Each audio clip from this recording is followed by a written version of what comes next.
Chapter 224. Thales did not know much about the gods. Most of it was limited to the two great temples in Eternal Star City, Sunset and Dark Night. The former's priests were compassionate but overbearing. Yes, these two could appear on the same person at the same time without contradicting each other. While the latter's believers were kind but neurotic, yes, these two did not contradict each other. At least, this was Thales' perception. But this was his first time in Bright Moon's territory, Northland's Bright Moon Temple. Thales approached High Priestess Holm cautiously with a face full of suspicion. The statue behind the High Priestess was quite awe-inspiring when he looked at it up close, just like Raikaru's statue. On the altar, there were a few everlasting lamps surrounding the statue of the deity, slightly illuminating the dim room. The High Priestess' face was still hidden behind a veil. A pair of clear eyes stared at Thales with a strange color. Her emotions were unclear. Thales felt a little uneasy when he was stared at by those clear eyes. He turned his head subconsciously, only to see Putre, Nicholas, Merc, and the rest retreating to other rooms. Little Rascal was dragged into another room by the White Blade guards, occasionally turning her head to look at him. All right. Looks like it's just me and her. Thales turned his head back and took a deep breath, preparing to face the mysterious priestess. But when he looked up, he saw the Bright Moon Goddess statue behind High Priestess Holm. The Bright Moon Goddess' emotionless stone eyes seemed to be staring somewhere else, indifferent to everything around her. It was completely different from the Sunset Goddess statue in Eternal Star City. Thales still remembered the scene when he snuck into Sunset Temple to beg.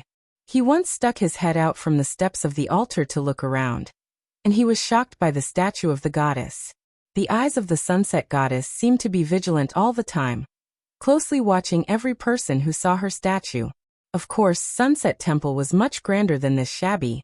Thales observed the decorations around him, and could not help but stick out his tongue. Bright Moon Altar. You are confused. Thales was startled and suddenly realized that High Priestess Holm was talking to him. The High Priestess' tone was almost the same as when she presided over a duel. Her voice was ethereal and emotionless. Holm's eyes were still locked on him. Compared to the High Priestess Lycia of the Sunset Temple, this High Priestess lacked an overbearing aura. Instead, she had a unique aura of quietness and hibernation. Thales opened his mouth slightly. With countless questions in his heart, he answered tentatively, "I am indeed so." High Priestess Holm did not speak. She continued to stand quietly under the Bright Moon God statue. Her temperament and the atmosphere of the god statue behind her actually matched very well. Thales frowned. His eyes darted around the altar, and he could not help but say, Actually," he could not go on. Holm interrupted him coldly. "Have you ever seen a god?" Thales raised an eyebrow. Oh my god. He really wasn't in the mood to discuss this right now. Outside the temple, Lampard, the Walton family, Extet, and Constellation had a whole lot of trouble waiting for him. When he thought of this, Thales sighed. "I'm sorry I'm now." But the High Priestess did not seem to want him to speak. Since an unknown period of history, when all living beings in the mortal world began to compete with each other for their own insignificant lives, the concept of gods has existed in the minds of mortals, Holmes said flatly. Thales was slightly stunned. What? High Priestess Holmes' eyes shone with the color of clear water, and her voice was tranquil and natural. In the history of the mortal world, the first batch of gods were closely related to the images in the hearts of mortals, she said softly. Holy Sun, Bright Moon, Dark Night, Mountains, Sea Shepherd, Harvest, Desert. Thales' eyelids twitched. From the mysterious temple to the legends spoken by the people, he had heard a few of them. These gods do not have their own names. They do not have names that can be called by the mortals, and they do not have names that can be understood by the mortals, the High Priestess said slowly, but her next sentence took a turn. But do these gods really exist? Thales was shocked. What the hell? In the face of the High Priestess' baffling question, he looked at the stone statue and the altar behind the High Priestess, then at the High Priestess veil. He was a little troubled about how to answer, and how to quickly escape. If I remember correctly, you are the priestess of the goddess behind me, Thales said awkwardly, grabbing his hair. And for you to ask me this question, it is a little. There is no conflict, Holmes said flatly. Thales raised his eyebrows and revealed a puzzled expression. High Priestess Holm turned her head and glanced at the stone statue behind her. The gods that mortals believe in and the gods themselves are not the same thing. Ha! Thales was stunned again. The gods they believe in are not the same as the real gods? Should this be something a high priestess, or even a high priestess, the spokesperson of the gods in the world should say? Why does it sound so reactionary? High Priestess Holm said softly. Have you ever wondered why the bright moon behind me has the image of a human? Thales' eyebrows twitched slightly. He looked at the stone statue behind Holm. The goddess' expression was still cold and indifferent. Why? He asked involuntarily. Holm's veil trembled slightly. As she spoke, it vibrated. Do you know the bright god? The bright god? Thales thought of something. Wait, I've heard of this name. Holm did not let him continue. The supreme god of light, Lo Sophia. The head priestess of the bright moon divine hall said indifferently. She was once the only true god recognized by the entire empire, the creator of the world, the supreme god among gods. It wasn't the earliest recorded god in the mortal world, but it was certainly the most widely spread god among the humans. When the war between the humans and the orcs broke out, its name was sung among the first batch of human believers of the god. For 1,000 years, until the ancient empire disappeared and completely collapsed, the rise and fall of the bright god church was interspersed in human history, witnessing the independence, unification, and expansion of humans. Thales listened to Holm's history lesson in embarrassment. He was a little dazed. Usually he would be very curious and interested. But now God. Is there a better way to politely express something like, I'm hanging up, or I'm going offline face to face? High Priestess Holm did not seem to care about Thales' embarrassment at all. She only continued to speak. That's why humans look like gods. She did not seem to care about Thales' embarrassment at all. She continued to speak. That's why humans look like gods. She lowered her head and looked at Thales. Do you believe it? Thales was startled again. Heir. He shrugged. As he thought of a reason to escape, he answered perfunctorily. I don't know. However, the other party did not seem to want him to answer. The truth is, when the bright god church fell apart with the fall of the ancient empire, the glory of the supreme bright god gradually dimmed. Holm's voice gradually became softer, as though she was brewing a wave of emotions. Even humans themselves rarely mention the existence of the bright god. The high priestess shook her head slowly. She seemed to be a little mocking and emotional. If gods really exist, if they really are the creator of all things in the world, why would they allow such a thing to happen? Thales frowned slightly. So, gods don't exist? He spread his hands and asked tentatively. All the gods are imagined by the believers? Alright, Heir, it's a very interesting point of view. I understand. I still have something to do, so I'll first. But Holm interrupted his attempt to stop the conversation again. You're not listening to me. Thales shrugged helplessly. Alright, but is it really okay to talk about these things to a child? High Priestess Holm shook her head and said flatly. You and I both know that you're not a child. This simple sentence suddenly made Thales nervous. The High Priestess continued softly. Do not look down on something just because it is inconspicuous or not related to the current priority. From the moment you embarked on your journey, every inconspicuous detail could be an opportunity to dominate your future. The statue, the dagger, the shawl, the fangs, the brooch, the messenger crow, the statue, the glasses, the bloodline. High Priestess Holm narrowed her eyes. Every detail. I believe you have a deep feeling about this. Thales frowned. He sensed something unusual from the High Priestess' words. 3 seconds later, Thales sighed helplessly. I really don't have time. We're still running for our lives, aren't we? But, so, he asked weakly, what is a god? Holm raised her head slowly and stared at the stone statue behind her. The gods that believers believe in are only their own gods. All right. If I really have to ramble on and on about these things. Thales took a deep breath. The second prince raised his head, braced himself, and said seriously to the High Priestess. So, the real gods are different from the gods in faith? Is this what you want to say? Holm did not speak. She only stared at Thales quietly. Thales returned her gaze, trying his best not to think about his current predicament and problem. It was very strange. During the process of meeting the high priestess gaze, the heavy feeling in his heart slowly dissipated. A few seconds later, Holmes spoke softly. Mortals often use their own limited imagination to understand the gods in their hearts. There seemed to be a kind of magic in the high priestess' eyes that attracted Thales's gaze. Those are the gods that they look forward to, fear, loathe, revere, love, and worship.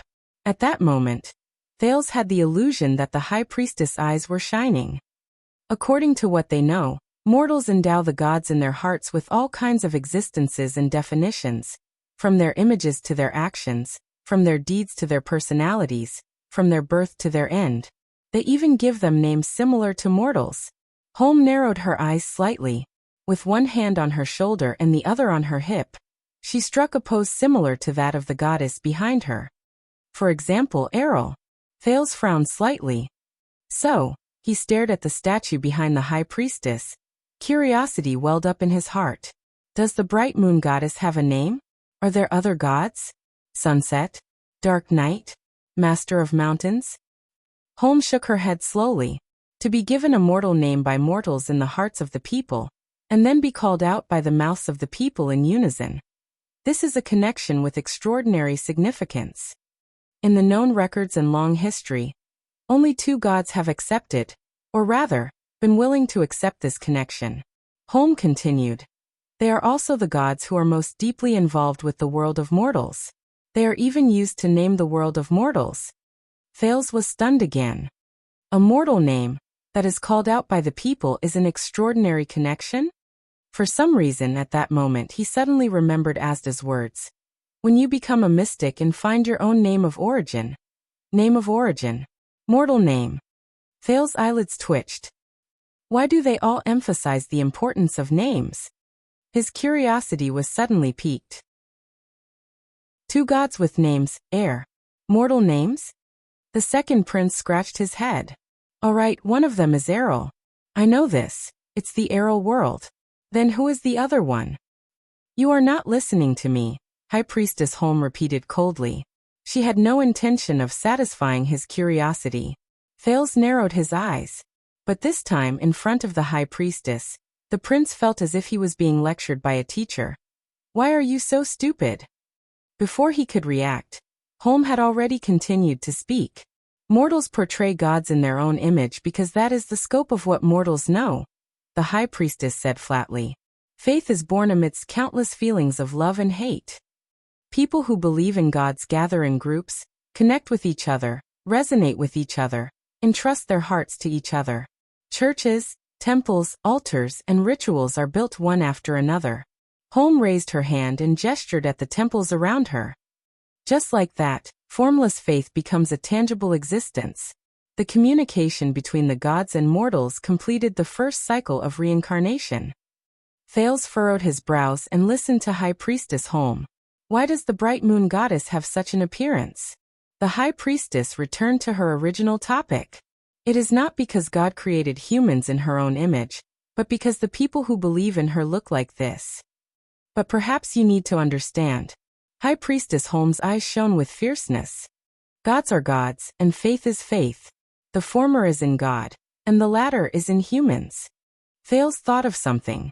Wait a minute, you mean? Thales pondered over the High Priestess' words and said slowly. So gods exist independently, and the gods in the believers' hearts are imagined by themselves? Holm did not answer him directly. High Priestess Holm's eyes shone with a strange emotion. At the beginning of faith, mortals were used to categorizing things they could not understand into the category of gods. They only needed to understand the existence of gods, and then hand over the things they could not understand to the gods to solve. It is as if by believing in the existence of gods, they can solve those incomprehensible puzzles. This is precisely the biggest problem. Thales raised his eyebrows. He did not quite understand her intentions. High Priestess Holm stared straight into Thales' eyes.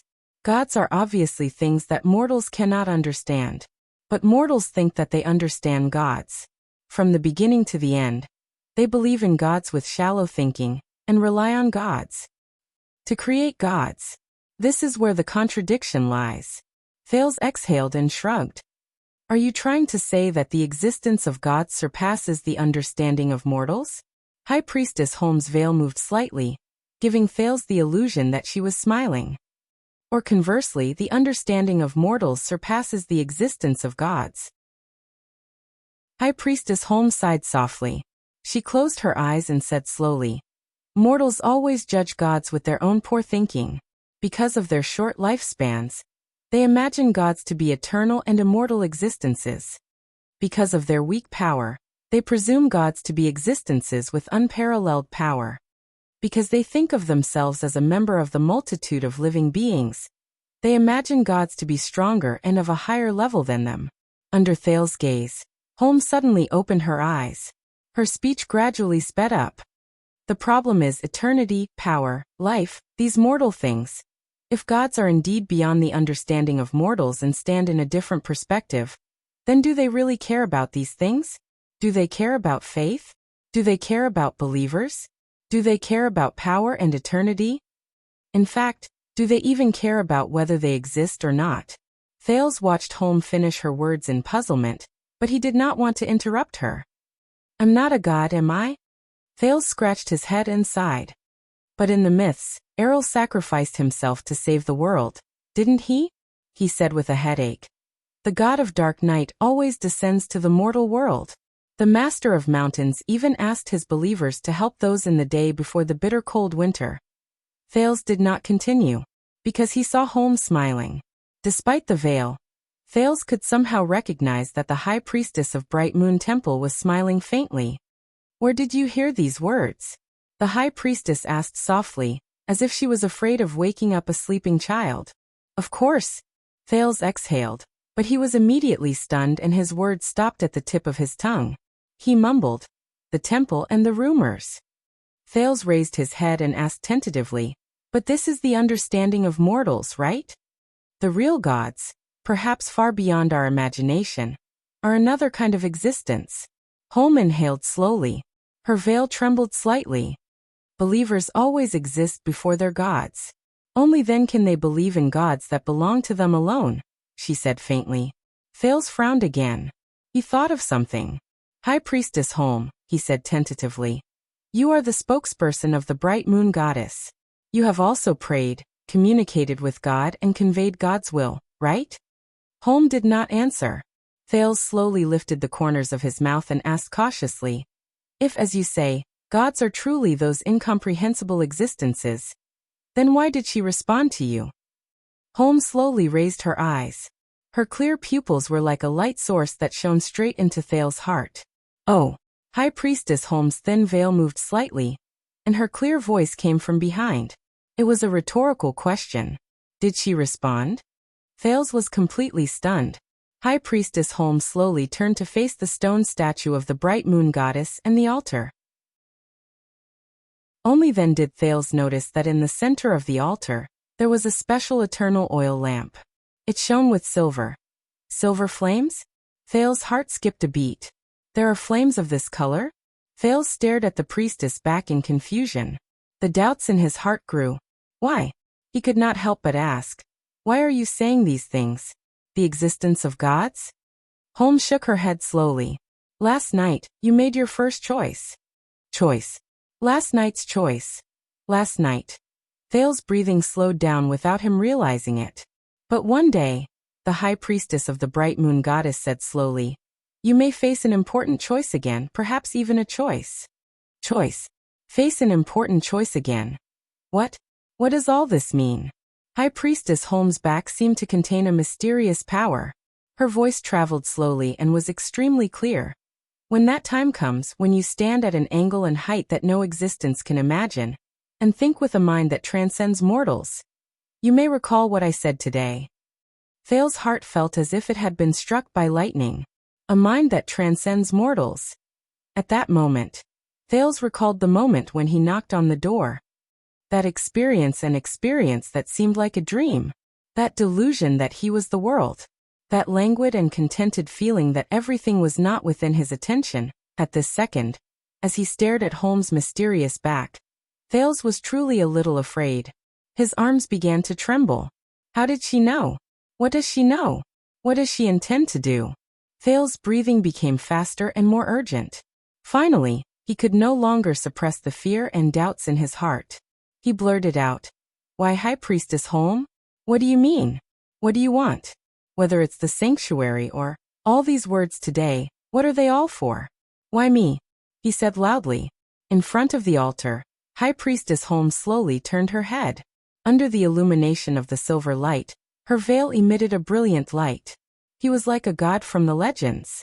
Because Holm's gaze shone with a different brilliance. "An old friend asked me to take care of you." Thale seemed to have grasped onto a life-saving straw. The impulse in his heart compelled him to get to the bottom of it. "Old friend?" The second prince lost his composure and asked loudly, "Who?" "He believes that you are different." But High Priestess Holm only sighed and did not reveal the answer. "He believes that you will do better. He has sacrificed too much. Don't let him down." Thales froze on the spot. "I'm different? And next time call me Jewel," High Priestess Jewel Holm said softly. "In comparison, I prefer this name." "You can go now," High Priestess Holm said flatly with her back facing him. "Be careful of your choices." In the next second, the High Priestess closed her mouth. No matter how Thales asked, she did not speak again. A few minutes later, Thales finally left the altar absent-mindedly. Only Jewel was left standing quietly in front of the altar and the statue. After a while, Jewel slowly raised her head. "I'm watching him." High Priestess Jewel Holm, who was standing under the bright moon goddess statue, looked up at the bright moon goddess in a silver robe and veil, and said calmly, "I warned him." "Right." On the altar, the bright moon goddess' expression was still cold. She did not move. Chapter 225. Guard Against Theft. How do we end this? In the moving carriage, Lampard lowered his head and absent-mindedly fiddled with his saber. His expression was subtle, but he did not answer. King Nuvan is dead, but Dragoncloud City is still powerful. There are still 4 important archdukes in Heroic Spirit Palace. I don't think they're fools. Thales observed the archduke's expression and said cautiously, "And the Prince of Constellation assassinating the common elected king. This outcome will definitely not satisfy everyone, especially when the army of Black Sand region suddenly appeared." Thales stared at Lampard's face and said softly, "How are you going to explain this to them?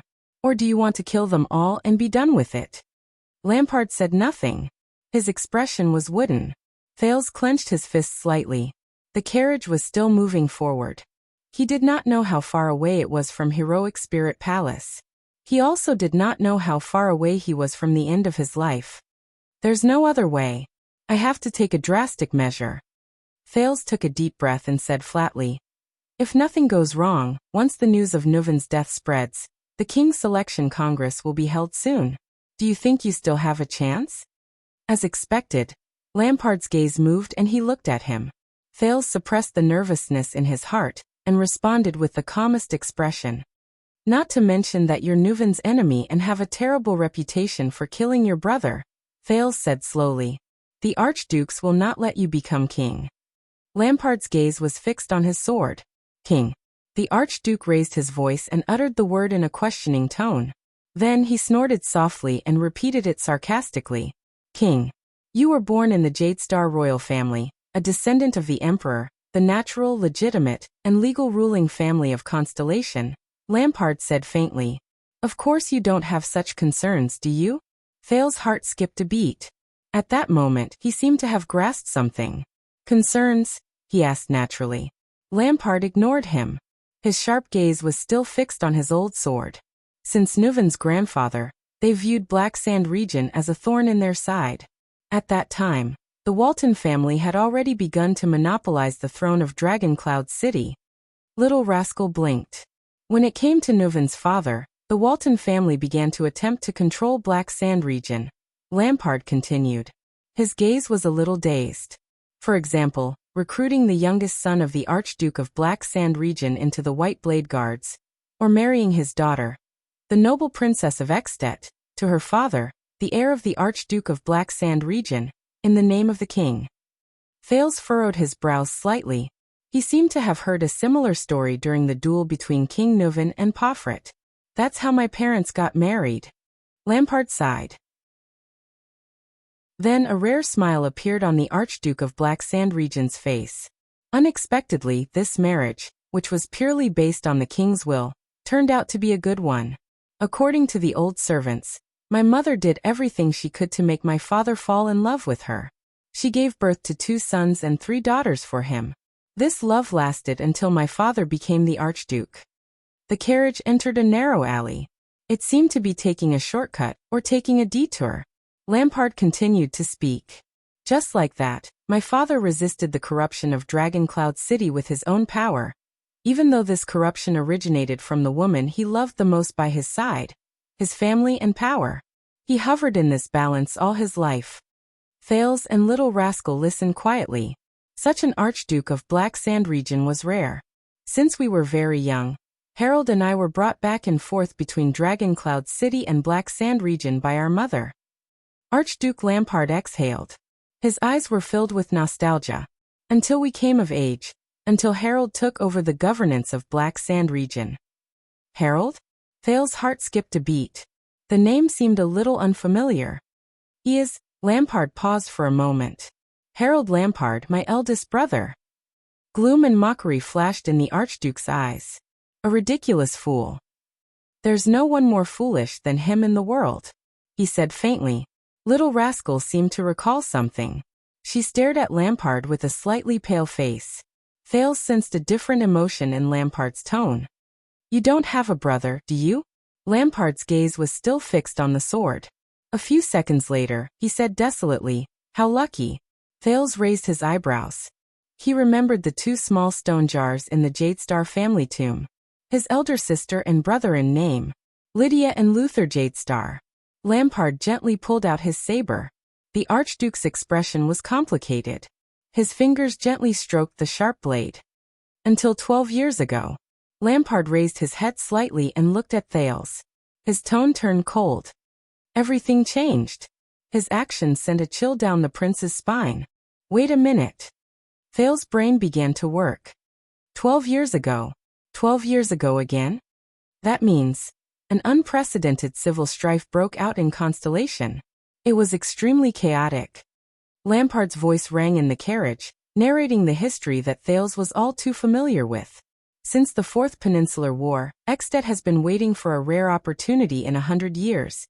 To unify Northland and completely eliminate the threat from Broken Dragon Fortress. Thales stared at the sword in Lampard's hand in a daze. Nuvan is ready to send his troops south. He has contacted almost every Archduke. As a response, Harold, as the heir of Black Sand Region, was sent to attend the meeting of all the Archdukes in Dragoncloud City. Lampard inhaled a mouthful of cold air slowly and continued. An accident happened. Thales' heart skipped a beat. One of Harold's followers suddenly went berserk and assassinated Nuvan's eldest son. Lampard's rough voice was deep and dignified, as if there was a hidden power in it. He snorted coldly. Prince Soria, who thought himself infallible, was cruel and bloodthirsty, and was practically carved out of the same mold as his father, died in Harold's group. At that moment, Thales' heart skipped a beat. The second prince remained motionless as he digested Lampard's story. Little Rascal's grip on his hand tightened. He had heard this story before. Last night. The news reached Black Sand Region. Harold's follower assassinated the prince. Lampard pressed on the hilt of his sword. His expression was cold. Nuvan would not let us go. Because of this, my father was even prepared to go to war with Dragoncloud City. Unexpectedly, Harold, who was supposed to be responsible for this, was not reprimanded at all, let alone imprisoned or detained. Nuvan comforted him with soft words, personally spoke on his behalf, and even allowed him to participate in the meeting. He even sent him back to Black Sand Region with great courtesy. Lampard sneered. Even though Nuvan lost his most important eldest son, Harold was not put in a difficult position. My father sensed that something was wrong at that time. Lampard stared at his saber, but his gaze began to lose focus, as if he was looking at something else. I still remember the day Harold returned. At the dining table he reported Nuvan's opinion, and advised my father to support Dragon Cloud City. He even wanted to allow the king's officials to be stationed there in preparation for war. My father and him had a heated argument. I had no choice but to stand between them so that they would not draw their swords against each other. The Archduke said slowly. It was also on that day that my father suddenly realized that Harold Lampard, the eldest son and heir he had high hopes for, had long become the staunchest supporter and subservient of Dragon Cloud City and the common elected king, just like his youngest brother, Caslin. Thales frowned deeply. Just like Beacon Illumination City? Pomfret's despairing expression appeared before his eyes.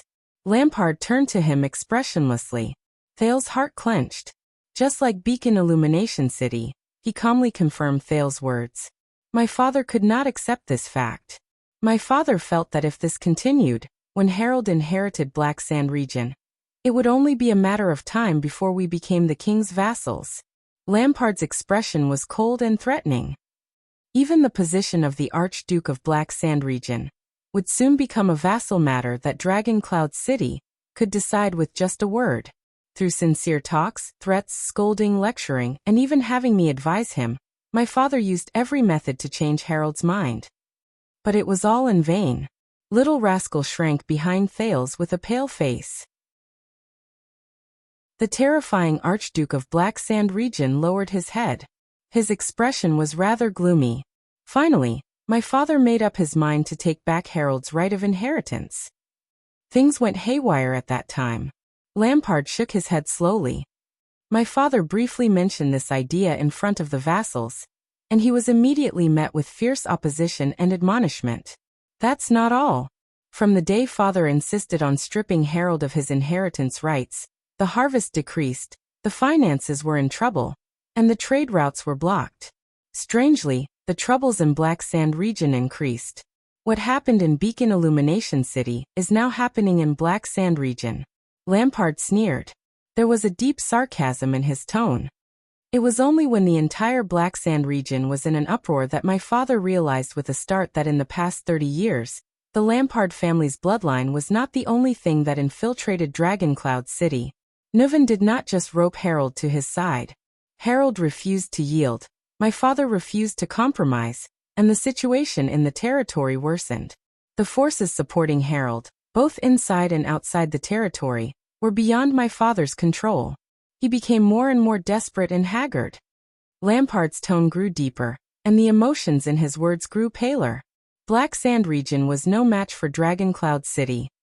Finally, on the day the king's messenger came again, my exhausted father called me to his room. Thales felt a chill run down his spine. He could not help but think of Chapman Lampard's famous, or rather infamous, or even infamous deeds. Lampard raised his head and looked at the streets of Dragon Cloud City outside the window. I still remember my father's eyes. They were filled with determination and gloom. Thales could not help but tighten his grip on little rascal behind him. He talked to me for a very, very long time. The Archduke of Black Sand region's gaze grew colder, and his tone became calmer. I hugged his thigh and cried. I begged him with all the words I could think of. I even pulled up my sleeves and showed him the wound I got when I was hunting when I was 14. Harold dragged me out of the mouth of a snow leopard. The Archduke's words became flatter, but Thales' heart grew tighter. Archduke Lampard narrated as if nothing had happened. Child, we are Lampard, of the Rebellion King's bloodline, my father said. Our clan's motto is never yield. Whether it's to the outside world or to the inside world. Whether it's to the emperor or to the king. The Archduke exhaled.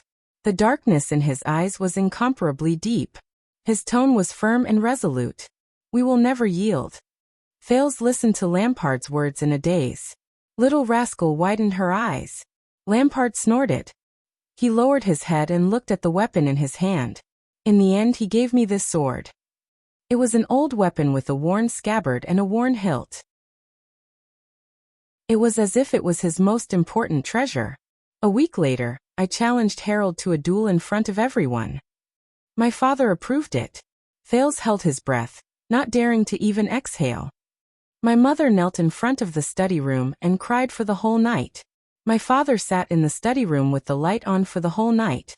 Lampard slowly turned his saber around, and caressed the emblem of an iron fist on the hilt. Until my mother fainted and was sent away by the servants. There was a moment of silence in the carriage. For a time, only the sound of the wheels scraping against the ground could be heard. This is... Thales opened his mouth with difficulty, but was interrupted by Lampard. On the day of the duel, Harold had at least 3 chances to take my life and his brother's life, the Archduke said steadily, but his voice was a little hollow and trembling. At least 3 times. Lampard's hand, which was caressing the hilt, stopped moving. His voice became ethereal, as if he was speaking from a very, very far away place. In the end, when I pierced his heart, I saw his face clearly, the Archduke said flatly. He was smiling. Lampard took a deep breath. With his head lowered, his expression was indecipherable. It was the same smile as the day he dragged me out of the snow leopard's mouth. Thales sighed. This is simply... Harold pulled my collar and whispered his last words into my ear. Lampard snorted softly, as though he was telling a story from someone else's dinner. Remember, Chapman? Lampard shook his head, and he looked at Lampard. We will never give in. Lampard chuckled, his emotions indecipherable. Thales raised his head and stared at his sword in a daze. The sword that belonged to the Archduke of Black Sand region. The one that killed his brother. The next day, Lampard's voice traveled into Thales' ears. Mother jumped from the highest lookout post in the castle. Thales and Little Rascal did not move. A wordless sorrow filled the carriage. The story of Lampard's family made him feel all sorts of emotions. Lampard took a deep breath. On the 3rd day, Nuven ordered me to go to Eternal Star City and declare war on all of Constellation. As the carriage drove past a depression, the carriage trembled slightly.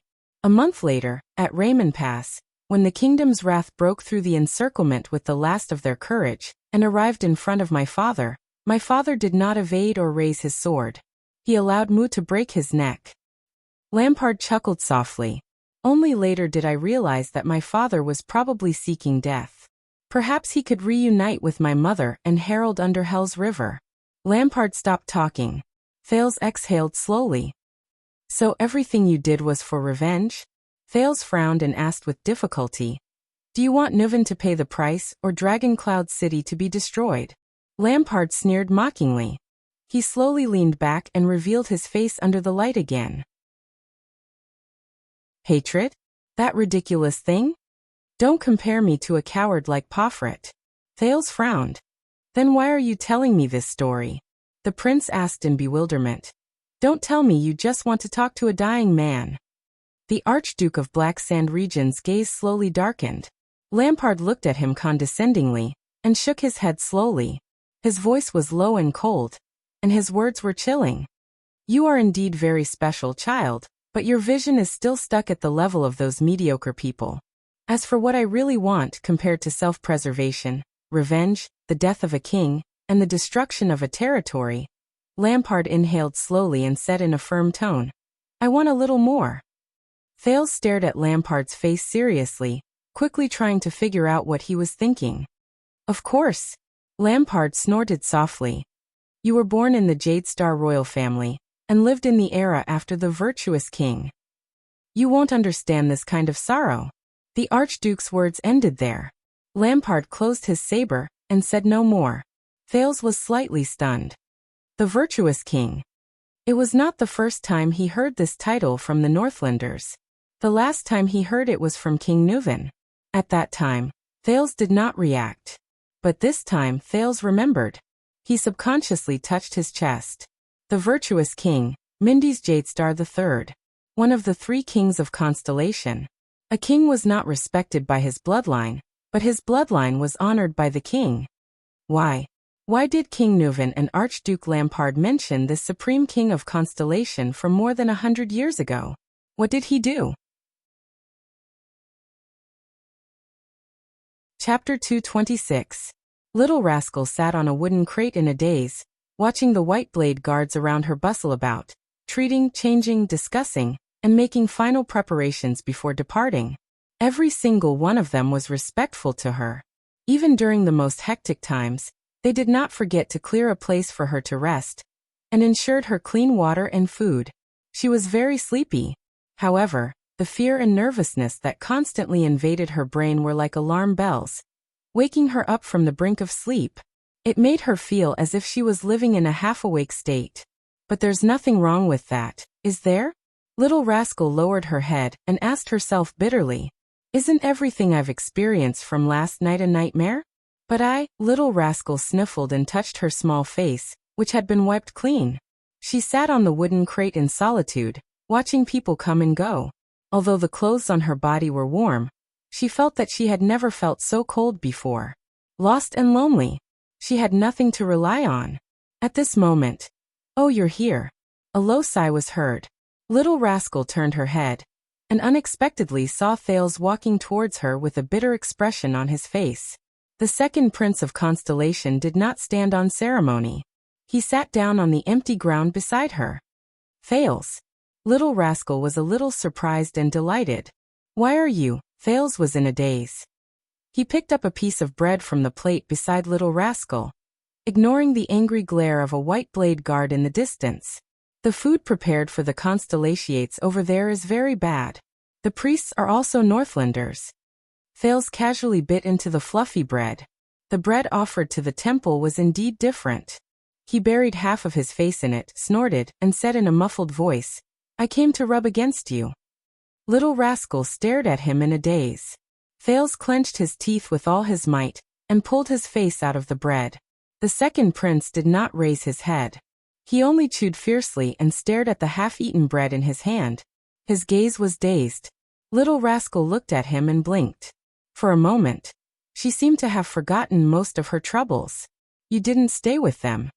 Thales swallowed a mouthful of bread without feeling anything. He felt his stomach slowly fill up. He gestured with his chin at Nicholas and Merc, who were discussing something in the distance. "Did they not treat you well?" Little Rascal raised her head and looked hesitantly at the two people in the distance. "No, they respect me very much." The girl shook her head and almost shook her glasses off again. She was so scared that she hurriedly pressed her hand against the bridge of her nose and said with grievance, "That's why I'm scared." The disheveled girl bit her lip. "You know they were there before, they all know." "It's not important anymore," Thales suddenly said. Little Rascal glanced at the prince in surprise. Thales held the bread in his hand and stared straight ahead, but his eyes were not focused. Only his mouth would occasionally chew. Thales narrowed his eyes and said bitterly, "No matter what happened in the Hall of Heroes, does it still matter now?" He shook his head indifferently. "After we escape from this nightmare, none of this matters anymore." Thales thought absent-mindedly. "Only one thing. We can escape from the nightmare, but the nightmare won't let us go." "Thales."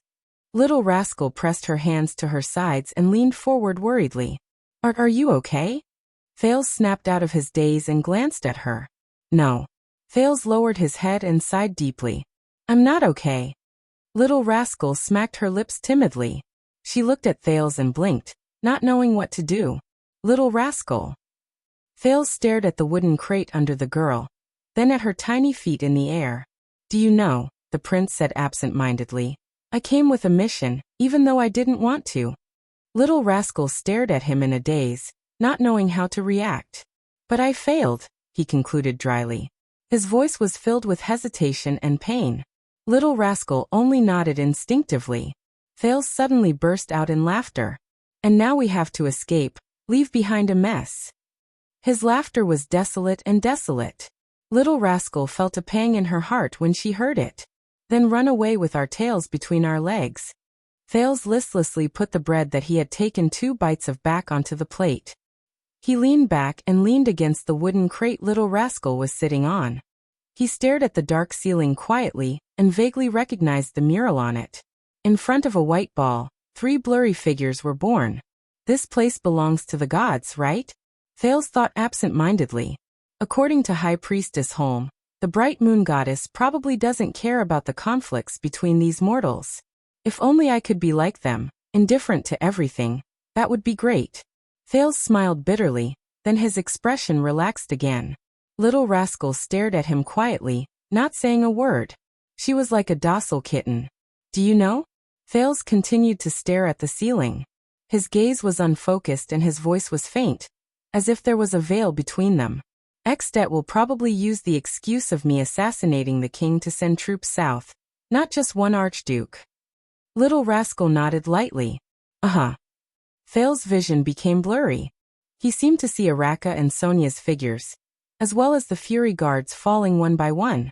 Broken Dragon Fortress might be lost, and the Northern Territory might also be lost. We can't stop them. Uh-huh. Many people will die. Fails seemed to have seen many more people die. They died in the abandoned house, in the manor, on the streets, in the birch forest, in front of the fortress, and in Dragon Cloud City. This made him feel even more exhausted. They die in war, they die in famine, they die in chaos, they die in a world without order or reason. Uh-huh. Also, because of the diplomat group and the heir's incompetence and failure, the Jadestar royal family will probably face the most severe criticism and attack in history. The nobles are all looking forward to this opportunity. The prince said flatly, as if this was a trivial matter. Uh-huh. As for Lampard will get everything he wants, no matter what it is. Thales rested his head on his arm and said in a daze, he is the final victor, standing on top of our failure. Do you know, I even talked nonsense in his tent, mocking him for being despicable, shameless, cold-blooded, and heartless? Uh-huh. Thales sneered, indecipherable. Little rascal. His voice became deeper and more solemn. I failed, and I can't do anything about it. Uh-huh. I always thought I could do it. Thales laughed bitterly, remembering Gilbert's earnest teachings in Mindy's hall. Although I'm not very smart, I'm not too stupid either. I also had Putre and the others' help. Aha! Thales suddenly felt a pang in his heart. But I can't do it, the prince said bitterly, as if his tongue weighed 1,000 pounds. It's too difficult. Little rascal jumped down from the wooden crate, leaned against him and sat down. She nodded slightly. Uh-huh. Thales shut his eyes hard and exhaled a long breath. His heart surged with endless gloom and resentment. It's not just Lampard, it's not just King Nuven. The self-righteous kingdom's secret intelligence department, always wanting to control everything in their hands, the so-called arbitrary father, who never cares about other people's wishes and feelings. They always catch me off guard. Thales rubbed the space between his eyebrows, as if he wanted to spit out all the dissatisfaction he had for the past month. I really want to do something. Uh-huh. Of course, they probably even blame me for acting smart and ruining their plans. Thales immediately sneered and said mockingly, of course, if it weren't for me, they would probably be celebrating their victory in a corner somewhere. Uh-huh. Thales sighed. And I have neither the right nor the right to criticize them, the prince said desolately. Just like you, I'm nothing at all. Uh-huh. Stop saying uh-huh. Uh-huh. All right, it seems like your mind is indeed wandering. Uh-huh. Little rascal raised her head as if she had suddenly woken up. Thales leaned against the wooden crate and tilted his head. There was a helpless smile in his eyes as he fixed his gaze on the frightened girl. Little rascal lowered her head in embarrassment and covered her face with her hands. Thales exhaled through his nose and smiled faintly. Forget it. He shook his head helplessly. All right, thank you for your thoughtful comfort, and thank you for patiently listening to me pour out my grievances. But at this moment, Thales suddenly felt a weight on his shoulder. He turned his head in astonishment and saw Little Rascal move closer to him. She spread her tiny arms, one in front of the other, and hugged his neck tightly from the side. Thales stared blankly at Little Rascal, who was right in front of him. He stared at her clean and fair face, but her big eyes behind her thick-rimmed glasses stood out. What are you doing? He asked in a daze. Little Rascal's chest was pressed tightly against Thales' shoulder. Her expression was sincere and solemn. Comforting you. Comforting. The puzzled Thales was slightly stunned. He did not know whether to laugh or cry. A long, long time ago, my mother did this. Little Rascal tightened her arms around Thales' neck. Her expression was especially stubborn and serious. When I was sick or hungry, my mother would hug me. I didn't want her to, so she hugged me from the side, from night till dawn. Thales narrowed his eyes as he was hugged by her. You remember your mother? Little Rascal pressed her chin against Thales' shoulder. Yes, but I don't remember it clearly. Thales looked at her serious expression and asked subconsciously. What happened after that? What happened to her? Little Rascal's body trembled slightly. Her expression dimmed. She sold me, Little Rascal said dejectedly. She was very poor. She went to work early every day and only returned home late at night with very little food. She couldn't not sell me or else. The little girl said quietly. There was a rare stubbornness on her face. Or else she wouldn't be able to live. Thales sighed. From afar, Nicholas saw the scene. The two children snuggled up to each other tightly. The Star Killer frowned and strode forward. But a hand clamped down on his shoulder. They're just children. With a cold expression, Merc pressed down on Nicholas' shoulder and shook his head slightly. Nicholas cast a profound glance at his former colleague, and did not say anything else. So this is your way of comforting me? Thales chuckled softly. I have a suggestion. When you grow up, you better get rid of this habit. You can't just comfort people like this. Little Rascal nodded and said innocently, Oh. All right, let me go. Thales patted Little Rascal's hand and said with a smile. Before Nicholas rushes over with a knife. Only then did Little Rascal let go of the little prince. That don't worry about losing. She seemed to be unconvinced by the effect of her comforting words. She continued to mutter. A moment of victory or defeat is but a fleeting moment. 100 years of chess is the foundation of all ages. Thales raised his eyebrows and mulled over this sentence. Who said this? Little Rascal's eyes lit up. She seemed to be extremely excited because she found a topic that interested Thales. Your king. Thales furrowed his brows. Ours? Yes. The virtuous king from more than 100 years ago, Mindy's Jadestar III. Little Rascal nodded. She seemed to have entered the reading mode where her eyes shone brightly. He ascended the throne after the Red King's nightmarish and bloody rule ended. He governed the country with superb political skills and safely survived the Fourth Peninsular War. Thales thought of something. Mindy's III. I remember now. Mindy's III's reign was obviously later than Midir IV's. Thales seemed to have realized something. But in Constellation's currency, Mindy's portrait is engraved on the silver coins. It's even more valuable than Midir's copper coins. Wait a minute. The virtuous king? This title. Both King Nuven and Chapman Lampard mentioned him at the same time. Their words were laced with emotion. On the way to the Northland, Poutre had also mentioned that Mindy's III was the one who led the alliance between the sea and the clear night continent, thus changing the form of the Continental War in one fell swoop. The 100-year-old chess game is the foundation of all ages? Thales mumbled. Thales turned his head abruptly. Tell me about Mindy's III. The young prince's serious expression seemed to have frightened Little Rascal. What exactly did he do? Only then can one be called a virtuous king? After Archduke Chalon, the number of books in the library increased by a lot, but, Little Rascal said timidly, although Constellation calls him the virtuous king, but, among the famous 3 kings of Constellation, the Northlanders admire the Oath-keeper Midir IV the most, who came to the north alone to provide reinforcements. The second most admired was the King of Renaissance, who opened up new territories. They, on the other hand, did not think much of the virtuous king, who did not have many achievements in battle. In fact, the Northlanders' brief political affairs of years 500 to 600 of the calendar of eradication even said that he was a weak king who compromised with the commoners. Thales' heart trembled slightly. Weak king? He came back to his senses, and his gaze sharpened. Chapter 227. Raphael spread out a map and carefully studied the route on it. The insides of his right arm were still aching. As the Black Prophet had said, he had used that power too often. That insatiable, bloodthirsty monster. Raphael frowned slightly, but he immediately cast the matter aside. He had too many things to worry about. For example, the mess in Northland. Another example was the little boy behind him. Raphael sighed and rolled up the map from Dragoncloud City to the city of faraway prayers. Then he looked at the second prince standing beside him. But the moment he turned around, he acutely noticed that Thales' expression was not quite right. Thales frowned and stared at Raphael with a complicated gaze. You should rest. Our journey will not be peaceful. Raphael felt a little uncomfortable under his stare. He could not help but say, You'd better be energetic. But Thales only stared at him. His gaze slowly shifted to Raphael's hands.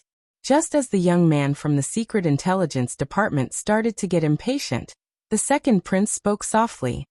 The person who crippled your hands was the Duke of the Northern Territory, Val Arund. I guess. Raphael's breath froze for a moment. His face twitched a little, but it immediately turned into a relaxed smile. Just a wild guess, isn't? Thales interrupted him. I recognize the letters on the brand on your hands. Thales said quietly. That's the letter of the ancient empire engraved, A. The Arund family that represents the White Falcon. Raphael's words were stuck in his mouth. His face stiffened. A few seconds later, the man from the Secret Intelligence Department exhaled softly and remained silent. After a long while, Raphael shifted his gaze.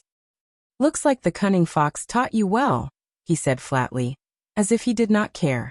Although it's only been a short month. Thales, who received a tacit answer, took a deep breath and recalled what little rascal had just told him. I once heard from Val Arund that his cooperation with Lampard and seizing the throne was just the first step. Thales stared straight into Raphael's eyes with a sharp gaze. More importantly, we must forge a northern region without the flames of war. The second prince said softly, for example, his daughter will be married to Lampard's son, and the two kings who have been enemies for 1,000 years will take the first step towards reconciliation. Constellation and the dragon will slowly merge into one, and the Northern Territory will enjoy eternal peace. Raphael did not move. He just listened to the prince in silence. Thales stared at his expression, and suddenly revealed a complicated smile. I'm guessing that when he found out that his daughter already had a lover of low status, he must have been very distressed. Thales sighed. His gaze never left Raphael's face as he said softly, and it was a barren-boned man. Raphael, who had always been expressionless, finally frowned when he heard this. So, Duke Arund crippled your sword-wielding hands as a punishment and a warning.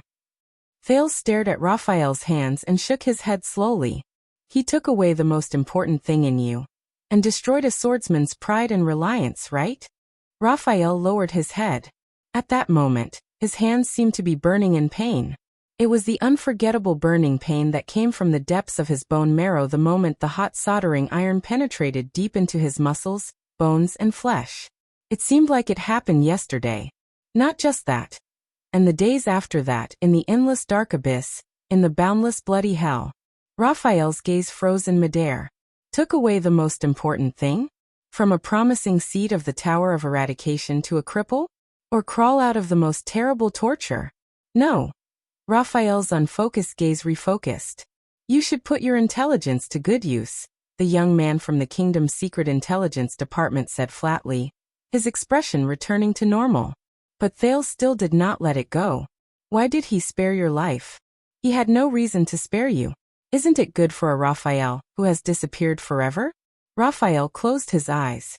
A long time ago, I saved his daughter's life, and he was very grateful to me. The man from the kingdom's Secret Intelligence Department replied slowly. But Val is a stubborn and unyielding man. Not taking my life was already the greatest mercy he could muster. Thales exhaled. That explains it, he murmured. Raphael's gaze shifted. What? The second prince slowly leaned against the wall. His expression was dejected and lonely. His Majesty knew a long time ago, didn't he? Thales said with a sigh. His voice was so soft that it did not seem like it came from his mouth. Raphael frowned. Knew what? Thales let out a slow sigh and slowly spoke of what he had just figured out. Duke Arund. His conspiracy and his rebellion, his attempt to usurp the throne, and even the plans of the new star nobles. Thales said absent-mindedly. King Kessel. I mean, father, he knew a long time ago, didn't he? Raphael frowned and looked at Thales solemnly. This boy. Do not speculate about your king, even if you are a prince. The young man from the kingdom's Secret Intelligence Department warned. This is a warning from the kingdom's Secret Intelligence Department. Thales snorted softly, as if he did not care at all. The prince took a step forward. His expression was complicated as he looked at Raphael. His gaze gradually became clear. So he did know. From the beginning, he knew about Arun's rebellious intentions and his attempt to usurp the throne. Thales sighed. And the reason why His Majesty did not take any action, and even allowed things to take their own course, was because he was waiting for the other party to truly rebel. Raphael's frown deepened. Waiting. The man from the Secret Intelligence Department snorted in disdain, as if he had heard the funniest thing in the world. You think too much. If His Majesty knew about this from the beginning, why did he allow the situation to worsen, and allow the Duke of the Northern Territory to truly embark on the path of rebellion, putting the Northern Territory in danger? Raphael shook his head. I said, do not speculate. Thales clenched his fists. He suddenly raised his voice, as if he wanted to roar out all the resentment and grievances he had accumulated over the past few days. Because he needed this opportunity. Damn it. Raphael's words stopped at the tip of his tongue. He looked at the prince, whose chest was heaving up and down. He was slightly surprised. Miranda told me that His Majesty had already sent officials to stabilize the situation in the Northern Territory. Thales panted and could not stop his chest from trembling. It's very reassuring, isn't it? But this is the key. Thales raised his head and gritted his teeth. Kessel's determined face appeared before his eyes. Tell me, Raphael. The prince stared at Raphael, and stared into his red eyes. Thales could not help but think of the Nanchester family's one-eyed dragon, Koster, and the words he said before he left. You underestimate your father, underestimate the Iron Hand King, and underestimate the fear he instilled in the whole of Constellation.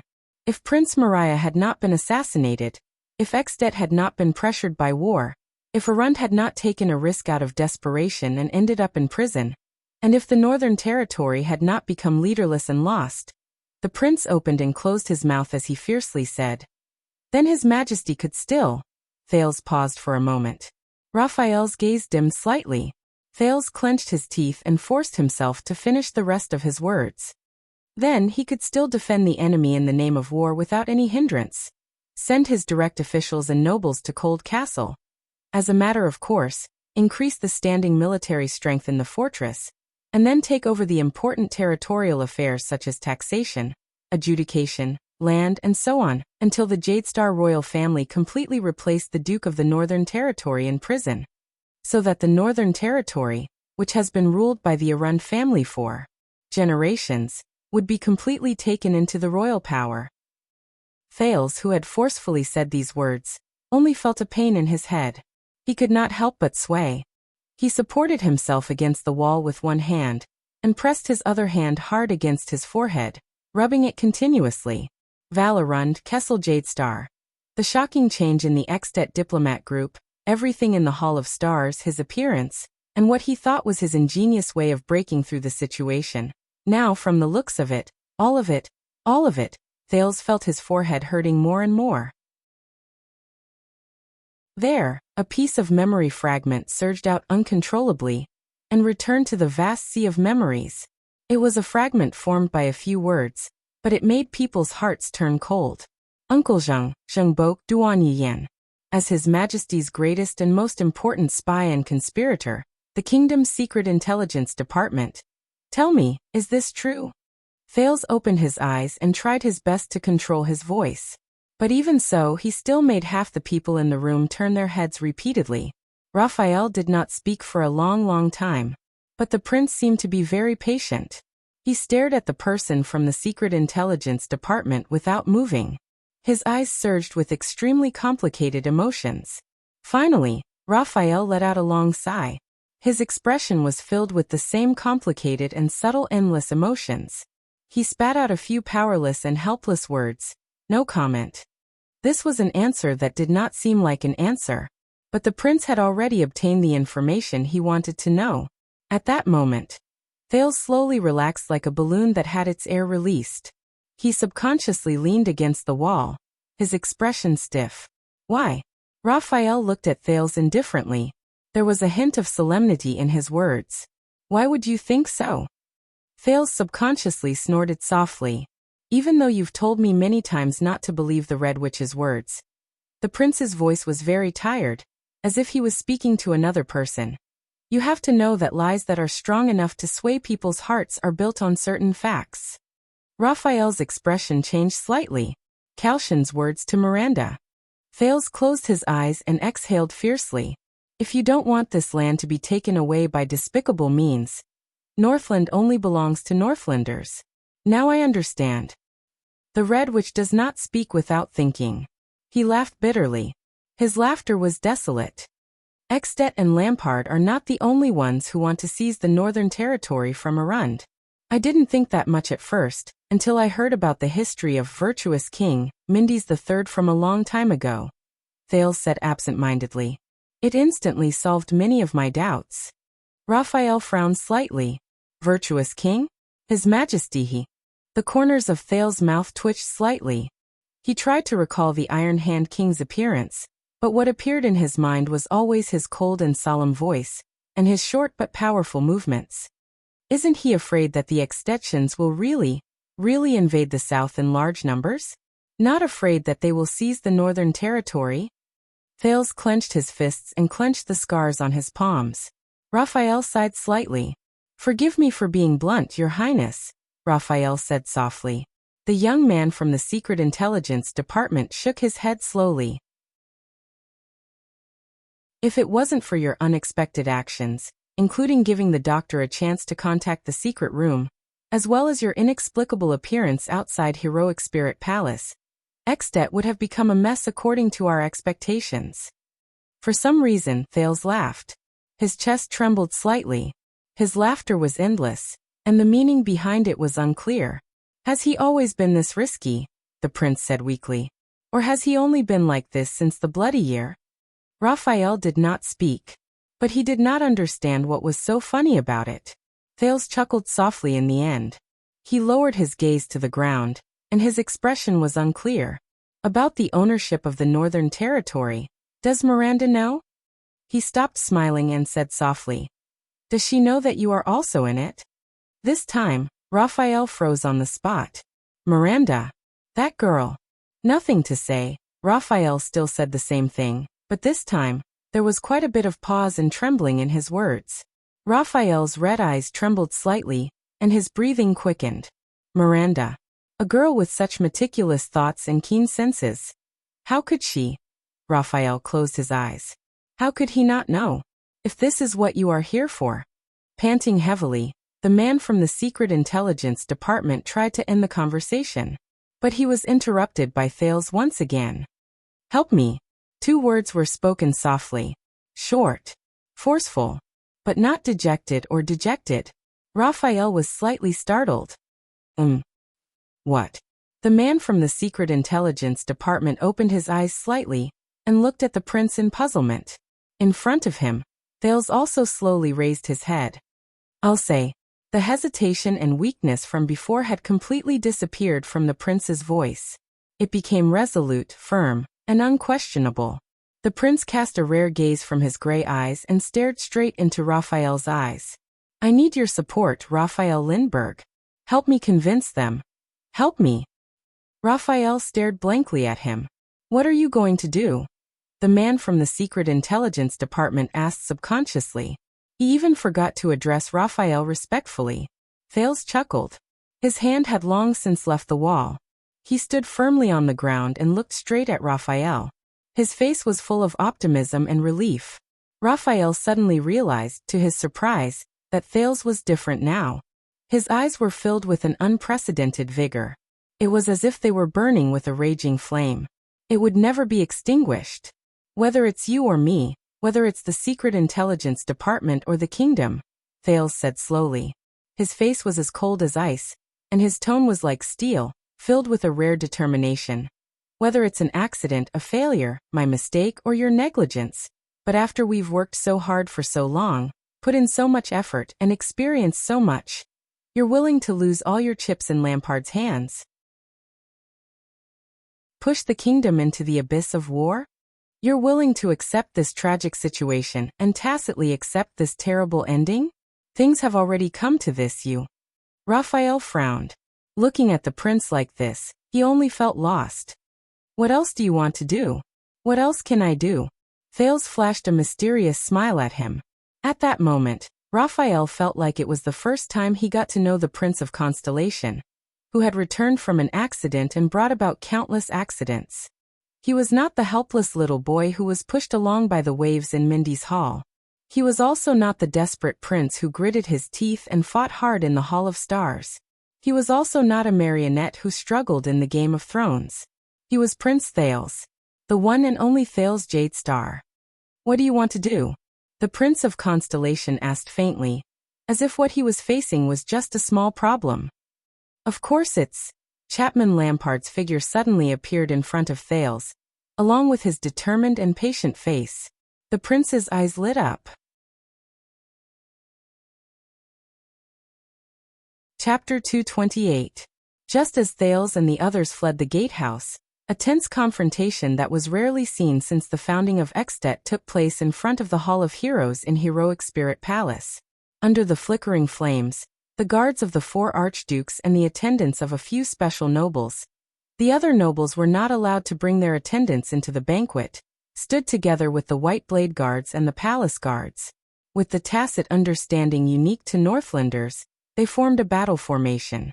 Bows were knocked, swords were unsheathed, and they stood in front of the Hall of Heroes with unpleasant expressions, protecting the nobles in the oval stone hall. Opposite them were unfamiliar soldiers with unknown identities, who had the advantage in numbers. They guarded the corners and corridors. They were all dressed in the uniform and equipment of the patrol team. They were so densely packed that they almost filled every doorway outside the hall. These soldiers stepped on the tiles that had a long history. Many of them could not help but size up the decorations around them with strange and reverent gazes. It seemed that it was their first time here, and they were not used to this palace, which was of great significance to Northland. What was even stranger was that the leader of this group of uninvited guests was a short-haired swordswoman. Her gaze was indifferent and fearless, and the fingers of her right hand kept flicking on the hilt of her sword. Under the illumination of the brazier, Archduke Rockney of the city of Faraway Prayers walked out of the dark Hall of Heroes with a cold and sullen expression. The guards and attendants on both sides made way for him, but they never let down their guard. The long-haired Archduke of the city of Faraway Prayers waved away an attendant who was about to put a cloak on him. He stared coldly at the uninvited guests in front of him, and his gaze lingered on their swords. Show yourself, there's no need to hide anymore. Archduke Kulgan Rockney retracted his fierce gaze and said coldly, We are separated by 3 stone steps, but we can still smell the disgusting scent unique to your territory. Although we are all from Northland, your soldiers are different. The first row of patrol soldiers exchanged a few glances, but they seemed to be well trained and still did not say a word. They just stared coldly at the guards and guards guarding the Hall of Heroes. Where is the Fire Knight? Archduke Rockney snorted coldly without looking at the female leader. No matter what you want to do, whether it's besieging Heroic Spirit Palace or murdering the Archduke, you don't have to let a weak woman lead the troops, do you? The short-haired swordswoman's face turned cold. Her right hand no longer moved. Instead, she gripped the hilt of her sword tightly and took a provocative step forward. Be careful, Your Grace, she said in an unfriendly tone, her eyes filled with contempt and disdain. Your life is in the hands of this weak woman. Little girl. Archduke Rockney shook his head in disdain. Go home and weave. The long sword is very heavy. Clang. The swordswoman suddenly unsheathed her weapon. Like a flock of birds startled by a bowstring, the guards beside the Archduke, be it the White Blade Guards, the Palace Guards, or the attendants from the city of Faraway Prayers, all surged forward nervously. But they stopped abruptly. Archduke Rockney raised his right palm and firmly stopped them by his side. The swordswoman looked at the Archduke of the city of Faraway Prayers with a frosty expression. The tip of her sword stopped right in front of Archduke Rockney's throat. The Grand Duke did not move from his eyes to his body. He stared at her without flinching, as if it was not a sword that was pressed against his throat. It's fine, Rockney said coldly. Let's see if our little cutie really has the ability to hold a sword. A cold glare flashed in his eyes. And the courage to kill an archduke. The swordswoman's gaze turned cold. The tip of her sword moved forward without hesitation and touched his skin. Rocknee's pupils shrank. He felt a chill on his neck, and blood flowed down. Behind the Grand Duke, the attendant's inhales could be heard clearly. But there was still no expression on Rocknee's resolute face. At this moment, a deep and sonorous male voice came from the patrol team. "Be more polite, Croche." A middle-aged nobleman in armor with a weathered face and steady footsteps slowly walked out of the crowd. "We are not here to fight." Behind him were two noblemen. One of them was dressed in plate armor and had an old-fashioned face, while the other was tall and thin with a sharp gaze. The swordswoman Croche snorted softly. Then, she stepped back and sheathed her sword. Rocknee slowly lowered his head and extended his hand to wipe his neck. He stared at the blood on his hand with a subtle expression. The soldiers in the patrol team made way for the newcomers. "There's no need to be so nervous, everyone." The tall and thin young noble smiled slightly and bowed politely at the guards. "We are not enemies. We should not point our swords at each other." Rocknee lowered his hand. His gaze swept over the three newcomers, and he snorted softly without showing them any respect. As expected, surprises are never late. Archduke Rocknee's expression grew colder. He fixed his gaze on the middle-aged noble, Chapman Lampard. His attendants frowned in unison. Archduke Lampard nodded imperceptibly. The two archdukes' gazes met in the air. One was as cold as ice, while the other was calm. In the next second, Rocknee's gaze shifted back to the swordswoman. "Hey, Croche, is it?" Archduke Rocknee's tone changed. He raised his eyebrows in interest, and a different expression appeared in his eyes. "Your sword is very steady."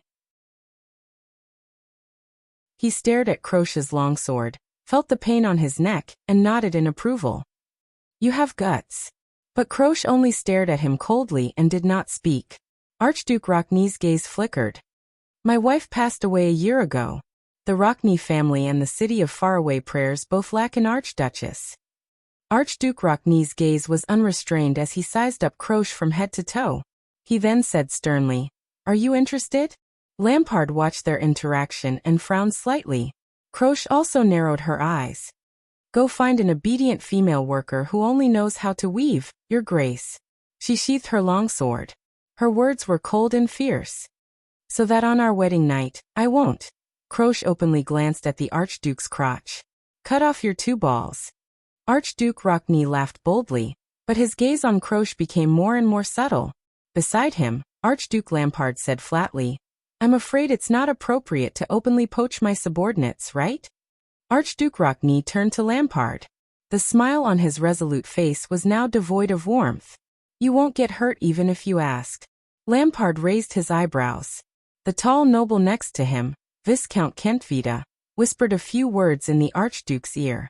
Archduke Rocknee pulled his long hair to the back of his neck and said coldly, "Why? If I don't take this stab, will you never appear again?" "Of course not." Lampard's expression did not change. "I just want to wait for everyone to arrive." At this moment, another voice cut into the conversation. "Don't worry." A smooth and experienced voice cleverly appeared in the gap between the two men's conversation. "We're all waiting for your arrival." A man with a bowl cut walked out from behind Archduke Rocknee. He was the Archduke of Reformation Tower, Porphyus Trentida of the Trentida family. He had a playful smile on his face, but his eyes were filled with wariness and coldness. "When was the last time we met, Chapman?" Trentida said with a grin. 12 years ago." Lampard stared at his neighbor of Reformation Tower, who was also in the south of Ekstedt and adjacent to Black Sand region. There was wariness and contemplation in his eyes. 5 years ago, he said flatly, when Constellation was at war with the Orcs, the 3 southern archdukes held an emergency meeting. "Oh, is that so?" Trentida patted his bowl-cut head and said in sudden realization, "That's right. You wouldn't appear without benefits." "That's you." He snickered. "The Archduke of Black Sand region. The one who ignored the king's invitation, but only brought 1,000 men to force their way into Heroic Spirit Palace when the king disappeared and Dragon Cloud City was in chaos?" Archduke Trentida's protruding chin moved slightly. He stared at the soldiers beside Lampard and asked meaningfully, This is why I'm here to look for all of you. Archduke Lampard said slowly. We are facing an unusual situation that concerns everyone's vital interests. Archduke Rockney tilted his head and sneered disdainfully. An unusual situation? Another deep voice entered the conversation between the three men. What do you mean? The boorish Rabian Alcaeus, who was dressed in classic attire, also appeared at the entrance of the Hall of Heroes. The Archduke of Prestige Orchid's full beard was extremely eye-catching and memorable. At this moment he stared coldly at Lampard. His eyes were filled with suspicion and wariness. Lampard's gaze swept across the three archdukes. The king passed away last night, Chapman Lampard said flatly, as though he was talking about a trivial matter. We need to talk about Ekstedt's future. The moment he said that, there was quite a commotion on both Black Sand Region's and Heroic Spirit Palace's side. Viscount Kentvita and Croche suppressed their subordinates in dissatisfaction. However, Lampard's eyebrows were furrowed tightly, because he clearly saw that the three archdukes before him were still as calm and composed as ever. It was as though they already knew everything. Looks like it's going to be more difficult than I thought. Lampard thought to himself. But so what? It's just another hurdle I have to cross. But the other Nuven. Oh, finally, an aged voice rang out from behind the three archdukes. It was the most senior archduke of Defense City, the bald Rogers Letko. He coughed as he slowly walked out. That's unfortunate. The old archduke sighed and said, I think regarding the king's death you Chapman who suddenly appeared here, have some important news to tell us? As you said, Rogers, the Archduke of Black Sand Region said solemnly. I'm here to tell you something. Archduke Letko laughed. Staring at the floor tiles of Heroic Spirit Palace, he said thoughtfully, Then why don't we talk about it in the Hall of Heroes? He raised his eyebrows slightly, turned sideways, and revealed the flickering light from the brazier. It's just the five of us. That's enough. We don't need so many pawns. The moment he said that, the three archdukes from Heroic Spirit Palace looked at Lampard in unison. Their gazes were different, but all of them were filled with deep suspicion and wariness. This is Ekstedt. Lampard sighed softly in his heart, then snorted softly. My Ekstedt. His gaze gradually focused. Under the gazes of the four archdukes of Ekstedt, who held high positions of power and were on equal footing with him. Chapman Lampard calmly extended his hand and stopped Count Levon and Viscount Kentvita behind him, who were about to speak. Of course. His gaze became solemn. He swept his gaze over his four colleagues, as well as the White Blade Guards and Palace Guards who were standing in a semicircle formation, and firmly guarding the entrance of the Hall of Heroes. He nodded and said, These words and this matter can only be spread among the five of us. Croche cast Lampard a questioning look, but Archduke Lampard only extended his palm and made a downward gesture. In the next second, Chapman Lampard strode forward without hesitation. Under countless gazes, he left the encirclement of the Black Sand Region soldiers alone. He walked past the countless shining blades and walked towards the stone door of the Hall of Heroes.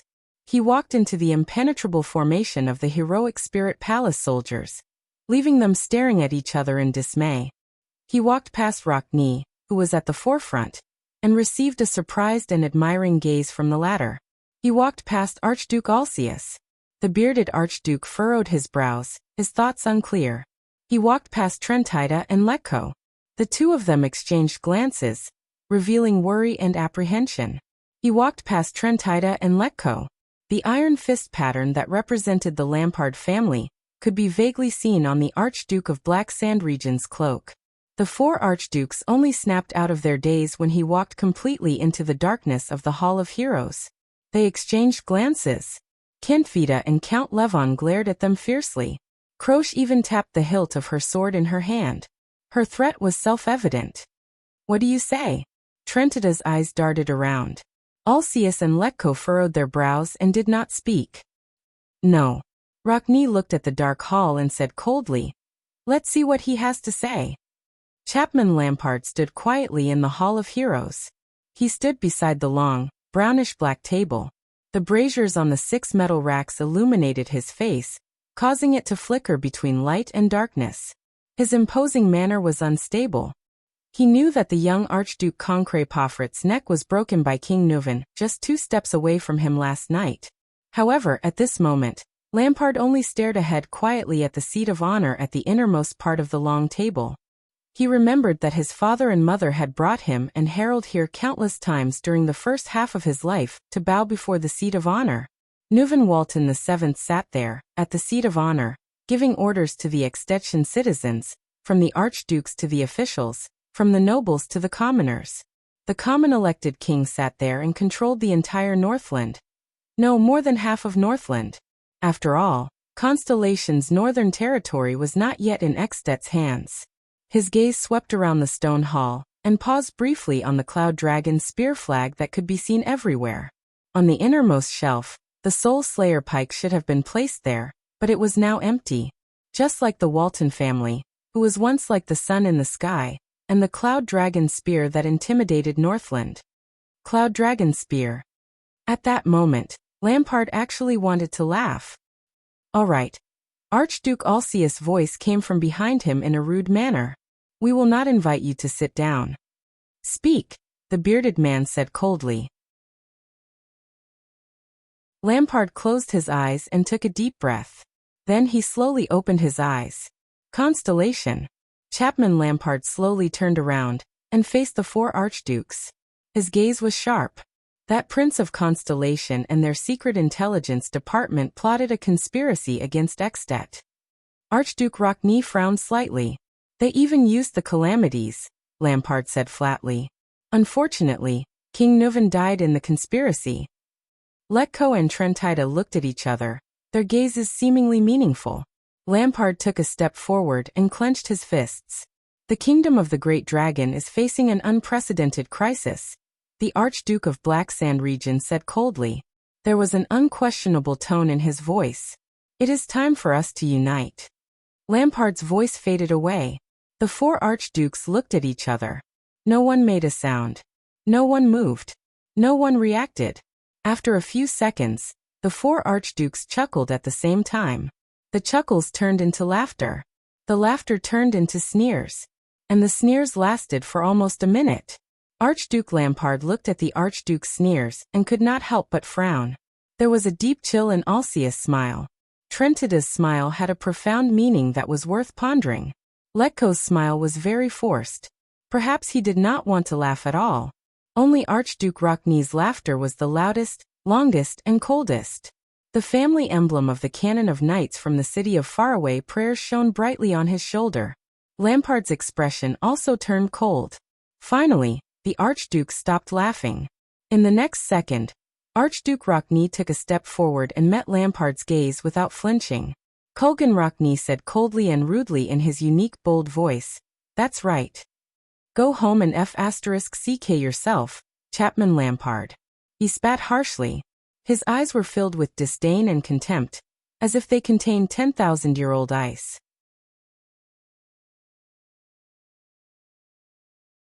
Chapter 229. Dragoncloud City, Bright Moon Temple, in a secluded room.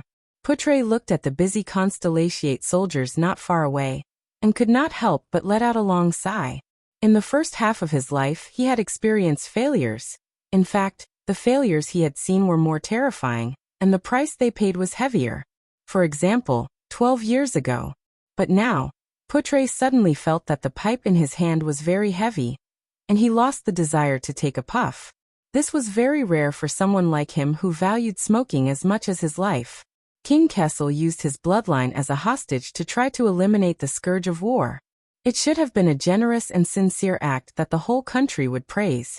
But now, it had turned into a disaster. The prince was involved in the death of the king of Extet, bringing about the worst situation that should have been avoided. Worse still, the Jadestar royal family would once again suffer a huge blow to their reputation. After that child returns to Constellation, what he has to face. Putre recalled Thale's dejected look, and his mood became gloomy. He silently reached out and knocked the burning tobacco out of the pipe. "I'm sorry, Gilbert. Other than bringing him out of danger, there is nothing I can do. Just like how I watched His Highness pass away. I've disappointed you, old friend." Again. While Putre was lost in his memories, the new soldier, Willow, interrupted his thoughts. My lord. What is it? Portray raised his eyebrows. Please go to the back hall, the hall we entered from. Willow seemed a little confused, but he still carried out the order. This is Prince Thales's order. Portray's expression changed. Cohen packed his things and checked his weapons for the last time. Are you not going to ask Raphael anymore? The police officer looked at Portray, who was talking to the Constellatiate soldiers in the distance. He sighed and turned to Miranda beside him. You know about the disaster swords, the secret intelligence department, his hands. At this point, he remembered that his good friend, a swordsman, had both his hands crippled. He did not know when his hands had turned into such monsters. Cohen could not help but grit his teeth. What did that guy go through? Miranda, who was leaning against the wooden crate, slowly opened her eyes. Her gaze was calm, and her expression was natural. However, his voice was slightly hoarse. There's no need. He has already made his decision, the swordswoman said softly. There are some things that will only be futile to ask. Cohen looked at Miranda's expressionless face and wanted to say something, but in the end, he just shrugged and lowered his head to adjust his sword belt. A few seconds later, the police officer said in a low voice, Then how do we report to Tower? I met 3 disaster swordsmen in Dragon Cloud City, and one of them has an unknown identity. Miranda's eyes flickered. What about you?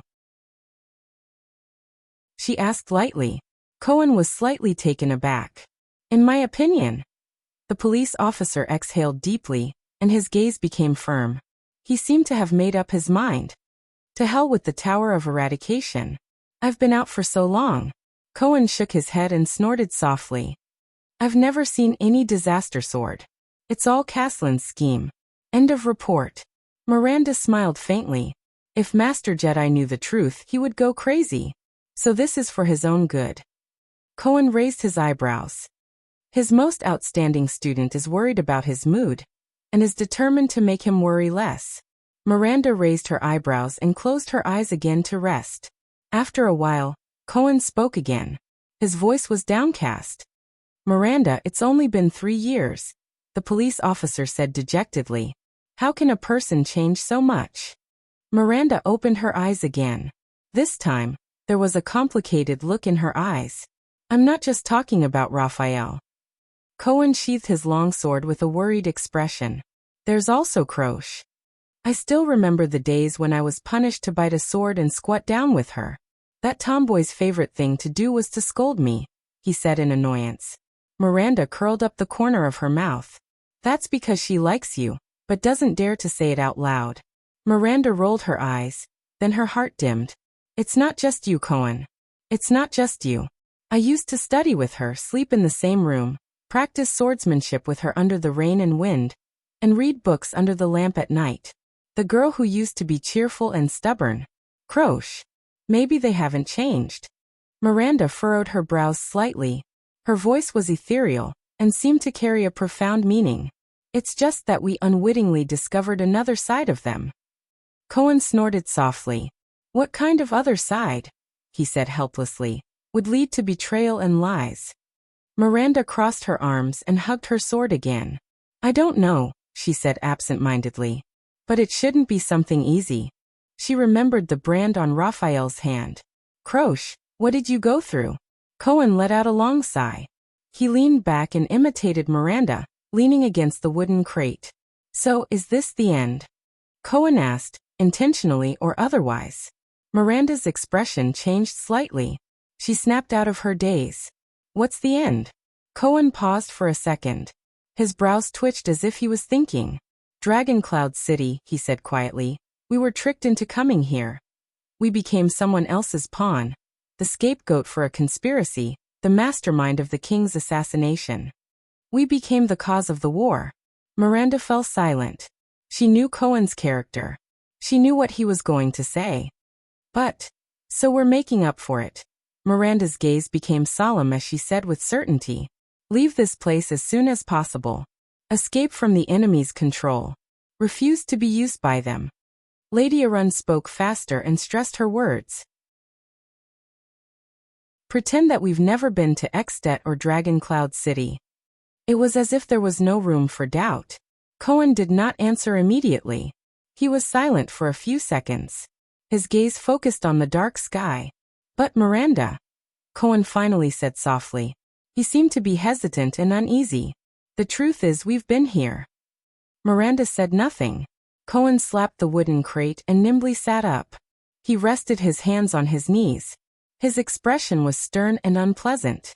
"Not only have we been here, but we've also participated in so many things and witnessed so much." He sighed slowly. The Secret Intelligence Department, calamities, dragons, princes, assassinations, conspiracies.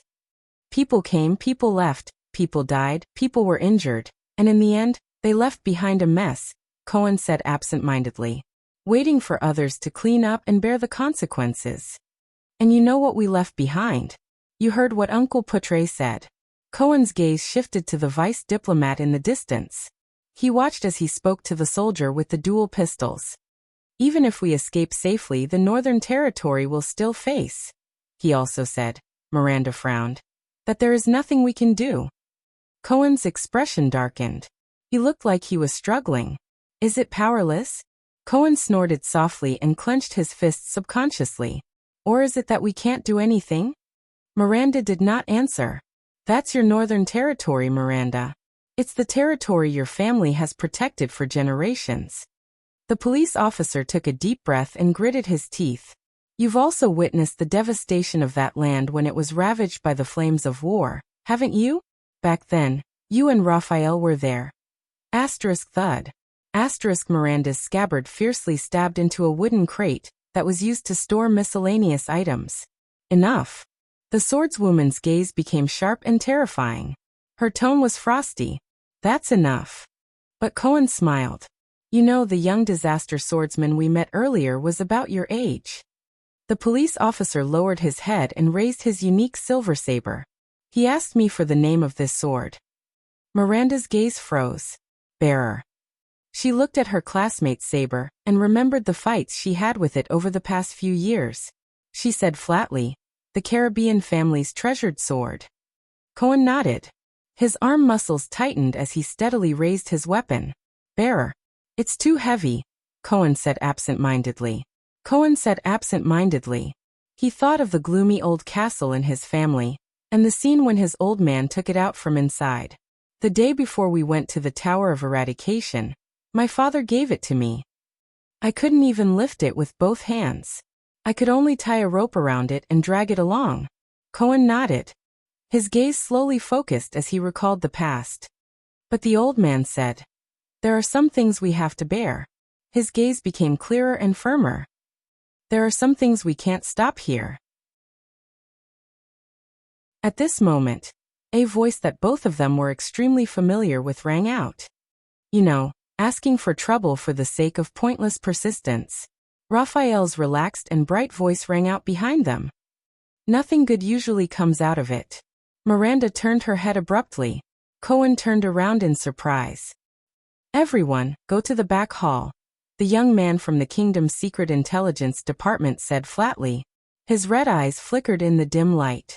"It's not time yet." Miranda frowned. "Why are we going to the back hall?" Raphael let out a sigh as if he was helpless.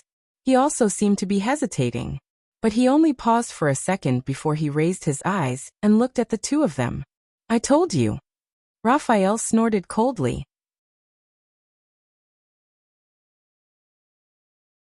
Chapter 230. In the back hall of Bright Moon Temple. In the not-so-wide hall, the Prince of Constellation stood calmly in the center.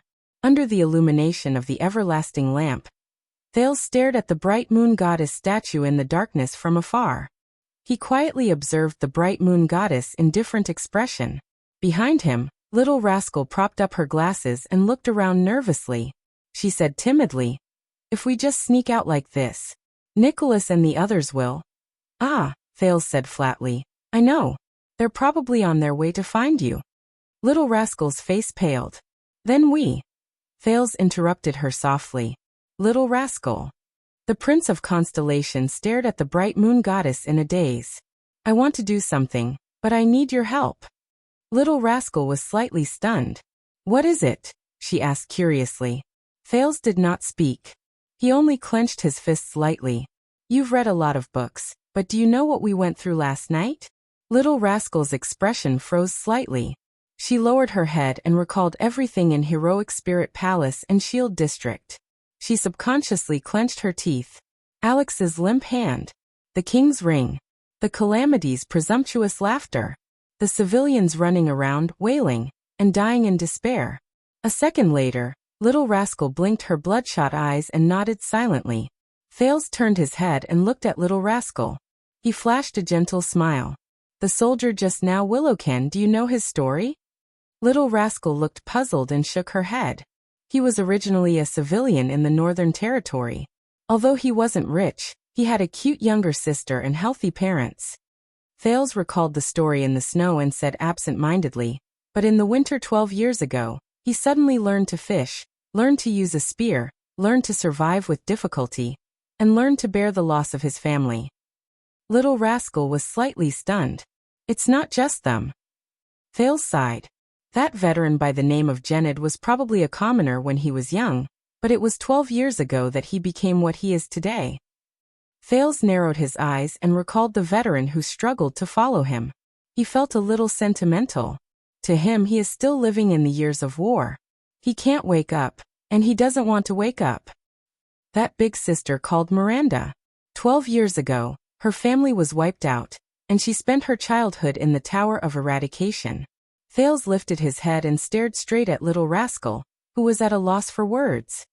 It's not just Constellation either. The second prince uttered a name flatly. Burn Merc.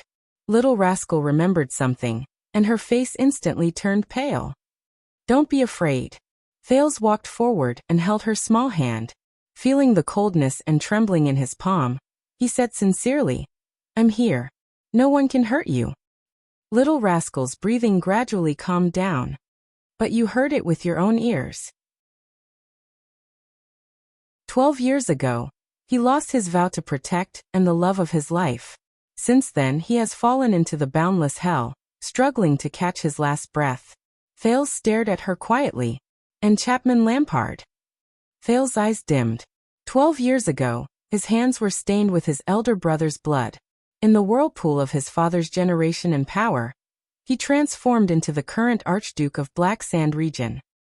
With a solemn expression, Fails let go of the girl's hand, but held her shoulders. Little Rascal could only stare at him blankly. Look, so many people's fates have been decided just like that. Fails' voice was a little intermittent, sometimes soft, sometimes heavy. It's all because of that incident 12 years ago. Little Rascal inhaled and stared back into the prince's gray eyes. The bloody year?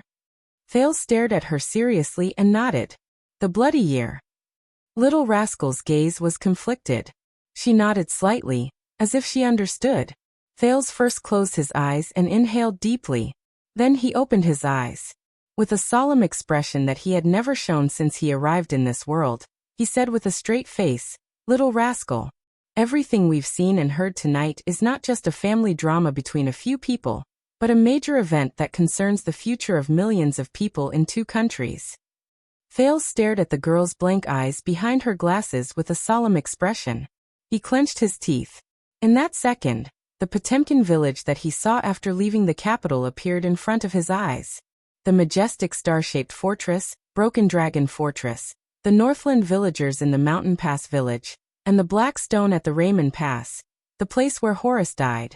There might be tens of thousands, hundreds of thousands, millions of people whose fates will change because of this, Fails said with difficulty. No, in Dragoncloud City, the fates of countless people have already changed. Many of them have even reached the end. Fails lowered his eyelids and said dejectedly, like Alex and the Shield District that we passed through. Like ourselves. Little Rascal was stunned for a second. If we just walk away like this and leave everything behind. Fails sighed. He felt that his chest was heavy. That kind of burden will make me feel like I can't breathe. Little Rascal bit her lower lip, causing thousands of people to suffer and lose their homes.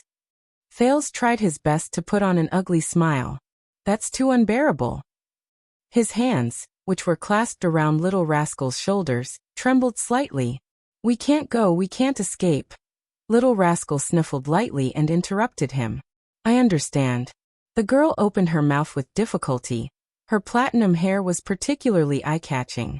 You want me to, with a sorrowful expression. She did not continue. She seemed to be hesitating. Thales gulped and nodded. I want to make up for everything, avoid the worst consequences, and mend the wounds we left behind, whether it's our responsibility or not. Little Rascal seemed to have figured something out. Her face was pale. I understand. What you need is not Little Rascal. She trembled and stared at Thales in disbelief. What you need is Saroma Walton. You want me to become her. To become His Majesty's granddaughter. In that instant, Little Rascal's eyes turned red. Thales froze for a moment. For a moment he could not continue. He lowered his head, and remembered their conversation in the butcher's shop. Choose who you want to be. But now Thales gritted his teeth. He felt as if his tongue weighed 1,000 pounds. No. A second later he raised his head abruptly and stared straight into Little Rascal's eyes. What I need is still Little Rascal, not Saroma. Little Rascal widened her eyes in shock. That Little Rascal who accompanied me through all the disasters, who never left me. Thales said seriously, enunciating each word. That silly little girl. The little girl who did not know how to hide when she was in danger. I need her to accompany me for one more time. Thales stared at her quietly, his gaze gentle. Although this request might be too much. Little Rascal stared at him blankly, as if she had forgotten to think. I know you're afraid. Thales' hand on Little Rascal's shoulder unknowingly clenched into a fist. I know you want to escape from all this. But, Thales' face contorted, but after a few seconds, he raised his eyes again and stared straight into Little Rascal's eyes. Raise your head and face it, just like how you faced the great dragon. Little Rascal did not answer. She only stared at Thales with tears welling up in her eyes. A few seconds later, tears flowed uncontrollably from her eyes. There's nothing like this in the books, Little Rascal said fearfully, tears streaming down her cheeks. I don't know, she bit her lips, tears flowing down her cheeks. Thales sighed in his heart. Maybe there is, Thales said softly. It's just that we don't know. Little Rascal sniffled. If there really isn't. Thales sighed and moved his hands to her head. That would be even better. Thales stretched out his fingers and gently wiped away her tears. Then he held her black-rimmed glasses and gently straightened the crooked and damaged glasses.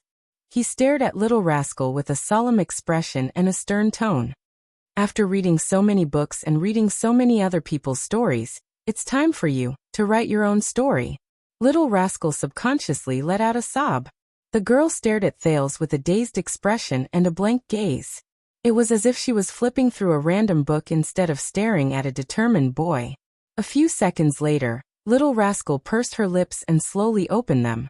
She said softly, Will you always be by my side? Yes. He nodded. Her eyes brightened. Will you face all of this with me? Yes. He flashed a smile.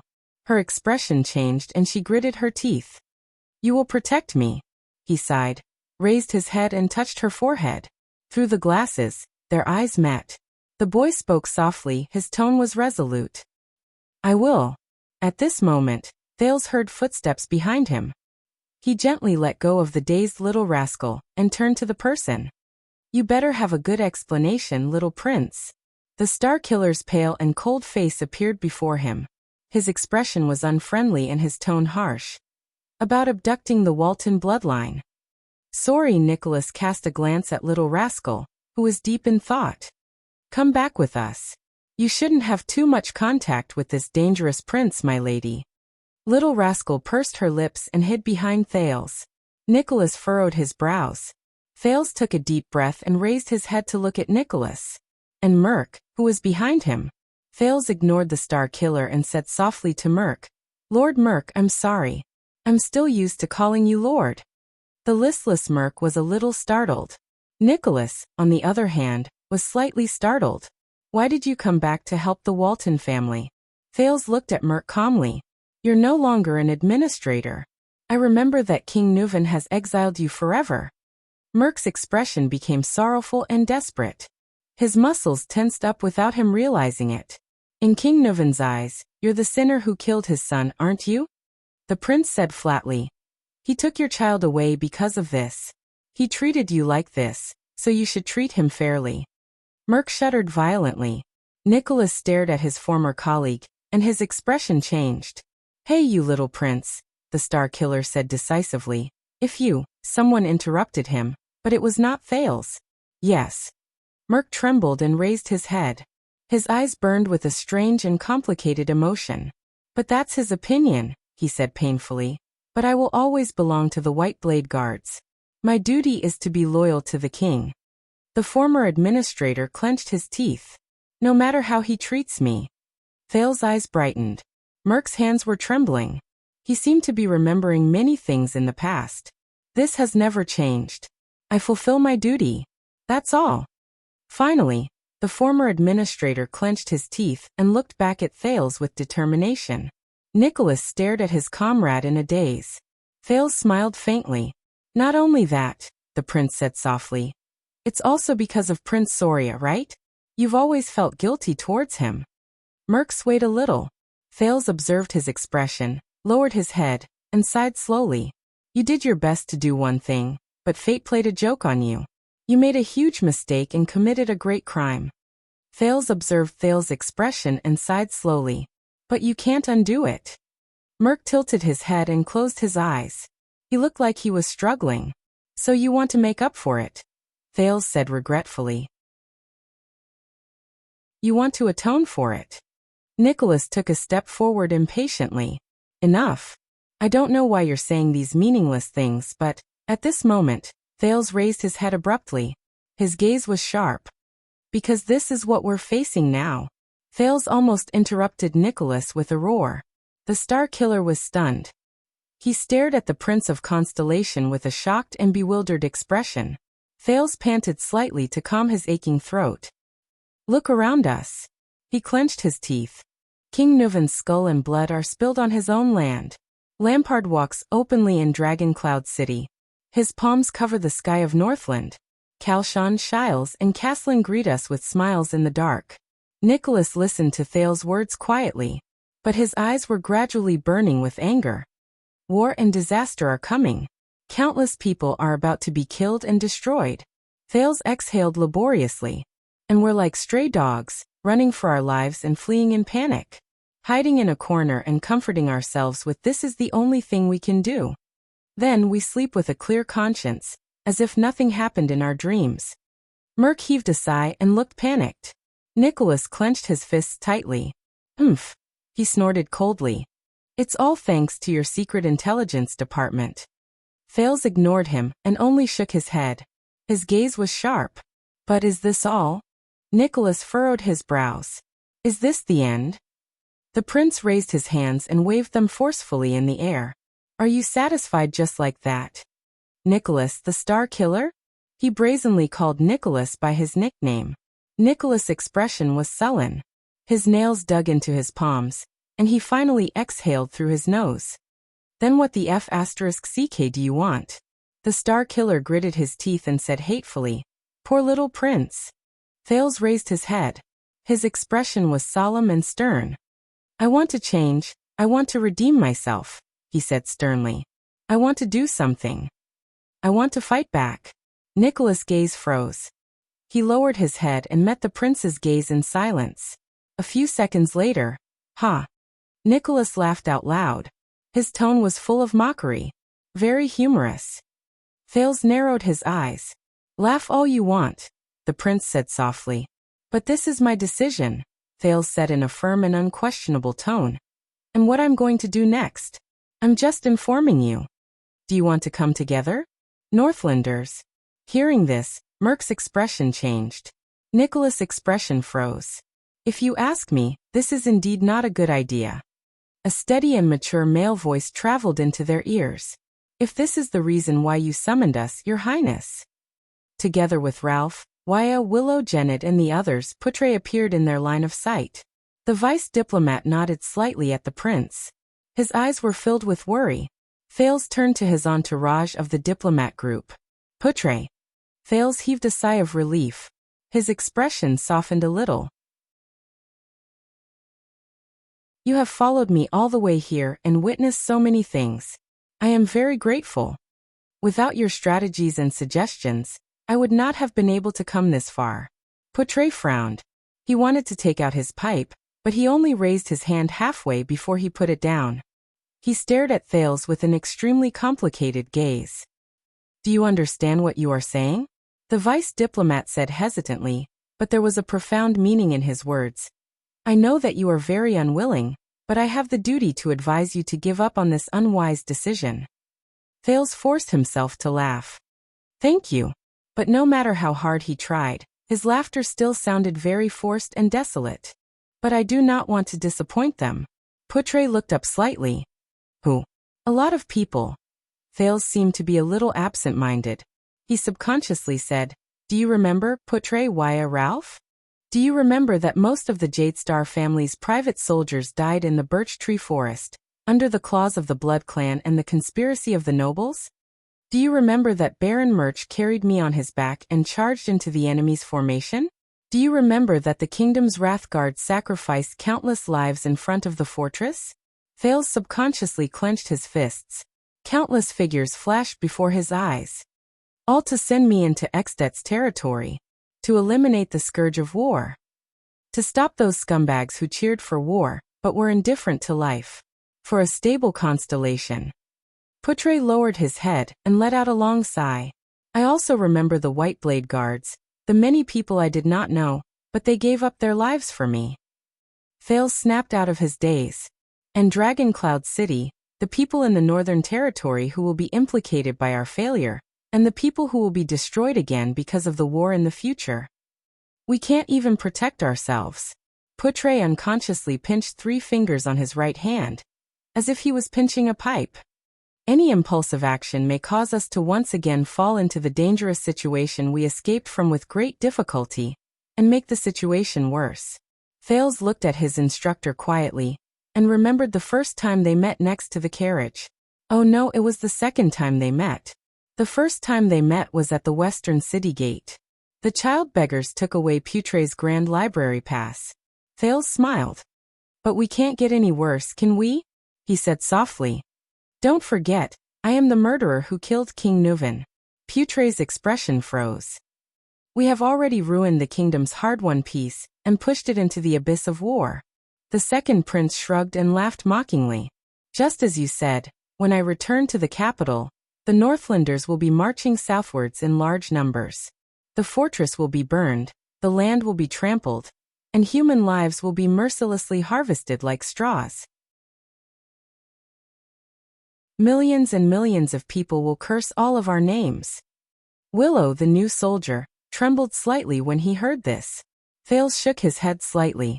And once we lose the Northern Territory and our greatest barrier, very soon, I will have to face a weak kingdom that is in danger, full of grief, covered in wounds, and in danger for the rest of my life.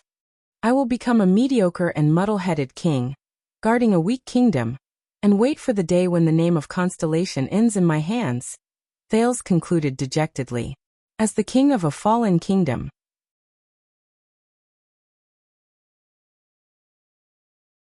Chapter 231. Portray did not speak. He only lowered his head quietly. The veteran Genid sighed. The way he looked at Thales slowly changed. As for Northland and Extet, they will live under Lampard's lies and will. One day, they will even worship this Kingslayer as their king. Thales turned his head. Nicholas snorted. The Walton family will never recover from this setback. The prince glanced at Nicholas and Merc and sneered softly. This feels terrible, doesn't it? Portray exhaled. His eyebrows furrowed. As for escaping? Thales continued. His voice was a little hollow. Leaving behind such a mess, where else can we escape to? The prince turned his head and swept his gaze over everyone. In the future, we will die in the war-torn Eternal Star City, Thales said firmly. Or now we will die in Dragon Cloud City, which is filled with conspiracies. Is there a difference? He asked loudly. No one spoke. Then a sonorous and powerful male voice broke the silence. Of course there is. Everyone turned their heads in surprise. The young police officer, Cohen Caribbean, walked to the back hall with heavy steps. Miranda and Raphael followed behind him with subtle expressions on their faces. The tall and strong police officer said loudly, "If we choose the latter, at least all of us can die like men." Miranda glanced at Cohen coldly. Raphael covered his mouth and coughed at the right time. The agitated Cohen's expression froze. He quickly added weakly, "And women." Before everyone could ponder the amazing meaning of this sentence, Thales smiled slightly. "Thank you for your support." The second prince nodded and said in a friendly manner, "Sir Caribbean." When Cohen heard the prince's acknowledgement, his eyes immediately curved into crescents. "Just call me Cohen, Your Highness." Miranda snorted. "That's right." Thales turned his head. "Horace Jadestar once said that. Since we can't retreat, why don't we move forward with all our might?" He looked around and swept his gaze over everyone. Poutre clasped his hands. His gaze was worried. Cohen looked agitated and eager to try. Raphael's expression was indifferent. His gaze was focused, and he kept rubbing his fingers. But Thales' gaze had already shifted to the Northlanders. "What do you say, Nicholas?" he asked steadily. Nicholas frowned and fixed his gaze on the prince. "This is impossible." The Star Killer shook his head in denial. "You? The current you and us are nothing compared to Lampard." But Thales interrupted him again. "Remember your White Blade Guards? Commander Nicholas?" The second prince stared at him with a firm gaze. Nicholas' expression was unpleasant, and his gaze froze. "You may not remember." Thales snorted softly. His gaze was incredibly solemn. "But I remember." Nicholas clenched his fists. Merc grabbed his shoulder and shook his head slightly. Thales heaved a long sigh and gritted his teeth. As he recalled, he said hatefully, "I remember those warriors. I remember they used their flesh and blood to block the flying locust blade. I remember they held hands and blocked the deadly crossbow bolts for us. I remember that with their last breath, they raised their blades and charged at the enemy." Nicholas' expression turned colder. Almost everyone furrowed their brows. Those were the dragon's imperial guards. They were the last silhouettes of many of them. Thales raised his head abruptly and asked in a drawl, "Do you remember, Commander?" Thud. Nicholas punched the wall beside him fiercely. "I trained them myself. I remember each and every one of their names, faces, and skills."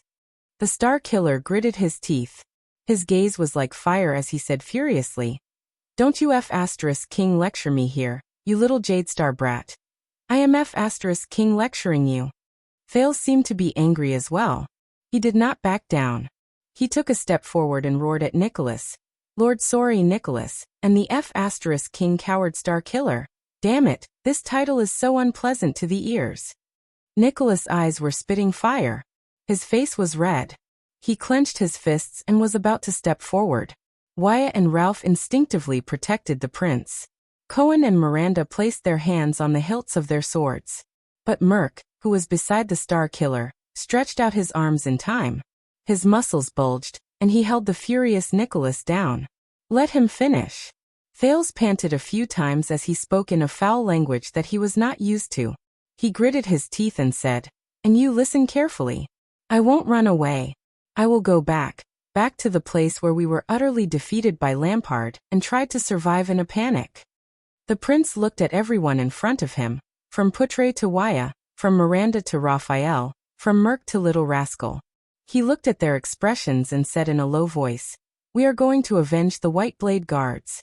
We are going to seek justice and truth for them. We are going to prove that their sacrifice, that their efforts were not in vain. We are going to destroy Lampard's schemes and plans, no matter what they are. We are going to save this city that has bled too much." After Thales finished speaking, he patted his chest. Nicholas gritted his teeth and sneered, "This is suicide. It's just a better way to die." Thales raised his head again. "That's right. We Constellations are going to commit suicide," he said coldly. "Northlanders." The second prince pushed Waya away and walked towards Nicholas. He stared at the Star Killer with eyes as sharp as swords. "Are you coming or not?" The air seemed to have frozen. Nicholas glared at the second prince of Constellation. The faces of the White Blade Guards appeared before his eyes. "And that guy? Caslin. And him.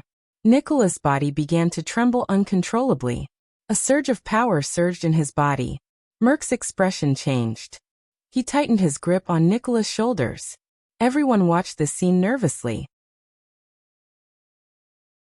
After a while, Nicholas swung his arm and broke free from Merc's grip. F***ck. He looked like he was struggling and spat.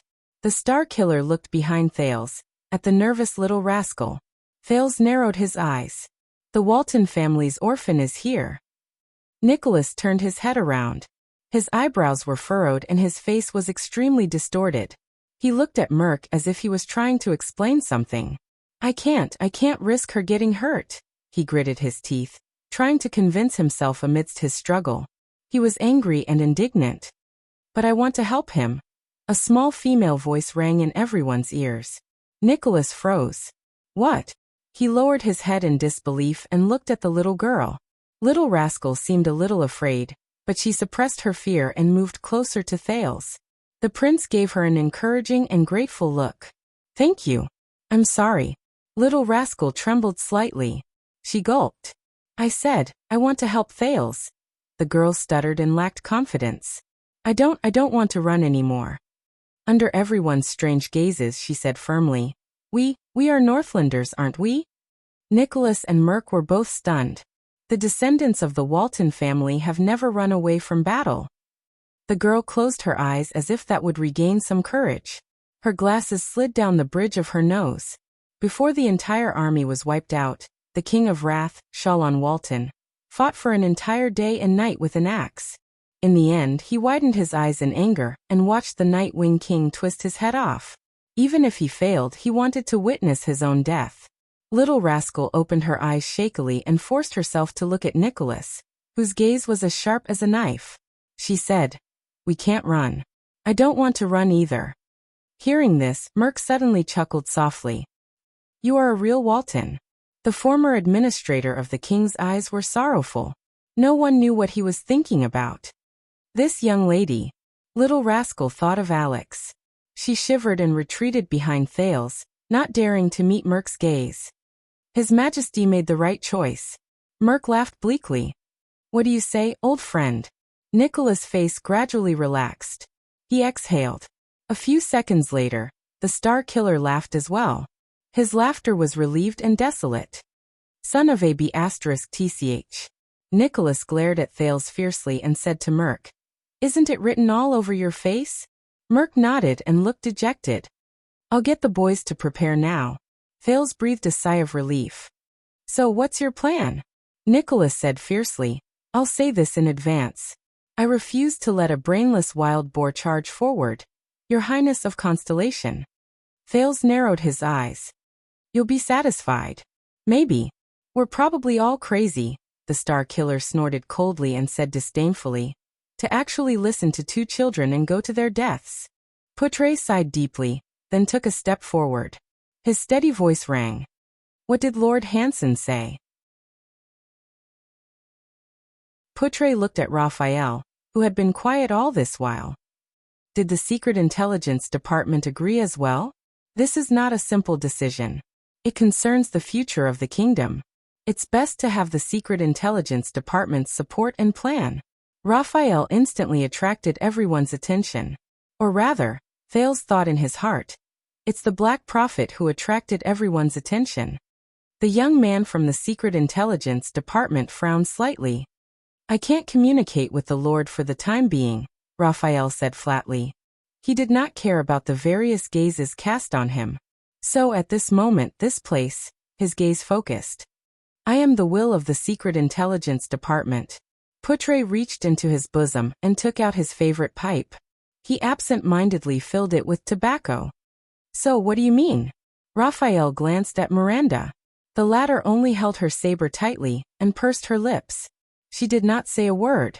This reminded him of the little girl 12 years ago.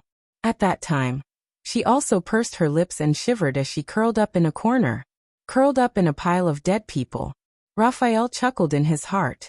The young man from the Secret Intelligence Department turned his head. His gaze was resolute and firm. He still looked cynical and relaxed, but his words were very formal. Since it's the prince's decision, the Secret Intelligence Department will, of course, fully support and provide all assistance. Thales nodded at Raphael. Moreover, he's not completely unsure. Raphael glanced at Thales. Forget it. Poutre lowered his head and lit his pipe. His eyes were tired as he said, after all, he's a Jade Star. Thales sighed. Lord Poutre-Nemain. Go ahead. When Poutre raised his head again, his expression was much calmer. He exhaled a mouthful of smoke. If this is your will.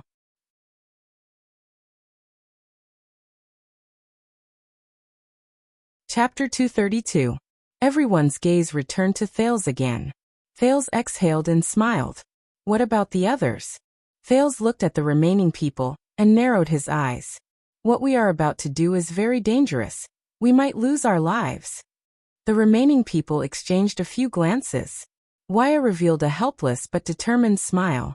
Your Highness, I have already said this when we first met. For the rest of my life, this body of mine will be yours to command. Thales shrugged. The veteran Genid raised his eyebrows slightly. If you ask me, your style is indeed different from Duke John's, but why not? Don't look at me, Willow said nervously. I will go wherever everyone else goes. Ralph saw Thales' gaze shift to him and could not help but frown. He extended his hands and made two gestures in the air. Don't ask. Just do it. Thales smiled knowingly.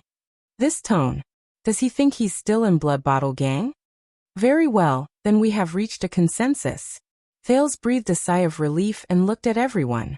But his expression immediately darkened. Even though this decision might kill us. No. Thales sighed in his heart. In this plan, there had to be someone who was going to die. But since the decision has been made, Thales' gaze froze. But what are you going to do? A discordant voice interrupted. Everyone turned their heads. We only have a group of defeated soldiers who are on the run. All of them are injured and hiding. Including the White Blade Guards, there are only about a dozen of us. Behind Cohen, Miranda Arund looked at the prince with a cold expression. You are just a 7 or 8-year-old brat. What can you rely on to overthrow Lampard and protect the Northern Territory? Lady Arund's gaze was incredibly sharp, and her question was extremely sharp. Even to save the kingdom? The same question. Nicholas mocked bluntly. Do you really want us to die and move the people of Dragon Cloud City? Thales lowered his head and was silent for a few seconds. What do you think? The Prince of Constellation asked calmly. Everyone looked at each other. Poutre raised his eyebrows. I say, said the vice diplomat in a low voice, with a puff of smoke, that we are no match for Lampard in any respect. Cohen crossed his arms and gave Raphael a questioning look, but the latter ignored him. Lampard has nearly 2,000 men. They are the standing army of Black Sand region, and they are disguised as patrols. They are also firmly occupying the first gatehouse, and even control Heroic Spirit Palace. Poutre calmly recounted the events. Nicholas raised his head and his eyes shone with a cold glare. Dragon Cloud City has enough troops to suppress him. Gather the patrols and the Walton family's recruits. The White Blade Guards will be the vanguard, and I will personally lead the attack. Whether it is the Gatehouse or Heroic Spirit Palace, I guarantee that they will not last more than 15 minutes. If, as a mere lord, you could recruit these troops in a suitable name, which might take a whole day, and make them run amok in Dragon Cloud City without hesitation, follow you to attack the Gatehouse, and rush into Heroic Spirit Palace, Poutre retorted without batting an eyelid. That's right. Nicholas did not speak. He forcefully swallowed the words "this was my original plan" back into his throat. Merc patted him on the back of his shoulder. Poutre sighed and continued. He has multiple Supreme-class elites under him. Regardless of whether it's Caslin or the Fire Knight, if they ambush us when we are caught off guard, they can defeat us in a short amount of time. There's even an existence like the supra-class swordsman Croche. Hearing this, Merc's expression clearly froze. He has allies like the Red Witch Shiles and Vlad. Everyone listened quietly to Poutre's analysis. Their expressions became increasingly unpleasant. Intelligence is everywhere, and his connections are everywhere. I am willing to bet that once we get close to Heroic Spirit Palace or the first Gatehouse, We will be discovered within 5 minutes. Don't forget about Shadow Shield. Thales sighed. And maybe Charlton. Hearing this, Putre's gaze darkened. Yes, and Shadow Shield and Charlton. We are also at an absolute disadvantage in terms of the situation. The vice diplomat took another puff of his pipe. There was a worried look on his face. Your Highness, as well as Constellation, have been rumored to be the masterminds behind the scenes. Other than a few white blade guards and this neutral temple, we are isolated and helpless. It is difficult for us to even show our faces. Everyone's expression became solemn. It was as if the excitement and passion from earlier had been swept away. Unless Lampard surrenders directly. Putre put down his pipe and sighed softly. Otherwise, I don't see any chance of winning until now. Thales did not speak. He only quietly observed everyone's expressions. Might as well let Raphael find another calamity to help us. Cohen shrugged in annoyance. It will be faster this way. Many people raised their eyebrows. Nicholas and Merck looked at the young man from the Secret Intelligence Department with unfriendly expressions. Yes. Raphael snorted coldly and glanced at Cohen.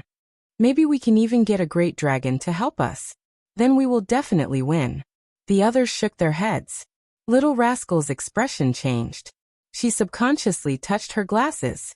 Ralph grunted and gestured at the bright moon goddess with his chin.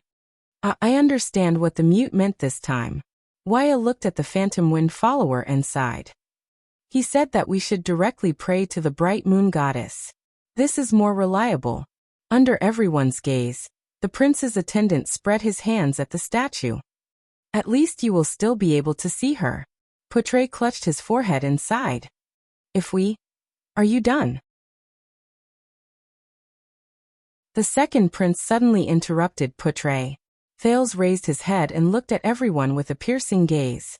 He flashed a sly and confident smile as he recalled the unforgettable battle and the swordsman who left a deep impression on him. Before the big battle starts. Thales raised his right hand and gently tapped his forehead. We have to change our minds first. Everyone was stunned. Changed our minds? Miranda asked doubtfully. Among the puzzled people, Raphael rolled his eyes and seemed to be deep in thought. Thales exhaled and operated his brain, which had been thinking for a few hours. Black Sand region seems to have the upper hand in every aspect, seizing the initiative. The scenes from last night appeared before his eyes. He extracted information one by one. They have the entire situation under control, and we have no power to fight back. Thinking of this, Thales smiled faintly. How could a flying dragon lose when it rides on his face? But he felt a little gloomy. No one in this world understands this joke. At this thought, Thales raised his head and forced himself to be alert. Smack. But. The second prince's gaze was calm as he punched his other palm. Really? Do you have another opinion? Putre's eyes shone brightly. Your Highness? No. Unexpectedly, Thales shook his head. Your analysis is correct. But even if they are as strong as the calamities, the prince raised his head and his gaze was firm. They can't change people's hearts and turn the situation around. Even if they are strong enough to destroy Extet's capital, kill all the Extension nobles, and even threaten every Northlander with death, they can't change Northland's traditions, can't change Extet's spirit, can't force people to change their minds, and can't destroy the truly precious things in this land. Cohen ran his fingers through his hair. His expression did not change, but his gaze when he looked at Waya was filled with one word. What? Waya shrugged at him. I don't understand. They were not the only ones. Nicholas also frowned in puzzlement. What are you trying to say? Thales' pupils shrank. What I want to say is, the second prince said faintly, don't limit your vision to a simple comparison of strength. The battle we are about to face is not a gambling fight between two people using their strength to arm wrestle, nor is it a game of counting on a chessboard, much less a fair duel between ancient knights. An army of 1,000 or 2,000 people is nothing. They can't change the minds of the nobles in Dragon Cloud City, and the warriors of Dragon Cloud City can crush them in one blow, Thales said calmly. At the same time, he kept thinking about the doubtful points he had grasped before. Caslin and Tolja can kill any pawn at will, But even if you tie the two of them together and multiply them by 10, they can't make the archdukes willingly support Lampard as king. They can't turn the truth that has already happened into an illusion. The Red Witch seems to be very powerful, but without the support of the power she is attached to, the secret room spies and the secrets they hold are nothing. Shadow Shield and Charlton sound terrifying, but they can only carry out assassinations and spies in the dark. What truly supports their survival is power, as well as the conflicts and contradictions that arise from power. Without power, they are like fish out of water. They have no value at all. They are just Lampard's chess pieces. The intelligent Kentvita, the brave Tolja, the well-respected Caslin, the all-pervasive Red Witch, the well-connected Marquis Shiles, and the obedient Black Sand Region army. When he said this, Thales shook his head. But we can't be fooled by these chips and chess pieces. Raphael flashed a faint smile. Interesting. What a familiar argument. Miranda lowered her head, seemingly in deep thought. Cohen widened his eyes and blinked 3 times in puzzlement. How is it interesting? Thales took a deep breath. The expression in his eyes was extremely serious and solemn. You must know that all these chess pieces cannot compare to the strongest, most terrifying, most powerful, and most unique chess piece on their chessboard. The prince's voice rang faintly. Only that person is the greatest threat. That truly powerful person, the strongest chess piece in their camp. No one spoke. Everyone seemed to be thinking, even Cohen. Raphael rubbed his fingers. Miranda stroked the hilt of her sword. Nicholas' gaze was still as cold as ice, and Merc looked at Little Rascal with a profound gaze. Poutre seemed to have forgotten to smoke, letting the pipe burn in his hand. He said tentatively, "You mean?" Thales raised his gaze and pictured that terrifying opponent in his mind. "Yes," he said absent-mindedly, "an ambitious and ruthless person with extraordinary courage." Thales nodded nonchalantly, but his eyes were filled with wariness and solemnity. Their strongest chess piece. He said the name softly. Chapman Lampard. At that moment, everyone was stunned. "We cannot be fooled by the appearances of the other chess pieces," the prince said softly. "As long as we attack the weak point, everything else will be solved." Thales quietly watched the other people's gazes and expressions, not saying a word. Then Nicholas raised his head in confusion. "You mean," the Star Killer said in disbelief, "to behead him?" "I get it." Before Thales could react, Cohen slapped his forehead and his eyes lit up. "We're going to do everything we can to assassinate Lampard." When he heard their words, Thales almost vomited blood. He rolled his eyes and suddenly remembered High Priestess Holmes' words just now. So, the prince tried his best to look calm and snorted. "You're not listening to me." Cohen was instantly stunned and widened his eyes. On the other hand, Nicholas looked as if he had just eaten **T. Thales exhaled deeply. "Oh my God! No wonder." So when I say this, and then look at the other person's ignorant face, it's so pleasant. After savoring the feeling for a while, Thales raised his eyebrows. "I understand." Finally, Miranda caught on to Thales' words. "You are not thinking of going head-on against his armor. Instead, you are thinking of going around the edges and directly attacking Lampard's fundamental goal? Thwarting his intentions?" Poutre narrowed his eyes. "Yes, the root of everything is Lampard." The second prince smiled in relief. He said with a smile, "We're going to determine his intentions and then find his weakness." Everyone looked at each other. "You make it sound so easy," Nicholas said in dissatisfaction. "What's Lampard's weakness? What's his goal? How are you going to thwart him?" Thales blinked. "I have a conjecture about this. It needs to be verified. As for thwarting him, since we are going to deal with their strongest chess piece." Thales took a deep breath, and his eyes shone like fire. "Naturally, we have to bring out our strongest chess piece on the battlefield where both sides are the most unfamiliar, the most disadvantaged, and the most isolated." Thales said resolutely, "We'll decide the winner in one round." Miranda furrowed her brows. "Wait, did you just say our strongest chess piece?" the swordswoman asked doubtfully. "What did you mean?" Cohen glanced at the silent Raphael, then at Nicholas. "The Secret Intelligence Department?" The police officer asked tentatively. Or the legendary anti-mystic equipment? Thales raised his eyebrows. You mean? Portray glanced at Little Rascal suspiciously, causing the latter to panic a little. The Walton family's orphan? The legitimate heir of Dragoncloud City? But her gender? The strongest chess piece. Nicholas put down his arms and looked around. Puzzled, he said, Me as a supreme class? Thales ignored the three of them. He exhaled through his nose and suppressed the displeasure in his heart. All of you are right. He ignored the others' words. His eyes burned with the flames of pre-battle. Just like when he faced the blood mystic in the past, he said eagerly, The strongest chess piece in our camp. The second prince smiled and extended his right hand. He tapped his chest and shouted a name.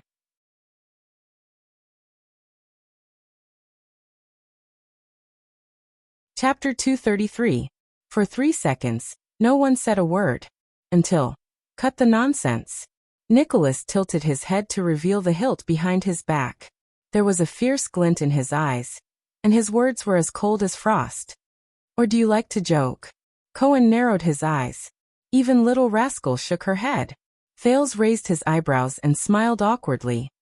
But I am serious. He looked at everyone's hostile and doubtful gazes, and his heart skipped a beat. The prince could only shake his head in the end. All right, let's get to the main point.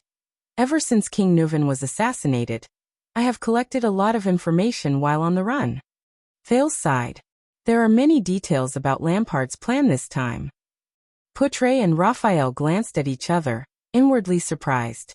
Miranda frowned slightly. Collecting information while on the run? Thales shrugged. I can't just run for my life in a panic. Nicholas focused his gaze. For example? For example, Lampard's true objective. Thales' breathing slowed down. Whether it was the army that he did not need to bring or his personal appearance, it has far exceeded the scope of self-preservation by counterattacking Nuven. We talked about this in the prison cell, Miranda said keenly. Do you have an answer? Under everyone's gaze, Thales lowered his head slightly. He recalled the oppressive conversation in the carriage. After King Nuven died and I fell into Lampard's hands, he said something to me. The second prince said absent-mindedly, replaying the scene in his mind. That sentence has been bothering me, until just now. Raphael subconsciously leaned forward a little and narrowed his eyes. Chapman Lampard's original words were, Thales said in a hoarse voice, imitating the ambitious and ruthless man's tone. What's next? Double quotes. To save this country. Aside from Little Rascal, everyone was stunned. There were a few seconds of silence again. What? Portray was bewildered. Raphael and Miranda lowered their heads and pondered. Humph. Nicholas shook his head and exchanged glances with Merc. The self-justification of the shameless, the cunning words of the Kingslayer. Thales shook his head solemnly. No, I can feel it. The prince exhaled. His gaze was solemn. He is serious. Lampard really believes that what he is doing is saving Extet. The Star Killer's expression slowly froze. Cohen scratched his head. Maybe we should stop this guessing game and get straight to the point. Say something that I can understand? There's something wrong with this sentence. Portray took a puff of his cigarette, and an undercurrent surged in his eyes. What does this country have to be saved? Could he be referring to the overthrow of King Nuven? Miranda crossed her arms and thought carefully. As far as I know, Nuven VII's 30 years of rule made the archdukes respect and fear him. To Lampard, Nuven's death is the rebirth of the country. They can finally break free from the oppression of the Walton family and Dragoncloud City? Merc sighed, but the prince still shook his head. Thales inhaled and said quietly, The biggest reason Lampard wants to overthrow King Nuven is because he is afraid of King Nuven's revenge on Black Sand region. It is to protect himself. But this problem has been solved. Thales raised his head and organized every element in his mind. King Nuven is dead. He will not crawl out of Hell's River to look for him. Raphael did not say a word, but he suddenly smiled.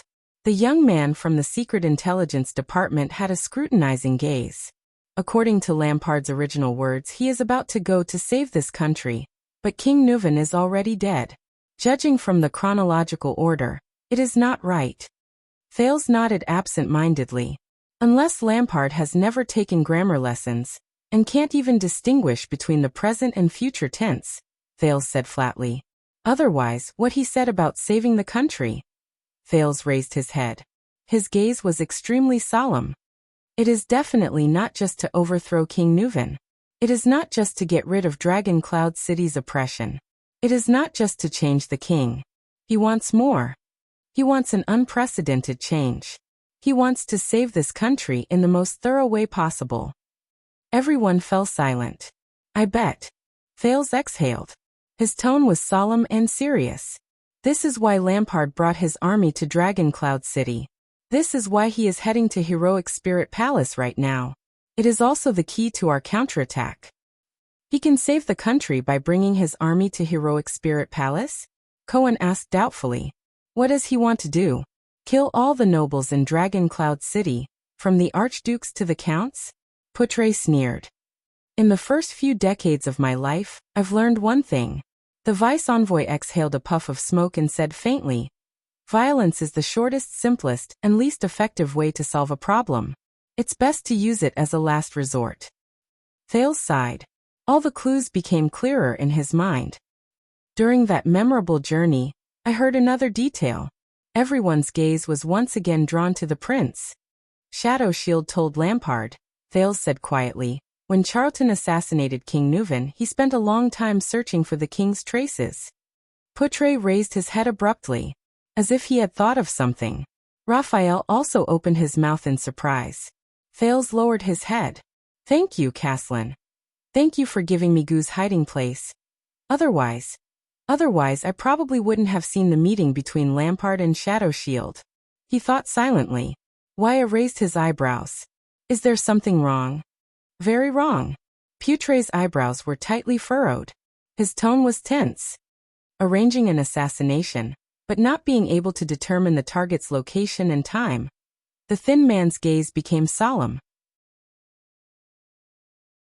For an assassination that requires prior planning and thorough preparation, this is one of the most fatal and unforgivable mistakes.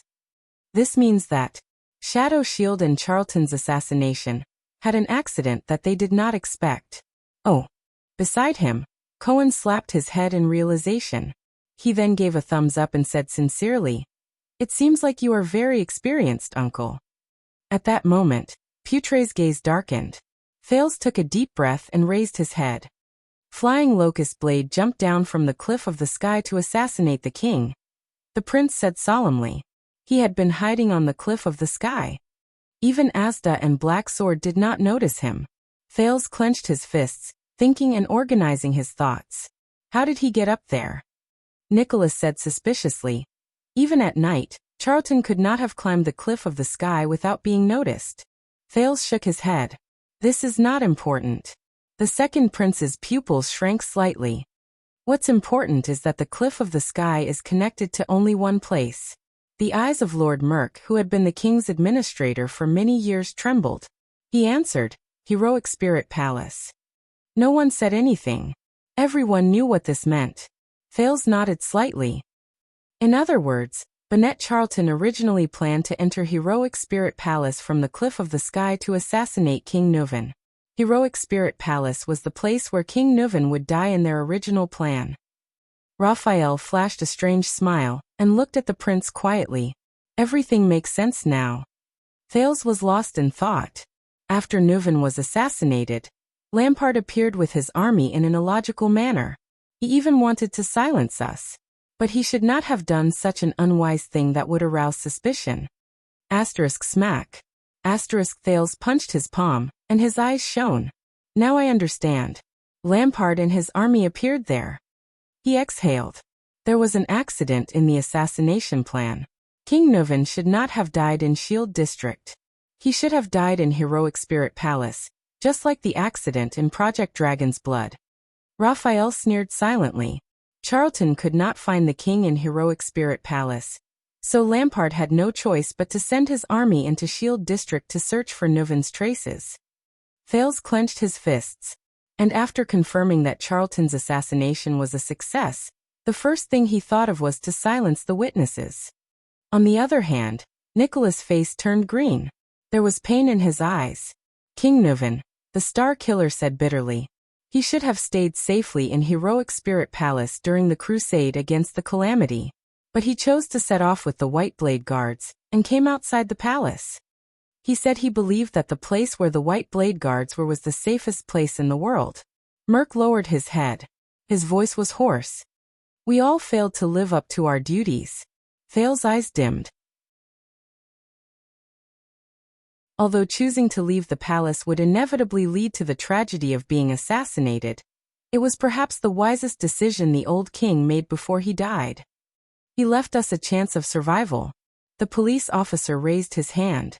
What does this mean? Cohen waved his hand and thought hard. Lampard did not want the people outside the palace to know that Nuvan was dead? Miranda raised her head. Her eyes were cold. If King Nuvan had followed Lampard's original plan and died mysteriously in Heroic Spirit Palace, what would have happened? The swordswoman asked coldly. Putre shook his head. It's not about what would have happened. Thales hummed in acknowledgement. A few high-ranking figures appeared in his mind. He muttered to himself and continued the vice diplomat's words. It's about 4 friendly and amiable old friends who were also in Heroic Spirit Palace at that time. It's about what would have happened to them. Thales raised his eyes abruptly and looked at everyone. Let's go, he said resolutely. Where? Nicholas narrowed his eyes. Thales smiled. To verify my final guess, the prince said softly. To find Lampard's weakness. At the same time, the conversation between the 5 archdukes in the Hall of Heroes in Heroic Spirit Palace was getting more and more intense. Regarding His Majesty's misfortune, Chapman Lampard looked at the 4 archdukes in front of him coldly. It seems that you have something to say? Rockne of the City of Faraway Prayers snorted coldly. Don't treat your peers as fools. Archduke Rockne said coldly. We are not the noble background characters in night novels who only know how to serve as foils for the protagonist and let him *CK their daughters for free. Lampard narrowed his eyes. As His Majesty's greatest enemy, Chapman. The bearded Alceus raised his chin and crossed his arms. His expression was solemn. But you found out about his death so much earlier than us. That's not easy. The Archduke of Black Sand Region snorted softly. And you appeared not too early nor too late. You appeared not long after His Majesty was assassinated? Archduke Trentida hid half of his face in the shadows where the brazier's light could not reach. He stroked his beard and said sarcastically, It seems that the horses of Black Sand Region are really fast. They're almost as fast as great dragons. How about selling some to me? The corners of Archduke Lampard's lips curled up slightly. I thought. The experienced and prudent Archduke Letko shook his head, making his bald head even more conspicuous.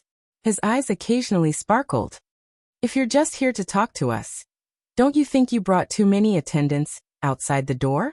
Chapman Lampard raised his head and glanced at the stone carving of the Cloud Dragon spear above his head. He placed his hand on the old saber at his waist. In the next second he nodded slowly. But on Lampard's unsmiling face, his gaze became colder and colder.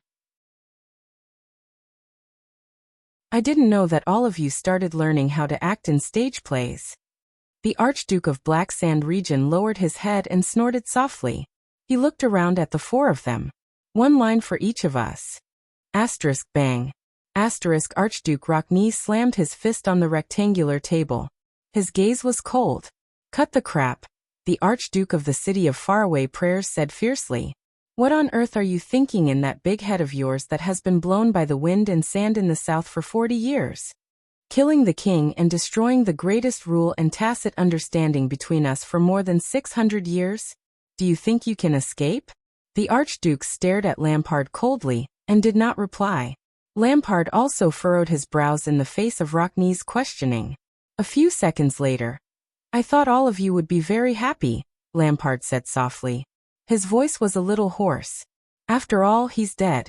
All of you can finally get rid of that tyrant. Get rid of his officials.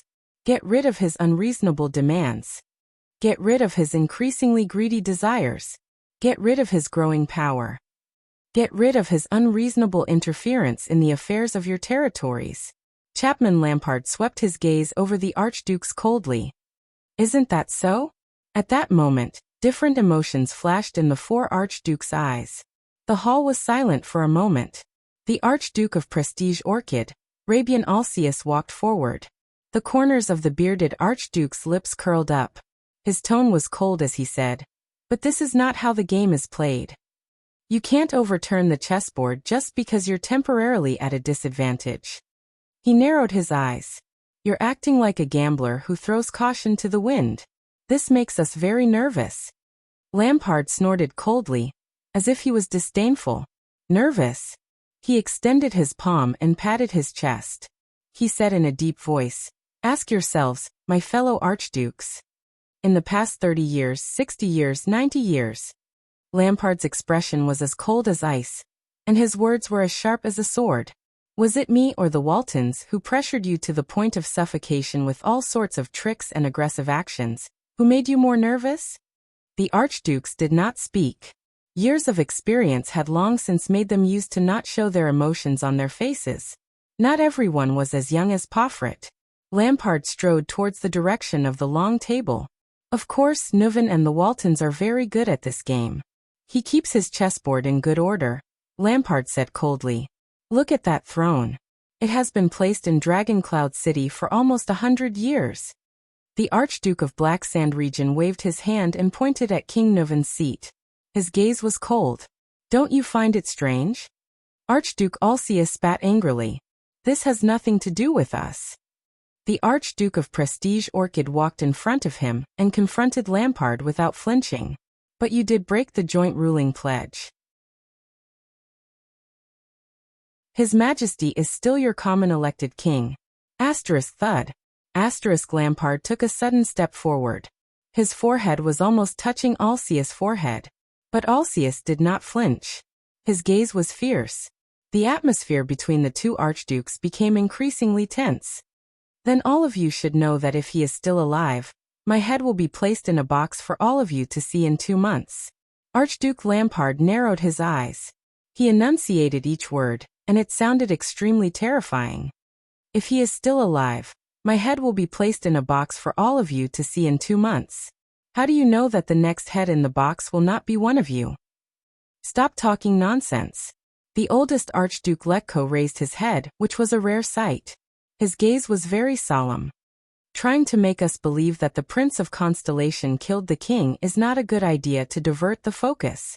The Northlanders have their own way of doing things. Archduke Rockney continued his sentence and said in a deep voice. We just have to follow it. Archduke Lampard narrowed his eyes, seemingly dissatisfied. Archduke Trentida clapped his hands. I don't think he wants to follow the way of Northland. The Archduke of the Reconstruction Tower, who was famous for his cunning, tilted his head. Look at the bunch of stupid soldiers outside the door. Archduke Rockney snorted coldly. Why do you still plan to exterminate all of us here? Archduke Lampard stared at the 4 archdukes. His expression grew colder. He clenched his fists. But the 4 archdukes before him did not have the slightest intention of backing down. They either sat or stood, staring coldly at Lampard, uncompromising. After a long while, Lampard relaxed his fists, lowered his chest, and slowly exhaled. I'm not here to threaten all of you, the Archduke of Black Sand region said solemnly. And I'm not here to harm all of you. Archduke Letko narrowed his eyes, as if he was deep in thought. Lampard raised his head abruptly. I'm here today for Ekstedt. Archduke Alcius and Archduke Rockney exchanged glances and sneered at the same time. Come on. Rockney shook his head. The Kingslayer wants to negotiate terms? For Ekstedt's future, Lampard said solemnly. I have an important proposal to make to all of you. The Archduke of Black Sand region raised his head. His expression was cold, but his eyes seemed to be burning with flames. Flames and ice. Dragoncloud City no longer has a direct heir, he said flatly. I believe that whether it's the selfish Walton family, or this archduchy that has been a burden to Ekstedt for more than 600 years, should not continue to exist. Trentida revealed a puzzled expression. Archduke Letko's expression changed. Alcius pursed his lips. There was a hint of shock in his eyes. Rockney's smile froze on his face. But Lampard continued to speak. The western part of Dragoncloud City can belong to the City of Faraway Prayers, he said flatly, as if he was talking about a trivial matter of the winter hunt last year. We can let Defense City manage the northern part. As for the rest, Lampard narrowed his eyes and stared at Alcius and Trentida. Let Prestige Orchid Region and Reformation Tower respectively.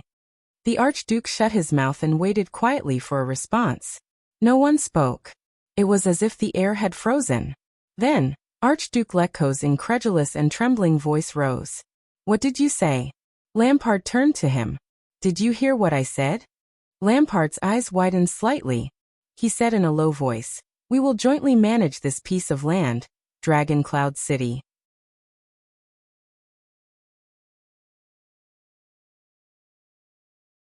Chapter 234. The four archdukes looked at Lampard with different expressions. Alcius furrowed his brows tightly, his face full of shock and bewilderment. Trentida tilted his head and sized him up with great suspicion. Archduke Letko's gaze did not move, as though he was frozen on the spot. Rockne clenched his fists tightly, his eyes full of disdain.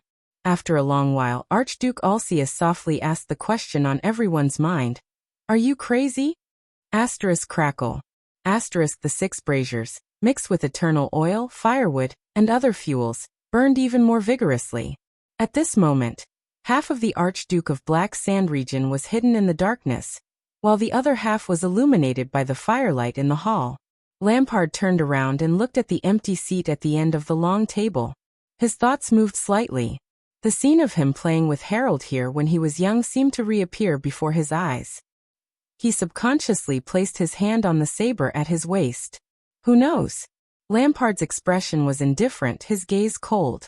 Probably. Alcius' expression became more and more perplexed. His brows began to tremble slightly. At this moment, Trentida, who had been sizing up Lampard with narrowed eyes, snickered. The other archdukes looked at him. Dragoncloud City, haha. Dragoncloud City. Trentida placed his right hand on his crossed left arm and supported his chin. His shoulders trembled as he laughed, and the shining blade embroidered on his chest also swayed up and down. Divide it. The Archduke of Reformation Tower chuckled again, as though he had just heard a good joke. Obviously, his sense of humor did not affect the other 4 archdukes. They stared at Trentida quietly, their expressions cold. Sorry, haha. Forgive my loss of composure, everyone. Archduke Trentida grinned and shook his head. With his right hand still resting on his left arm, he casually waved at the archdukes. But there was not a hint of apology in his words. Sitting in the seat of an archduke, it's rare to hear such shocking words. Archduke Trentida's smile slowly faded, but it remained on his face. There was a profound look in his eyes, especially when it comes from another archduke. Lampard stared at him and snorted softly. His expression was unfathomable. Very well. Archduke Alcius of Prestige Orchid interjected coldly. We will take over Dragoncloud City's vast land and countless subjects. Then we will eat and drink our fill. Then, they will let you off lightly, right? He seemed to be deep in thought, but his gaze became increasingly hostile. Like a good business? The king's territory in exchange for the king's life? Lampard did not even look at him. He stared at the sky and said, Don't read too much into what I mean, Rabian. You've been prejudiced against me since you were young. Alcius sneered, his expression ugly. Archduke Letko, the only one sitting, heaved a long sigh. Ignore King Nuven's assassination. Ignore someone's domineering and betrayal? The oldest archduke shook his head, a rare solemn expression on his face. This is not a good suggestion. Lampard looked at Letko, and his gaze sharpened. I believe that this is a good suggestion, Rogers, respected elder, he said respectfully and sternly. Dragoncloud City is located in the heart of Extet. It has countless important roads, abundant resources, vast territory, fertile land, and many subjects. Lampard's gaze flickered slightly. It has a natural suppressive advantage over other territories. During the days when Nuven was in power, all of you suffered a lot. Troops passing through borders, setting up checkpoints, cutting off supplies, storing up food, migrating, opening up wastelands. He had plenty of ways to deal with us. Archduke Letko sighed. His gaze was misty. So to get rid of Dragon Cloud City. Lampard extended his right hand and looked around at the archdukes. He slowly clenched his fist. This is so that the shackle known as the Walton family will no longer exist. It is to free all of you who are here. He glanced at the other 4 archdukes. But the other archdukes were unmoved. Only Archduke Rockne raised his chin slightly. He first revealed a faint smile, then his gaze turned cold. How interesting, he said in a low voice. After you did all this, after you shamelessly killed the king, after you brought your troops to Heroic Spirit Palace, you actually wanted to use the late king's interests and territories in exchange for our understanding and our accomplices? Rockne's voice gradually revealed his suppressed anger. You actually wanted to use the late king's interests and territories in exchange for our understanding and our accomplices? And you're still speaking in such a dignified manner. As if you're on our side and have no choice but to do this for us.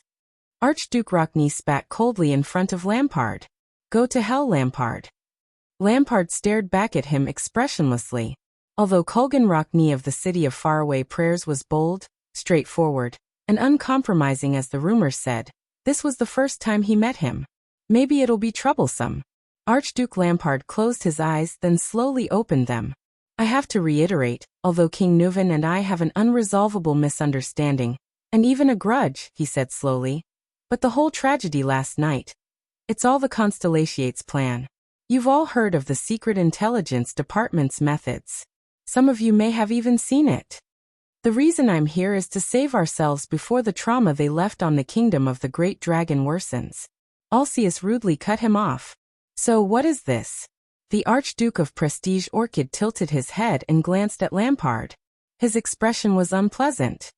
Find a good enough price, then bribe us to endorse your words. So, you're saying that you're treating this glorious hall? Alcius' voice suddenly rose, and his face was filled with anger. Is this a market where lowly people shout and bargain? Do not tarnish our dignity, your grace. Letko coldly watched the conversation between the few people, and did not speak. Lampard's expression darkened. He lowered his head slightly and exhaled slowly. So you don't accept this price? His voice was a little low. The same thing happened once before. 300 years ago. If it weren't for Chara's regency, the Waltons would have lost their rule over Dragon Cloud City, because their suzerain died. In other words, this is a once-in-300 years opportunity for you. Hearing this, Rockne could not take it anymore. He slammed the table and shouted angrily. This is impossible. With an offended expression on his face, he shouted angrily. You want us to abandon ourselves, to collude with the Kingslayer, to cover up and tolerate the evil that should have been committed by you. The evil consequences that you left behind. You're insulting us and Extet. Trentida laughed. Divide Dragon Cloud City? God, I can't believe I'll actually hear this in my lifetime. On the day the old king passes away, he said gloomily, his beady eyes darting back and forth. But this cannot be a reason for us to clean up your mess. Archduke Trentida retracted his gaze from Lampard and said with a smile, it's also not a good way to bargain. Lampard looked back at the Archduke of Reformation Tower. His expression changed. Is that so? Trentida, no matter how much you explore the Sighing Mountains, the barren Reformation Tower will always lack a new piece of arable land. Lampard turned to face Trentida. His words made the latter slightly startled. But if you have 2 or even 3 counties southeast of Dragon Cloud City, you won't have to feign civility with those mountain barbarians anymore. You won't have to worry about the food shortage every day before the bitter cold winter. Trentida narrowed his eyes. Are you talking about the 2 enclaves that don't border my land? The cunning Archduke sneered faintly. Who will benefit more? Lampard curled up the corner of his lips. Since you said so, the Archduke of Blacksand region said something chilling. Pofford of Beacon Illumination City has just passed away, and his territory is too close to Dragon Cloud City. The 4 archdukes' gazes flickered again. I thought that his young brother wasn't strong enough to take on such a big responsibility. Lampard concluded coldly. This will also solve the predicament of Reformation Tower. Of course, in this case, the division of Dragoncloud City's ownership will be different. The City of Faraway Prayers and Prestige Orchid region will both get a bigger share. Trentida was stunned. He stared at Lampard in a daze, as though he was seeing him for the first time. When Archduke Rockney heard this, he cursed with a terrifying expression. Damn it! Asterisk thud thud thud. Asterisk Archduke Letko tapped his fingers on the table. His gaze was subtle. From young Chapman, who used to follow behind his elder brother in a daze, to the infamous Archduke of Black Sand region today.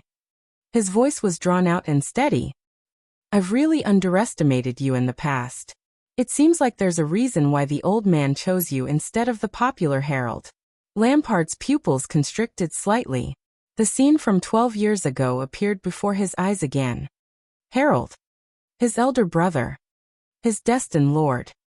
He seemed to see the man lying on the ground, coughing up blood and pain while smiling at his tearful and wailing self. Chapman. Remember. We will never give in. Lampard's gaze froze in the air. The bald old Archduke sighed. How ambitious. You want to swallow up the two most central archduchy territories in the country? My ambition? No, Lampard said quietly. You can't bear my ambition. Trentida rolled his eyes.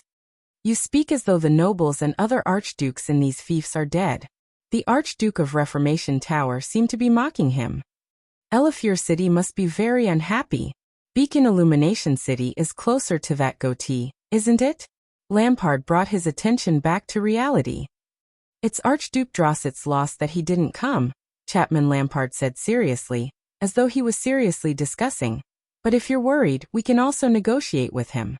We can all achieve a good result. Trentida chuckled. His intentions were hard to decipher. Clap, clap. Alcius clapped his hands twice. That's enough. The bearded Archduke said coldly. Do you still remember who you are? Lampard's gaze flickered. I know that Prestige Orchid region does not lack land, and the Alcius family's reputation in the Northlanders' hearts is not to be underestimated. The Archduke of Black Sand region nodded and said to Alcius, but if you accept this condition, you won't have to be careful between the King's urgent orders and Constellation's roaming sentries because of Pine Forest's border defense. And you, the upright and plain-spoken Rockney. Lampard looked at the long-haired visitor from the City of Faraway Prayers. With these new citizens, the City of Faraway Prayers will have the best source of recruits in the world. 80% of the people will be able to fully equip themselves. This way, when you face the turmoil in the desert and the Golden Passage again, you will be full of confidence. At least, you won't have to be so nervous, as if you're facing a great enemy. Rockney did not say a word. He only stared at him coldly. As for Defense City, Lampard turned to Letko, whose face was deeply wrinkled. The rich mines in the north of Dragoncloud City. Why not add a large piece of territory with rich crystal drop mineral deposits for no reason? The next time Archduke Shustel or the new king forces you to mobilize the entire territory and fill up the glacier defense line, you can throw a bunch of gold coins at them to shut them up. Archduke Letko did not comment. Enough. Archduke Alcius interrupted Lampard's one-man show. He shook his head. Don't test our patience. We're not here to chat and boast with you. You should be glad that we're still willing to listen to your nonsense here, Rockney added rudely. But you still don't seem to understand the situation you're facing. The long-haired Archduke said angrily. You're our biggest problem. The regicide Chapman. Or at least the Chapman who's suspected of committing regicide. Lampard frowned slightly. He glanced at the expressions of the other three archdukes. None of them objected to Rockney's words, not even the stingiest and calculative Trentida. Lampard sighed secretly in his heart. You just can't understand, can you? He closed his eyes, raised his right hand, and rubbed the space between his eyebrows. He seemed very tired. Even though I'm so sincere in giving you my proposal? Lampard opened his eyes, raised his eyebrows and suddenly raised his voice. Even though these conditions are actually beneficial to you? Come on. Alcius interrupted him loudly. The bearded Archduke snorted and said, on the morning after the king's death, 5 archdukes coincidentally appeared together and told them, "I'm sorry, but Dragon Cloud City is no longer the Walton family's territory, and you now belong to us. From now on, you have to pay us taxes and accept our conscription?" Beside him, Trentida hummed in agreement.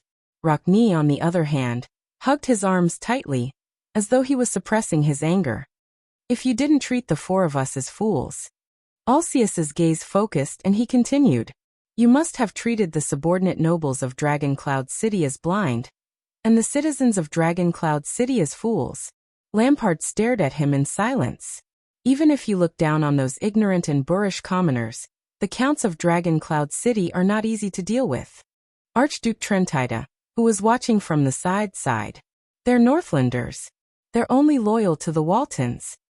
Divide Dragon Cloud City? That's just a joke." The Archduke of Reformation Tower shook his head and spread his hands. "Without that family name, we'll never be able to rule this land. Bribing us with a piece of sweet cheese that we can't even eat, to cover up your filthy deeds." Trentida rolled his eyes and revealed a smile. "You can't convince us on this point." Lampard furrowed his brows tightly. Archduke Rockne, who was in front of him, snorted loudly. "And all of Ekstedt. What do you think they'll think of us?" Archduke Letko spoke slowly. Occasionally, a bright glint flashed across his eyes. "After the 5 archdukes conspired to kill the king, they divided his territory." Letko shook his head and did not continue speaking. Rockne took a step forward. He narrowed his eyes and spoke to Lampard's face in an almost rude manner. "Perhaps you can be shameless and kill your kin as well as your king." Lampard's expression changed. "And you're even proud of it. But remember, we're Northlanders, Ekstedtians," the Archduke of the city of Faraway Prayer said coldly. "We have our own dignity and pride. If you're really for Ekstedt's future—" Rockne furrowed his brows as though he was filled with disgust. "Stop talking like a Camion. It disgusts me." Lampard closed his eyes. He turned around and took a few steps forward. His chest rose and fell. He was suppressing it. He was suppressing his increasingly impatient anger, even though he had rehearsed it thousands of times, and had some expectations of the Archduke's reactions. But enough. Lampard opened his eyes abruptly. "Archdukes? These short-sighted, stupid vermin behind me. They think they're noble and proud. They're completely unaware of the imminent crisis. They turn a blind eye to the most terrifying threat. They've never realized where the terrifying existence that truly decides their life and death is."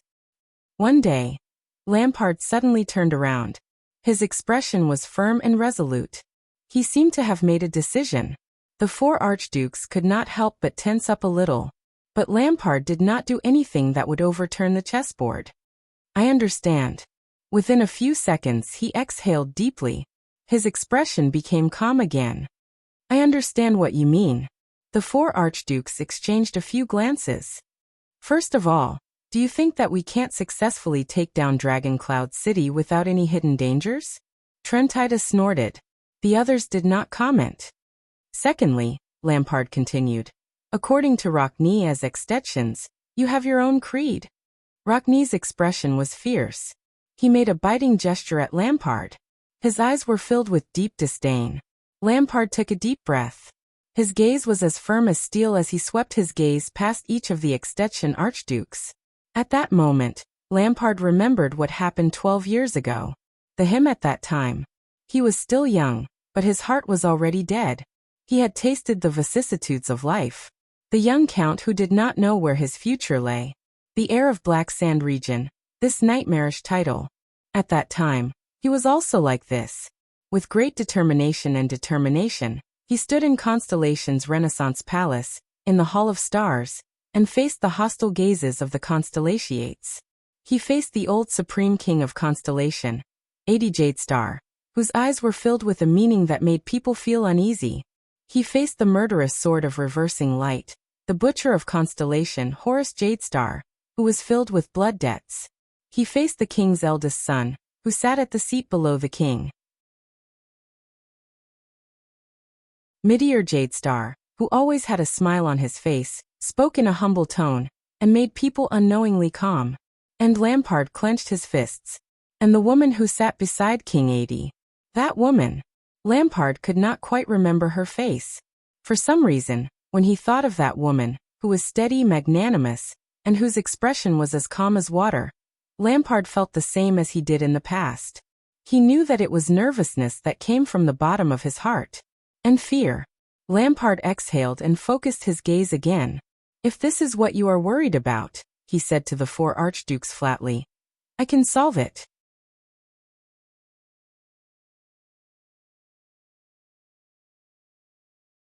Chapter 235. The four archdukes had different reactions, but one of them set an example.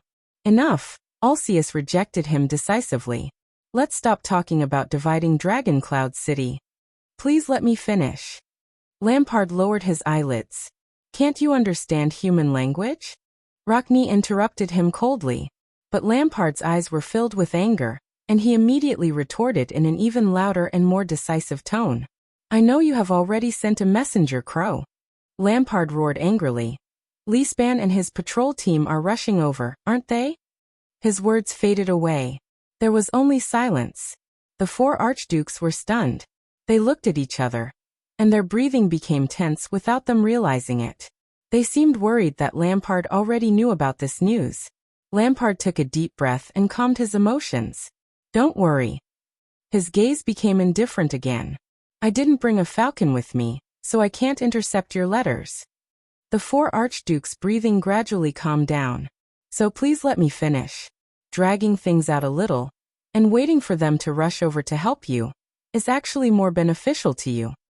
Hopefully the setup of the first gatehouse can be dragged out a little longer, at least until I deal with them. Lampard thought in his heart. Rockne narrowed his eyes and turned to the other three archdukes. Do you want to continue listening to his nonsense? Trentida shrugged. Although it's very boring, the Archduke of Reformation Tower whistled and voiced everyone's thoughts. It's still better than us pointing our swords at each other and spilling our blood in Heroic Spirit Palace. Alcius sneered. Letko's expression remained the same as he gestured for Lampard to continue. No one objected. Lampard nodded. Walton, he said coldly, I hold the last daughter of the Walton family in my hands, closer than any other branch of the family. Archduke Letko narrowed his eyes and shook his head. Ekstedt has never had a precedent of a woman inheriting the archdukedom. She doesn't have to inherit. Lampard's expression turned cold and he spoke faster. But she can be used as a temporary chess piece. Trentida raised an eyebrow as if intrigued. We can promise that the male bloodline she gives birth to after she gets married will become the future Archduke of Dragoncloud City. Lampard's expression was resolute. He rubbed his fingers together like a knife and swung them fiercely. This is much more effective and reliable than hastily giving Dragoncloud City to another family. We can stabilize the power inside and outside Dragoncloud City. And before that, all of you will jointly manage Dragoncloud City in the name of assistance. Lampard said calmly. Grand Duke Rockne frowned in disbelief. And then? Archduke Letko was expressionless. Lampard looked back at them calmly. The next second, the Archduke of Black Sand Region parted his lips slightly. His gaze was as sharp as a knife, and his words were as firm as steel. This is war. Grand Duke Alcius's face twitched. Huh. Beside him, Trentida waved his hand in displeasure. Every family will go back to their territories to recruit soldiers and buy horses. Then, when they are unprepared, they will destroy Dragoncloud City. Please, if this is your... Lampard interrupted him. The fearsome Archduke took a step forward and spoke in an explosive manner. No. Lampard's gaze was cold. We will unite the entire country and send troops south. Archduke Rockne clenched his fists. What? The four archdukes stared at Lampard with solemn expressions. The latter revealed a ferocious expression. Like a ferocious, man-eating beast before it hunted its prey. We will wage war against Constellation. He gritted his teeth and said fiercely, for the late King Nuvan, revenge. In another corner of Dragoncloud City, Thales and Putre were squeezed in a narrow carriage. In front of them, Nicholas, who had his makeup on, sat in the driver's seat. leaving them with only the back view of his coarse linen coat. Thales hid in a gap between a cart of firewood. He was restless. He furrowed his brows tightly and thought hard. Chapman Lampard. The 4 archdukes. King Nuvan. Between them, how should we break this stalemate? Poutrey and Thales were separated by 2 bundles of firewood when they saw the latter's expression. The vice-diplomat of Constellation sighed softly. The carriage drove over a low ridge and shook with a bang. At that moment, Thales only felt his vision shake. Then, a familiar feeling assaulted him. The prince subconsciously touched his forehead. His vision was starting to blur again. He was in a bright room. 3 or 4 young people were sitting around a middle-aged man with computers in their hands, looking at the projection on the wall. Since you chose this course, you must have the most basic understanding of social networks, such as nodes, edges, exit, entry, and even concepts such as two-mode networks and structural equivalents. Now, I want you to imagine a network diagram. Let's use human networks. It's easier to understand the relationship between people instead of a geometric diagram.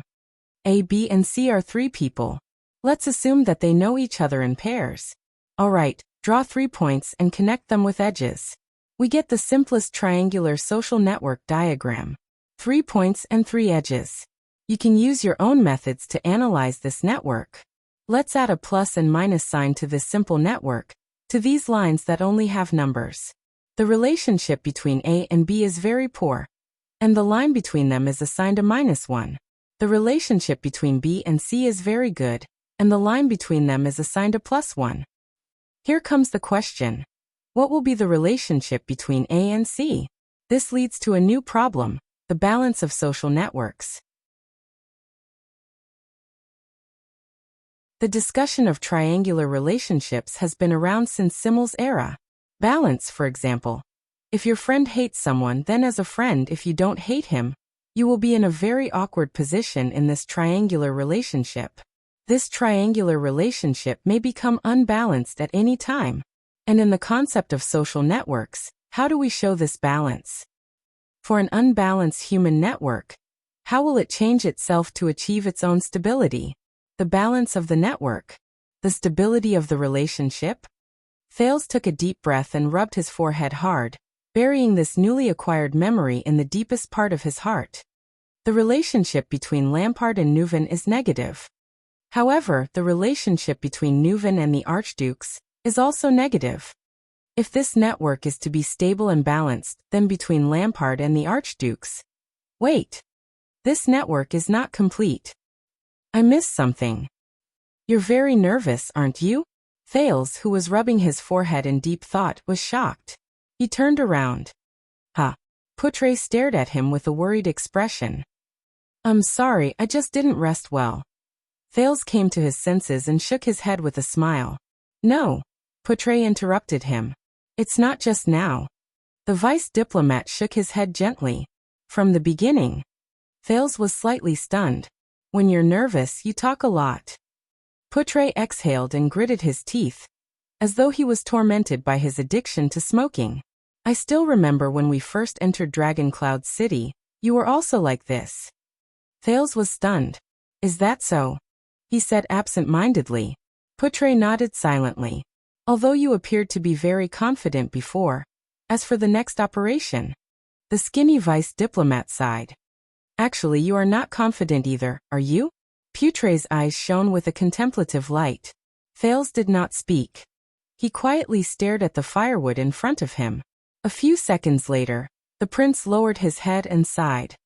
I'm sorry, Thales said a little dejectedly. I don't know if we can succeed. Poutrey stared at him quietly. At this moment, Nicholas, who was in front, turned his head around. His eyes were like stars.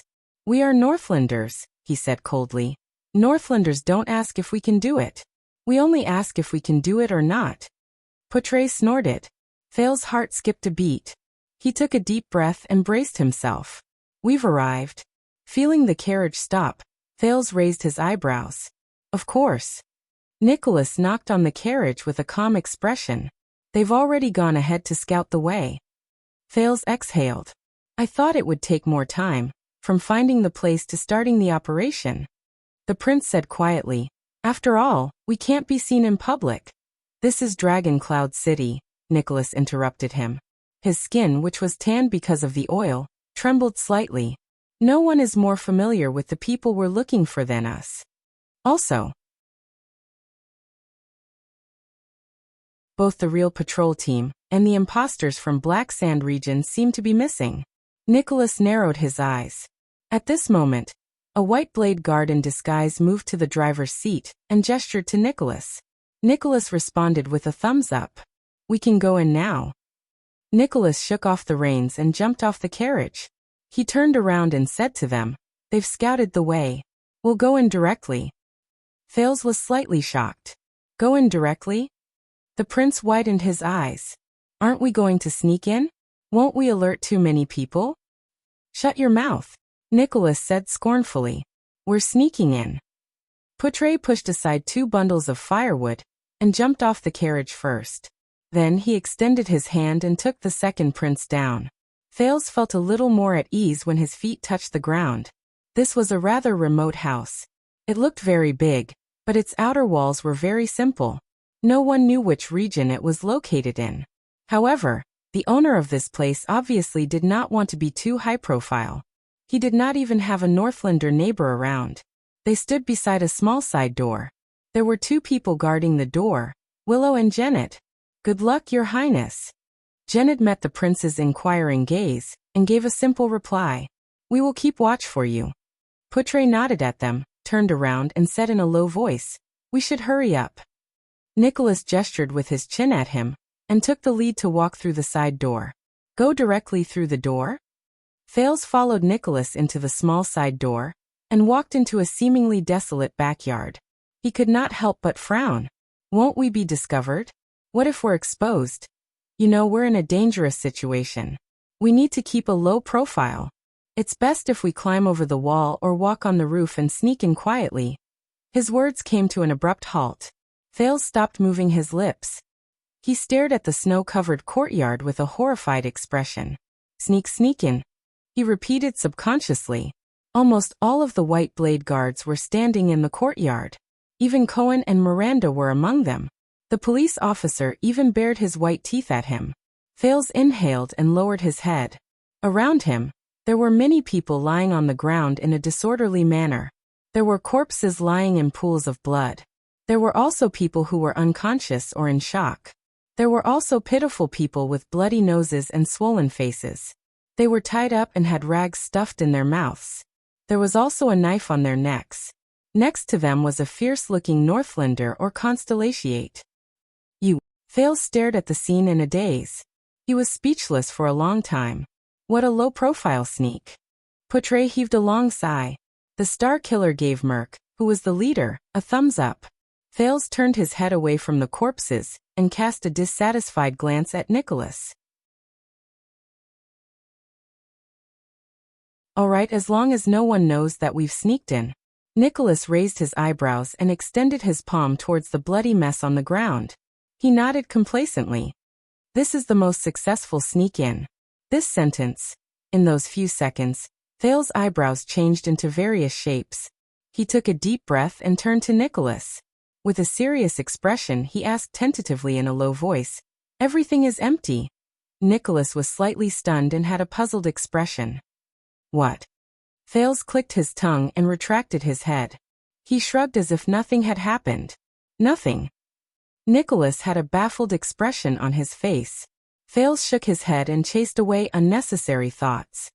He looked at the corpses on the ground around him and resisted the urge to grumble in his heart. I'll lose the synchronization if I do this. The next second, he followed Nicholas out of the courtyard and into the house. This is your plan. Have you thought about what to do? The Star Killer asked faintly. Of course. Thales stepped over a threshold and took a deep breath. I'll act according to the situation. Then, Thales raised his head and shifted his gaze to the 2 men behind an ornate desk. One of them was Raphael. The young man from the kingdom's secret intelligence department was leaning against the wall calmly. His left hand was extended horizontally, and he was holding his saber. The tip of the sword was placed horizontally against the throat of the other middle-aged man. The middle-aged man furrowed his brows tightly, but he was still calm and composed. "Sir, I don't know how you found this place, but I'll assume that you already know who I am and my value." The middle-aged man opened his mouth, narrowed his eyes slightly, and said to Raphael, who was beside him, "Then the problem is simple. No matter what, we will definitely talk about it." Thales took a deep breath. He walked out from behind Nicholas and raised his head to look at the man whose throat was being held by Raphael, the middle-aged noble with a blonde ponytail and dressed in luxurious clothes. "Hello, it's an honor to meet you again." Thales tried his best to squeeze out his most hypocritical smile. "Your Grace." The moment he said that, even the air seemed to have fallen silent. The middle-aged man with the blonde ponytail was suddenly shocked when he saw Thales. There was surprise on his face, and his eyes blinked back and forth. He seemed to be in disbelief. Then the middle-aged man revealed a complicated, subtle, and bitter smile, and slowly exhaled. "It's been a long time. From sending someone to ask for help, to suddenly appearing now. Your Highness Thales, who always surprises people." The Marquis of Good Flow City, who belonged to Kemu Union, Shiles Bamra, said with a resigned expression as he sat upright behind the desk.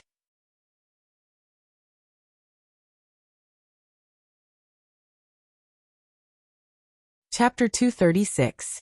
Just as I said, you got what you wanted. Shiles' expression was indifferent, as though he had forgotten about the blade in front of his throat. His gaze swept past Putre, who was beside Thales, and he nodded thoughtfully. "Congratulations on being released from prison. And you, Your Excellency, I did not know that you came to visit." Shiles knew that the thin man in front of him was a key figure in the Constellation diplomat group.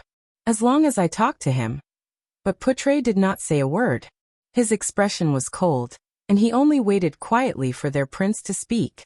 Thales flashed a smile. "That's enough, Your Grace. Stop looking at Putre. I am the one who came to talk business with you today."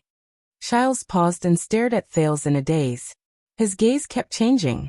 Even when he first met the prince, he did not have such an expression.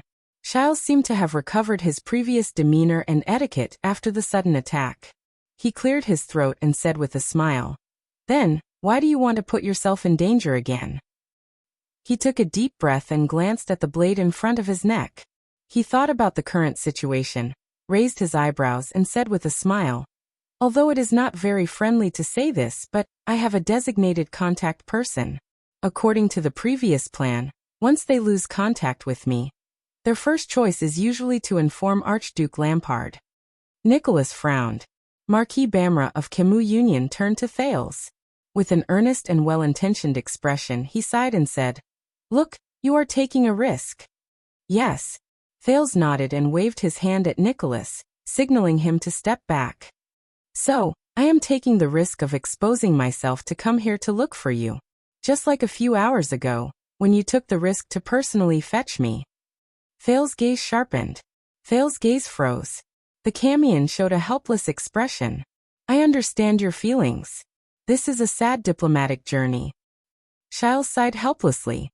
"You finally escaped from a disaster, and you are depressed. You want to get some interest back." "No." Thales interrupted him. "My time is limited," the second prince said faintly, "so I will make it short." Shiles was slightly stunned.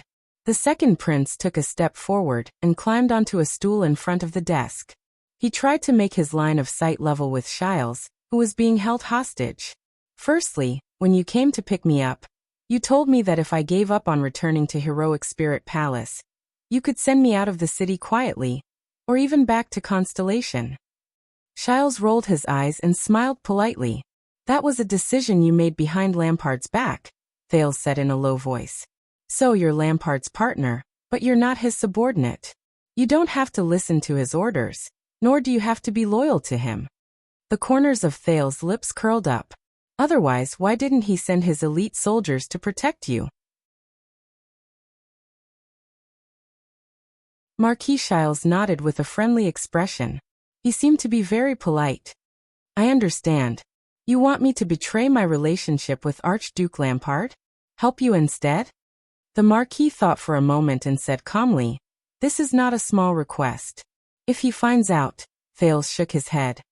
"Your contract with Lampard has been completed. The prince stared at his face seriously. King Nuvan is dead, the spirit of the contract, remember? The Marquis' gaze flickered slightly. I want to make a business deal with you, your grace, the prince said softly. Business is naturally a win-win situation. The gains will definitely exceed the costs. As soon as he said this, the room fell silent for a moment. Giles curled up the corners of his lips and his eyes shone. Business. He pondered for a few seconds, and then raised his head. Ignoring the fact that he was being held hostage, he smiled brightly. What do you want? Thales also smiled. I need information. Information, Giles nodded and seemed to be deep in thought. Since it's a business deal, what do you intend to use in exchange? Information. Exchange. Thales inhaled and suddenly remembered Covendier's Vine Manor and that bloody night. It was not a long time ago, but it felt like a long time ago. He snapped out of his daze and smiled at Giles, who was behaving appropriately. Don't worry, my price is very fair. You'll definitely profit. Giles lowered his head slightly and his eyes shone. Oh, I look forward to it.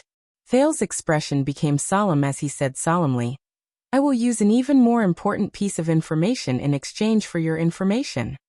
Giles blinked. So it's, in the next second, Thales exhaled and inexplicably thought of the butler of the Blood Clan's opponent, the old man named Chris. Then he looked straight into Giles' eyes. My information is that your life is in our hands. The prince smiled and said, Is this information sufficient? Giles' expression froze. 1 second. 2 seconds. Giles exhaled and shrugged. I thought you really wanted to do business with me, not. Think about it again. Thales' smile remained. This business deal is very profitable. Giles sighed softly, but his words did not yield an inch. That's not how business is done. The Marquis narrowed his eyes, seemingly not worried at all. You've already provoked Extet, and can't even protect yourself. Camus Union is very willing to lend a helping hand, such as quietly sending you out of the country, just like what we said before. Thales' expression turned cold. King Nuvan is dead, he said coldly. These people who swore to protect him had no choice but to suffer the humiliation of the White Blade. As an accomplice, shouldn't you bear some responsibility? Giles' words came to a halt. He looked at Thales with a face full of suspicion. These people? The Marquis narrowed his eyes. The humiliation of the White Blade? Nicholas took a step forward coldly. You don't seem to have realized your situation, the Star Killer said coldly. My dear Camion friend. Giles heard this voice. He was slightly startled at first. Then he carefully sized up Nicholas, who had put on makeup. A few seconds later, the Marquis' expression became extremely unpleasant. He recognized this unnaturally tanned man. Ah, Lord Nicholas. Giles' face twitched awkwardly. His expression was interesting and painful. You're actually still alive? Nicholas finished his sentence in disdain. Giles' expression froze. He stuttered. Ha ha ha ha, this is another surprise. Yes. Nicholas sneered. His eyes were filled with hatred and anger. King Nuvan. Before Nicholas could finish speaking, in the next moment, Giles' expression changed at lightning speed. I've reconsidered, Your Highness. The Marquis turned his head and looked at Thales seriously and sternly. This is indeed a good business, Giles said seriously, enunciating each word. What information do you want to know about Lampard? His words were fluent and smooth. His tone was sincere and warm. His emotions were genuine and natural. I will do my best to answer your questions. Beside him, Raphael smiled. Nicholas exhaled in dissatisfaction. Thales sighed and looked at Poutre. The latter gave him a look of affirmation. The prince turned to the Marquis, who had a high level of awareness, and nodded at Raphael. Raphael lowered his sword. The Marquis breathed a sigh of relief. You once said that Lampard has a unique vision and bearing. Thales frowned. And Lampard also said that he wants to save Extet. The prince raised his head. His gaze was solemn. Why do you say that? Giles raised his eyebrows. My God. I thought he was going to ask for some evidence of Lampard's regicide, or some key figures. But this question, you won't understand. Giles shook his head and sighed. Many people treat this as nonsense. In fact, I'm still confused about it. Thales narrowed his eyes. Tell me, see if I can understand. The Prince of Constellation said calmly. Why, and on what basis does Lampard want to save Extet? The Marquis of Camus Union stared at Thales. Emotions surged in his eyes. A few seconds later, Giles chuckled softly. He said softly, because to him Lampard sees a real threat and danger. In the room, be it Raphael, Poutre, or Nicholas, all of them were slightly startled. Only one person did not react. A real threat? Thales asked in return without changing his expression. Yes, an unprecedented and irresistible threat. Giles seemed to be throwing caution to the wind. He raised his eyebrows. He did not expect the people in the room to understand. A threat that can defeat and destroy all of Extet. The other archdukes did not notice anything, or perhaps they did not want to notice. Only Chapman Lampard saw it, and before the threat really struck, he decisively made a choice and took action. Thales gently clasped his hands together. It's getting closer. Now, to face this terrifying threat, Thales said softly, repeatedly as if he was afraid of waking something up. He had to unite all the forces in Extet, didn't he? For example, the 4 archdukes in Heroic Spirit Palace? For example, Dragon Cloud City? Thales raised his gaze. His gaze was as sharp as a knife. Because this is not a terrifying threat that any one of them can resist alone. It is unprecedented, and will even change our history forever. At that moment, Giles was completely stunned. It was as if he was meeting the prince for the first time. Could it be that you have already guessed it? Giles murmured. But, Thales interrupted him coldly. It's just a guess. I still need you to confirm it with your own mouth. The prince clenched his fists and recalled everything little rascal told him. Mindy's the third. The 100-year-go game. The foundation of all ages. Thales narrowed his eyes and asked one last question. That huge threat. What is it? Giles seemed to have recovered from his surprise towards Thales. He exhaled a long breath and frowned. A few seconds later, Giles' frown relaxed. He smiled. Honorable Prince Thales, you have actually thought it through. Giles shook his head slowly and said with a smile. All this while, what has Chapman Lampard been for? Thales' gaze became more and more solemn. With a profound expression, Giles said faintly, in this world, what kind of existence is it? To be able to intimidate the kingdom of the Great Dragon, which has unparalleled military power, to threaten the future survival of the strongest country in Western Asia, to inherit the Great Northland Way, the Extet kingdom that has been established for more than 600 years, to be pushed to an unprecedented juncture of life and death.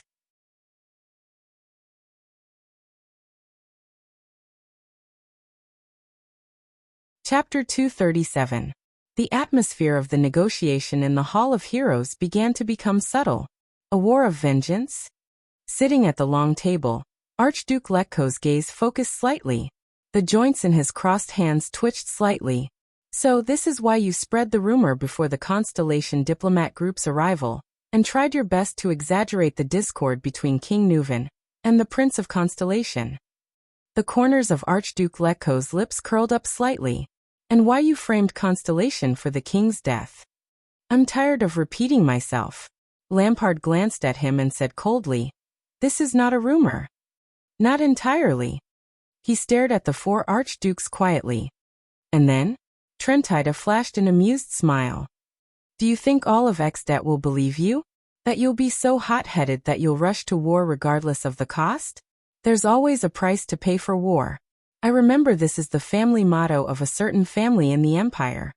Archduke Rockney raised his gaze and said slowly, Nanchester, there's always a price to every war. Lampard left Archduke Alcy aside and turned to Trentida and Rockney. His expression was cold and resolute, his tone unquestionable. They will believe me. The Archduke of Black Sand region said decisively. The missing Prince of Constellation is in my hands. There's no harm in letting him remain missing. And I'm still holding the heir of the Arund family in my hands. He's the culprit in the act of assassinating the king. Archduke Alcius thought of that special boy, and could not help but be slightly startled. Even the heir of the White Eagle family. The Archduke of Prestige Orchid narrowed his eyes. They're really well prepared. Lampard ignored the faint sarcasm in his words. Even without these chess pieces, the Archduke's cold gaze swept across the other archdukes. As long as we have your endorsement, we can mobilize our troops in the name of the king's vengeance and direct the nation's wrath on Constellation. They're the ones who tore apart the fortress treaty. The four archdukes did not say anything in tacit understanding. Our army will march south. We will mobilize our most abundant military force since the Battle of Glory. The 5 of us, Dragon Cloud City and Beacon Illumination City, 7 or even more archdukes will gather under our banner. Lampard took a step forward and slowly raised his right hand. His voice was deep. And Constellation? Their northern territory is unstable, their fortresses are empty, and their military forces are few. Lampard's gaze became increasingly terrifying, as if he could see the future he had envisioned. The world's most valiant army will advance in the flames of vengeance. Neither the fortresses nor the northern territory will be able to stop them. We will break through like a hot knife through butter. It's not like we can't even dream of a place as strong as Eternal Star City. Archduke Trentida coughed softly. What does this have to do with taking down Dragon Cloud City? Lampard turned around. War will change everything, he said faintly. His tone was so cold that even the 4 archdukes, who held high positions all year round, could not help but shiver, including the vassals under the banner of the Walton family. Upon hearing this, Archduke Alcius sighed softly. Chapman Lampard clenched his fists. If we want to avenge His Grace, Dragon Cloud City and Beacon Illumination City must be the main forces of the Southern Punitive Expedition. He slowly turned around and faced the empty gun rack on the fireplace. An indescribable emotion burned in his eyes. We are the leaders of the Allied army. The stubborn nobles of Dragon Cloud City and Beacon Illumination City will only decline, or even be obliterated along with their armies in the war. The Walton family's bargaining chip will then be completely lost. Archduke Rockney furrowed his brows fiercely. When we return in triumph with the prestige and spoils of war we lost 12 years ago, Lampard said coldly, they will no longer be a problem. At that time, who would dare, who would be able, and who would dare to point fingers at Dragon Cloud City and Beacon Illumination City, which are jointly ruled by all of you? Even Prime Minister Leespan would not be able to object. He would no longer be a prime minister by then. When everyone accepts this situation in silence, and when that Walton's orphan daughter dies young, no one will remember the Walton family except for historians. Lampard turned around abruptly. His tone was resolute and decisive. The joint ruling pledge is still valid, but the signatories have become the 8 archdukes. Just like the 11 signatures on the joint ruling pledge, the signatures of Tan En and the other famous families are still there, but they have disappeared into history forever. But Ekstedt can only become stronger. The hall fell silent. Lampard quietly waited for the Archduke's reply. He knew that this was a good sign. The Archdukes knew that his plan was feasible. But, this proposal is very interesting. Trentida shook his head. Hey, Archduke Rockney interrupted him in annoyance. You are talking about abolishing a piece of sacred territory that has existed since the founding of Ekstedt. It is Rikaru's fief. Then talk to that female dragon, Lampard retorted coldly. Maybe she will fly down and fight for the Walton family. Anger immediately appeared on Rockney's face. Watch your words, Chapman. Archduke Letko frowned. That honorable lady just arrived last night. Lampard's expression changed. Honorable lady? He said mockingly. Archduke Lampard pointed outside the window. His gaze was cold. Apart from the mascot on that flag, that dragon has been nothing to us for 600 years. Its mission is nothing but to guard against the return of the calamity. It doesn't care about Ekstedt's survival at all. The 4 archdukes' expressions became very unpleasant. Let's get back to the main topic. Trentida coughed and exhaled. I have to say, this is a bold arrangement and a rather ambitious plan. But we can completely abandon you and do it ourselves. He flashed a smile again. Maybe we can even take the ownerless Black Sand region under our command. Archduke Rockney laughed angrily. Not a bad idea. Give us a reason, Chapman. A reason that we must include you. The Archduke of Reformation Tower whistled. Lampard narrowed his eyes. If you stubbornly push the blame for King Nuvan's death on me, the Archduke of Black Sand region said calmly, you will lose the excuse to attack Constellation, the right to gather the entire country, the geographical advantage to go south to Constellation through Black Sand region, the chance to cleanse Dragon Cloud City with war, the chance to expand our territory, and the chance to intimidate those who do not submit. Don't forget, whether it is the Prince of Constellation or the Arun family, they are all in my hands. You will also lose the chance to turn the current chaotic situation into a good one. His voice began to slow down. You will also lose the only chance to lay a plan for your own stability and for Extet's strength. The other archdukes looked at each other. But what about you, Chapman? With a sly smile, Trentida tilted his head and stared at Lampard with a subtle expression. You must have a plan, right? I don't believe that you only want us to help you get away with this big game of chess. Lampard furrowed his brows. Let me guess. Trentida chuckled. The mockery in his eyes grew stronger. The common elected king? Archduke Rockney snorted softly. But against their expectations, Lampard's brows relaxed. No, he said flatly, completely unbothered. All of you can fight for the position of common elected king. I don't care. Truth be told, I don't care who becomes king at all. The four archdukes were all stunned. Alcius, Rockney Letko, even if Trentida becomes the common elected king, I won't have any objections. Trentida snorted softly. Why am I listed after even if? Lampard looked at his expression and shook his head slightly in his heart. As long as all of you agree to send troops and win this war for Extet, I can pay a price you can't even imagine. I can even give up on Black Sand region. The Archduke of Black Sand region said softly. Alcius and Trentida, if you're still worried, take it and divide it equally, if this can strengthen your resolve. Once he said this, the hall was silent for a whole 5 seconds. What? Prestige Orchid regions, Alcius said in disbelief. You want to give up on Black Sand region? Trentida seemed to have even forgotten to smile. He only furrowed his brows and fixed his gaze on Lampard. It can't be. This family-killing beast in front of me is the only one who cares about the Archduke of Black Sand region.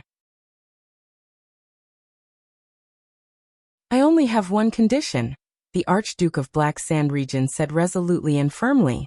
After we win the war, I only want the Northern Territory, and even the land around Cold Castle.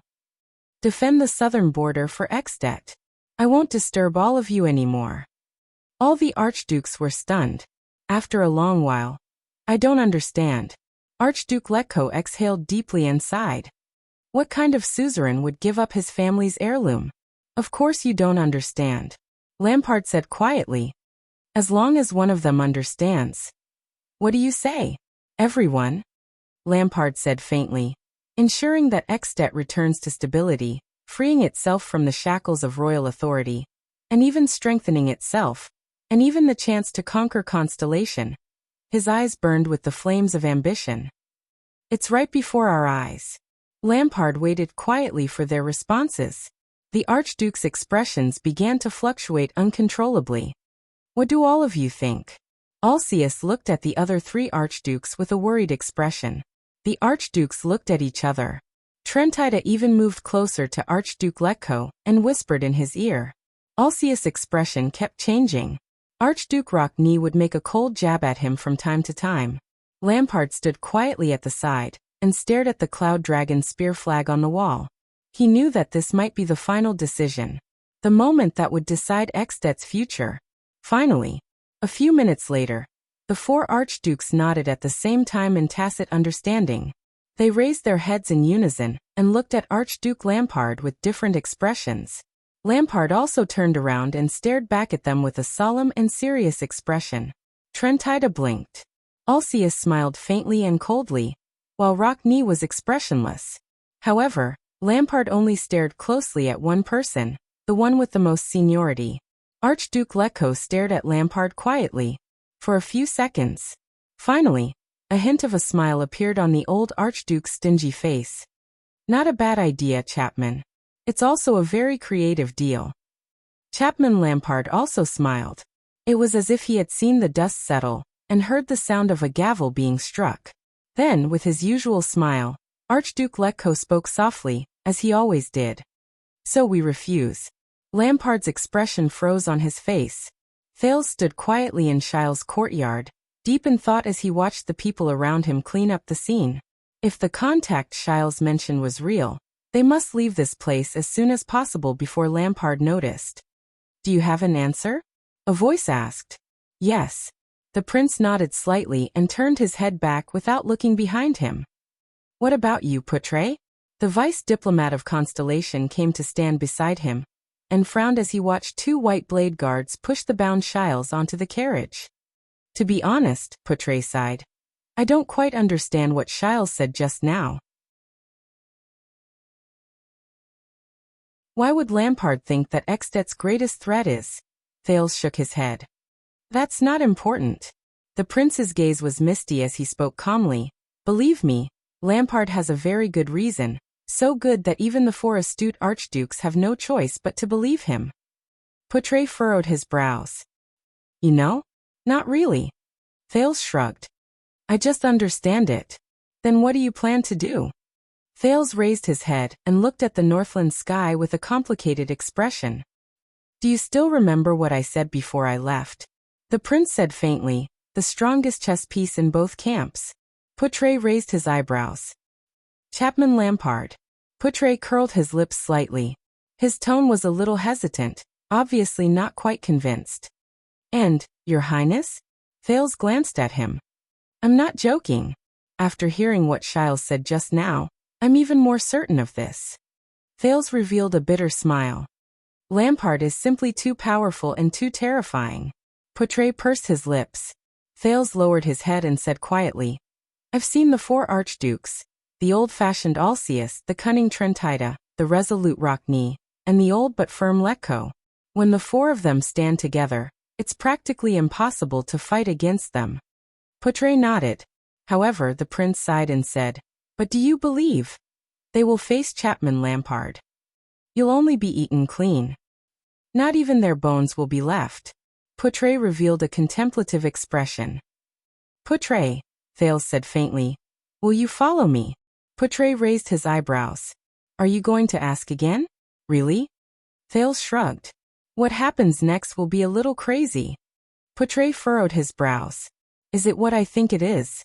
Are you going to believe it or not, Poutre? Thales sighed and forced a smile. I've thought it through. On that unique battlefield, only I can fight against him. Poutre revealed a surprised expression. Know this. The vice diplomat furrowed his brows slightly and asked softly, Why? What are you going to rely on to fight against Lampard?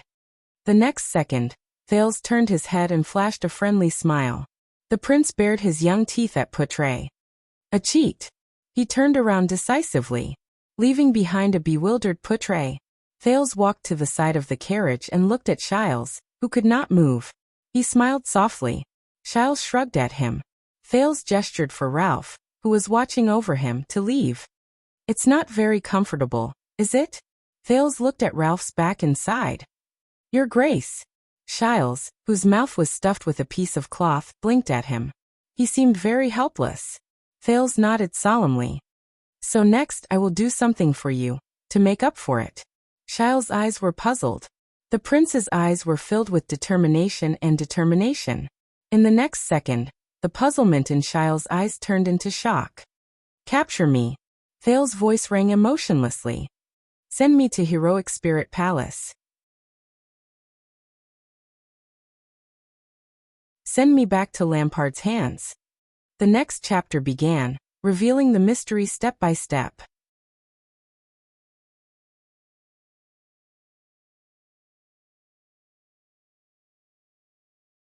Chapter 238. Important chapter. Please do not be offended. Why is he drunk like this again?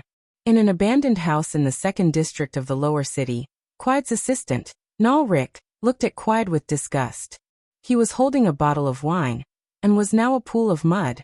He waved his hand and asked two young members of the Brotherhood to help him down.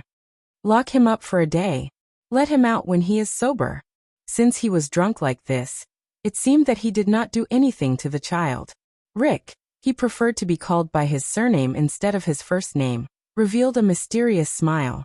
Unlike Quide, Rick was an ambitious and capable member of the Brotherhood. Rick's strength had regressed. He was reduced from a thug to a beggar business, and was unable to recover from this setback. He had once studied at the Academy of Accountancy in the southern part of the kingdom. If it was not for his father, who was a scribe committing a crime, Rick would have been an accountant in a certain city or even a certain family. It was not impossible for him to go one step further and become a businessman in a certain industry. When that time came, he could spend money to buy a lordship and enter the first rank of Constellation's upper class. 300 years ago, the Sukater family, which was symbolized by the morning sunflower, was born like this. Were they not now a prominent and influential family in the kingdom? However, even if he was reduced to a gangster and forever cut off from the path of nobility, Rick still believed that he was more qualified to be a person who had the right to speak and make decisions in the Brotherhood than his peers whose brains were filled with muscles and women. When the Brotherhood's business expanded to the southern coast of the kingdom, Rick, who was a thug from the south, was recruited. He used his expertise to plan a few human trafficking chains from the south to the capital, and achieved great success.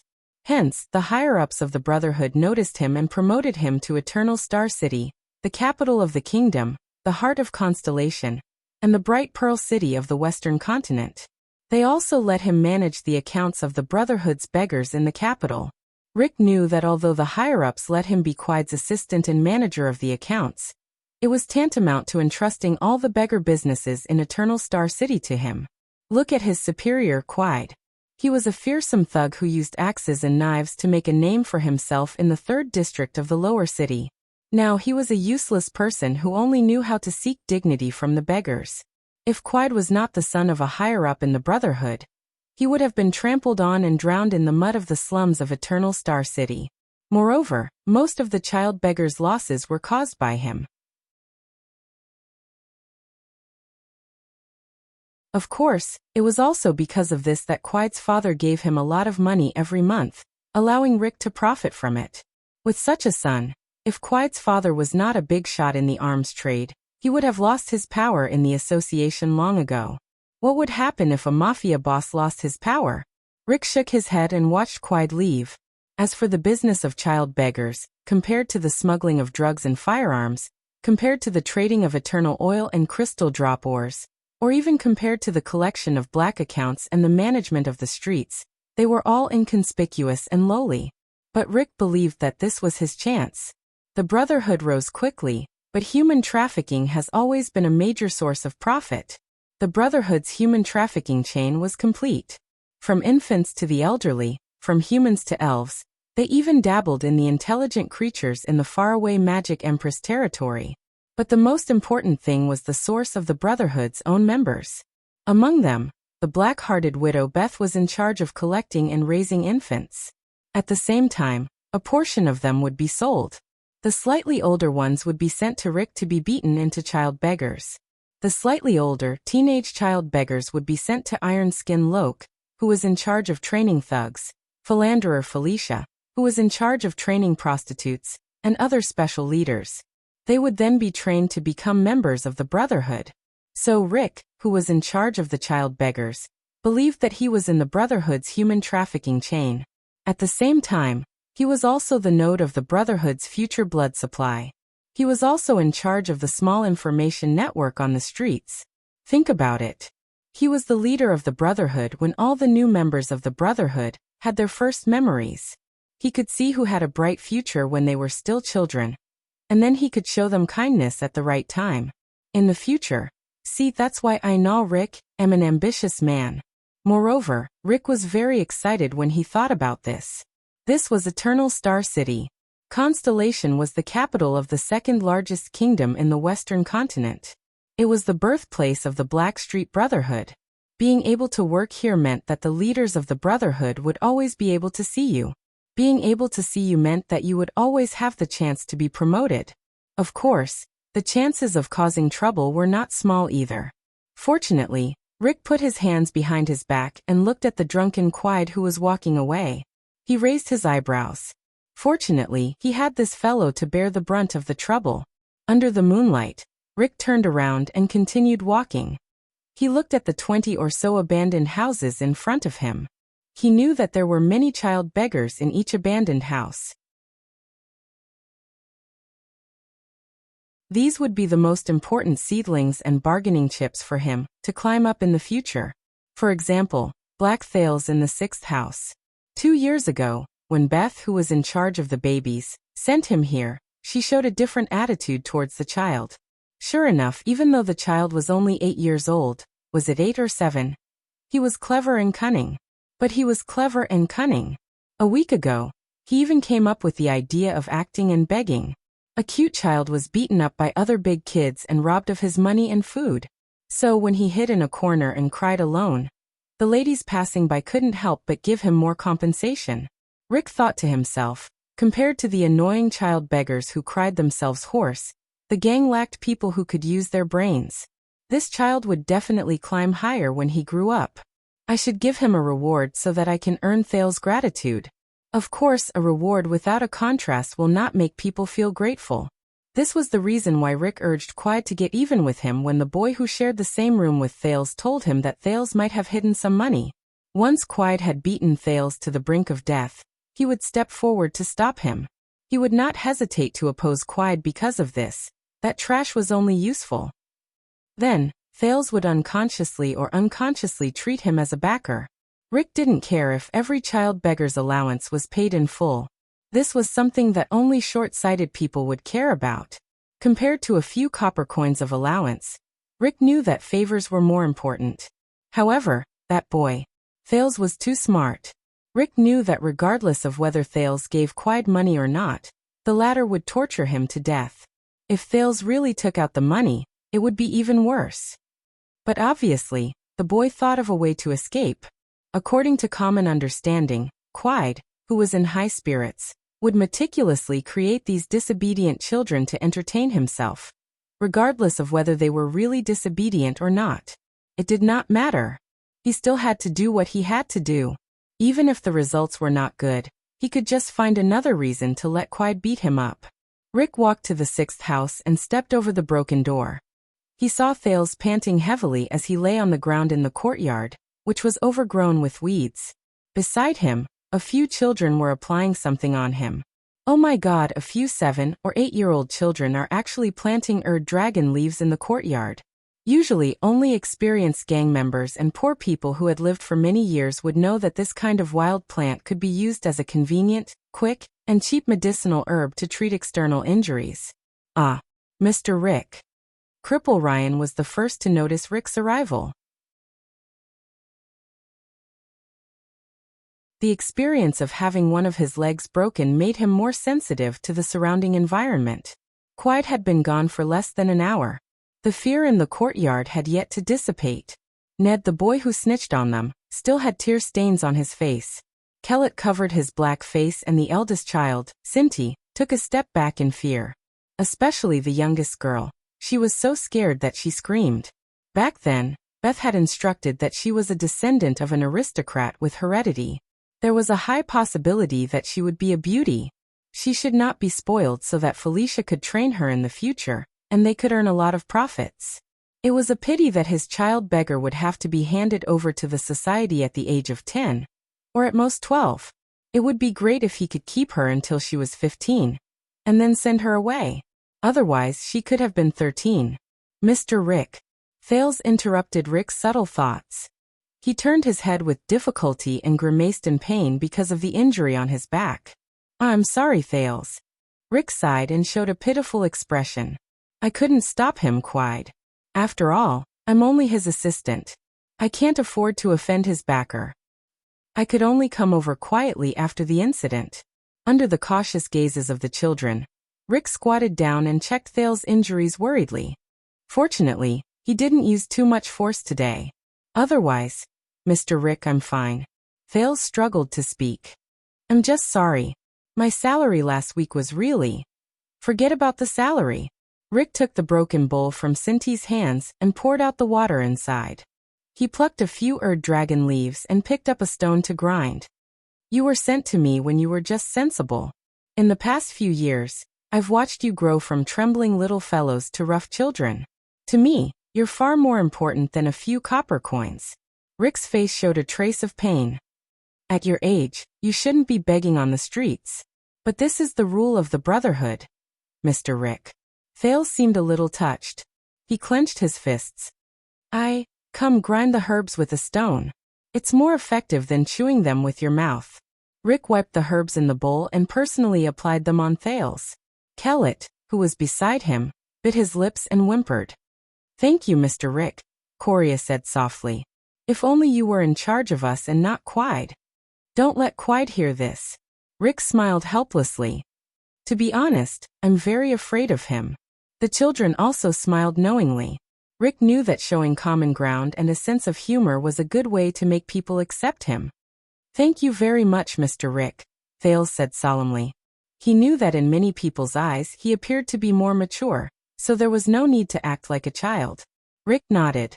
Protect yourself. You're a smart child. I believe you can do it well. I have to pay taxes every month, and I don't have much money. Here are 30 coppers. Go to Grove Pharmacy, the one between downtown and Twilight District, and buy some medicine. This should be enough, if the price of the medicine hasn't gone up. Rick seemed to have suddenly remembered something. He handed the bowl to Ned and took out a purse from his waist and handed it to Cinty, who had a blank look on his face. I have to pay taxes every month, and I don't have much money. Of course, this money is not enough. Rick thought to himself. He went to Grove Pharmacy a week ago, and coincidentally, the price had just increased. So when the children ran out of cash, they would think it was because of the sudden price increase. If they didn't have enough money, what could they do? Of course, they could take it from the money they got from begging. This way they would definitely not have enough money for next week, and then, be careful when you buy the medicine. Don't let others, especially Quide, know about it, Rick said with a smile and stood up. Of course, Rick thought Quide would definitely know. If they did not buy the medicine, it would be even better. Quide would know that they really hid the money.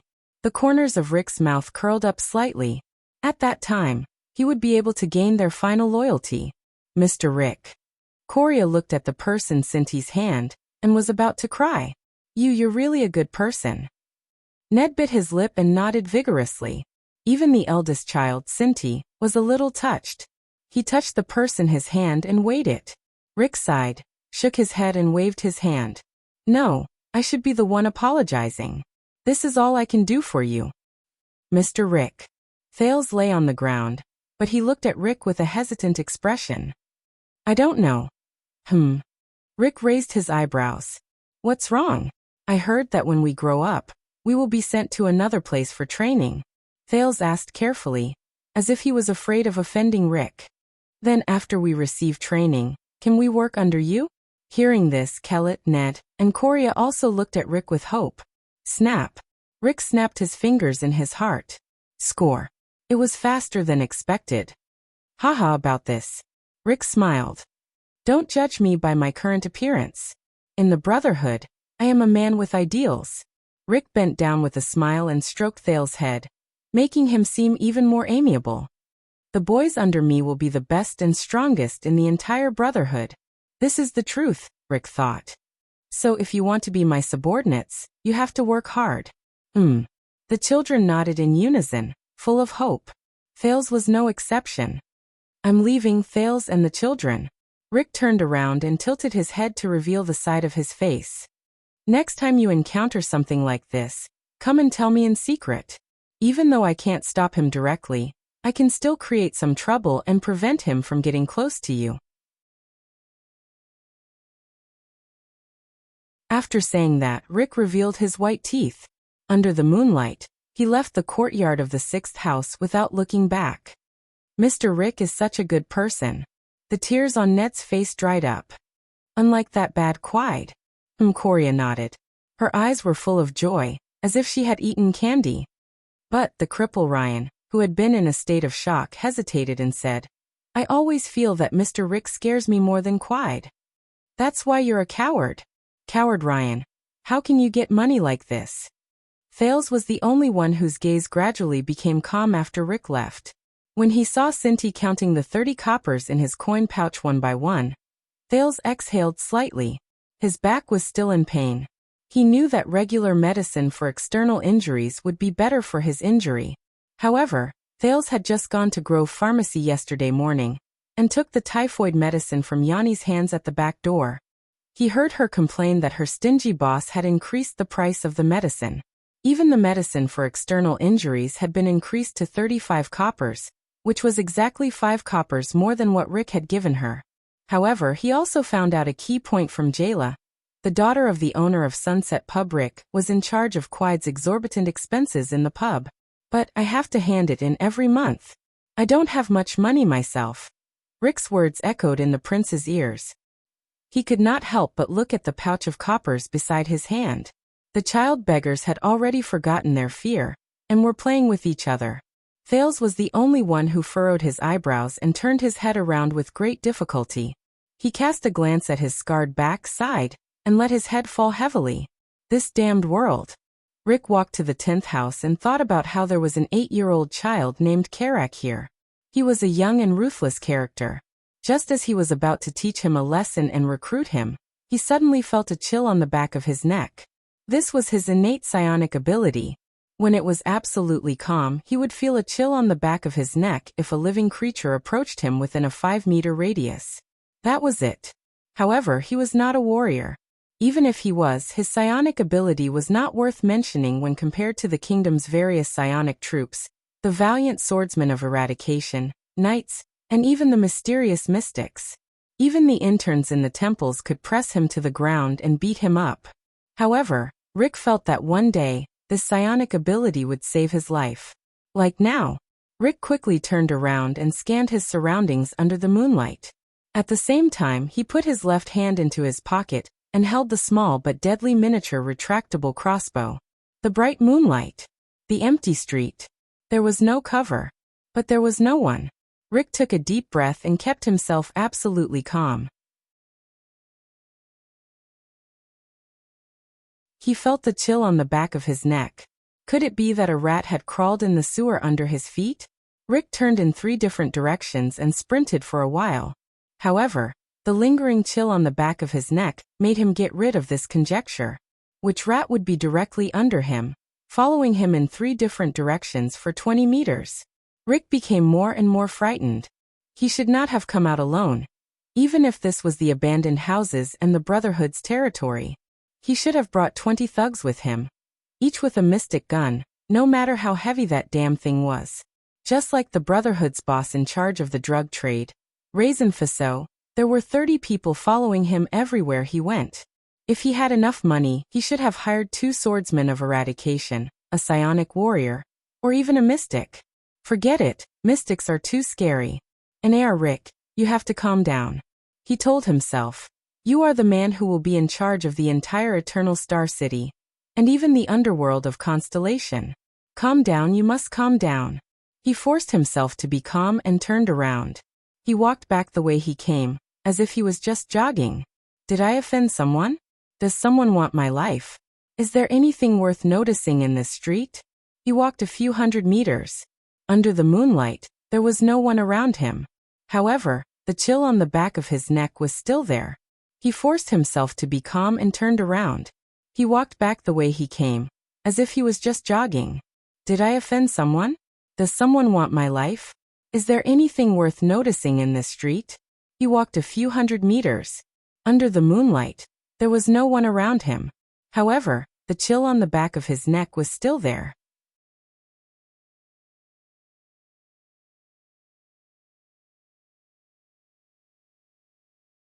Chapter 239. Yes. Lampard nodded thoughtfully. The inextinguishable starlight. What are you trying to say? Archduke Rockney furrowed his brows. The greatest threat to us is Sonia Cecire? But Lampard ignored him. The Archduke of Black Sand Region stared at the table in a daze and continued to speak. Starlight Brigade. They're very young and inexperienced. Even if they have experience fighting against the rebels in the country, they can't even withstand a single blow from our battle-hardened, invincible Northland warriors. Archduke Letko's expression changed and he sank into deep thought. On the road from the Northern Territory to the Central Territory, we defeated them in our first battle. Lampard took a deep breath. His expression became firm and persistent. Nothing special. It was the same as usual. The light cavalry probed, the archers suppressed, the light infantrymen nipped at the main force, and the heavy cavalry launched a decisive attack. Lampard nodded slowly, but his gaze was extremely complicated. In just one encounter, their main force was defeated. The rest fled in all directions. They didn't even have to use the heavy swordsmen and heavy armored axemen to fight head-on battles. It was a piece of cake. Just like all the previous enemies. Lampard raised his fists and punched the eye of his left forcefully with his right fist, like a craftsman hammering a drill. You gathered the best and toughest warriors and destroyed their strongest parts with a thunderous blow. Then, you waited for the rest to flee, scatter, cry surrender, and never rise again. They weren't even as strong as the private armies of the local suzerains in the Northern Territory. At least they were Northlanders. Archduke Rockne revealed a strange expression. So, he was sensitive enough to notice that Archduke Alcius and Archduke Trentida, who had personally experienced it, did not speak. They only looked solemn. And even a little respectful? So that was Starlight Brigade. Archduke Letko answered him. The old Archduke heaved a long sigh.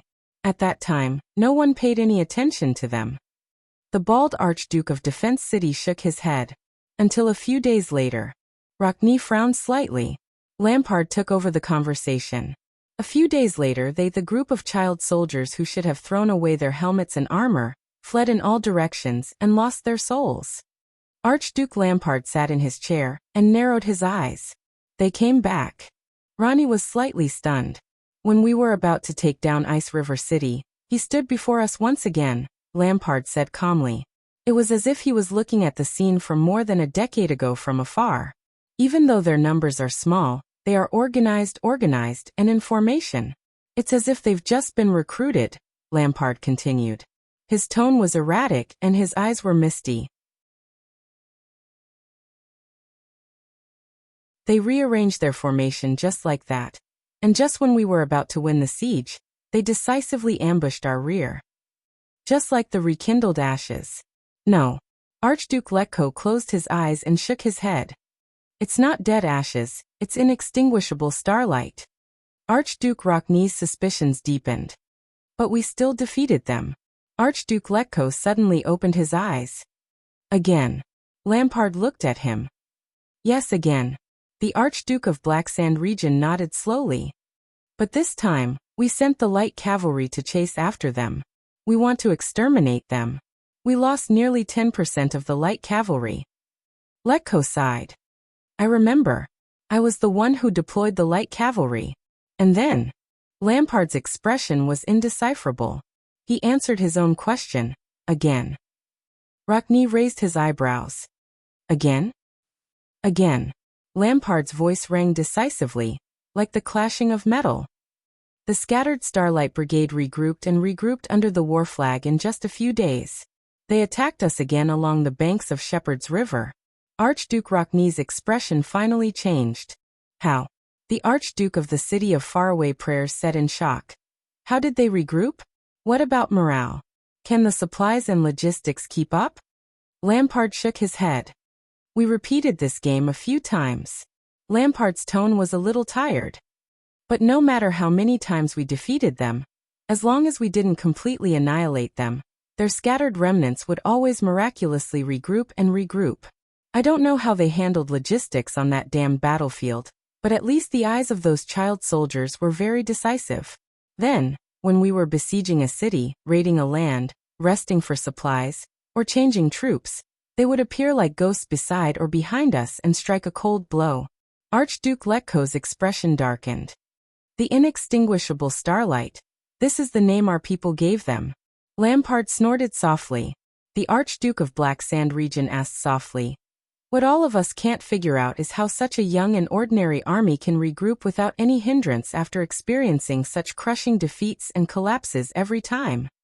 What we can't figure out is how such a young and ordinary army can regroup without any hindrance. No one answered. Archduke Alcius furrowed his brows and looked at the others. The Starlight War God was a good leader. He trained his army very well. This is an honor that belongs to him, Alcius said firmly. A great opponent. Even though he's dead, his soul lives on forever. Lampard's laughter cut in at an inopportune moment. Really? Just because John Jadestar was a great military strategist, the civilian soldiers under him could all become warriors with outstanding qualities? Lampard sneered faintly and said in an unfriendly tone, "Then our king, archdukes, nobles, commanders, and even warriors are all useless?" The archduke's expressions turned cold at the same time. Be careful with your words, Lampard. Lecco narrowed his eyes. But Lampard ignored them. Why is it like this? An army that is isolated, without reinforcements, and can't fight us head-on is actually an inextinguishable army? Lampard's expression was firm. We are confused, we are curious, we are surprised, because even the Northlanders, who are famous for being good at fighting, can't imagine such a situation. The other archdukes fell into deep thought. Yes, the Northlanders have the strongest physiques among humans, and their spirits are also the most fanatical.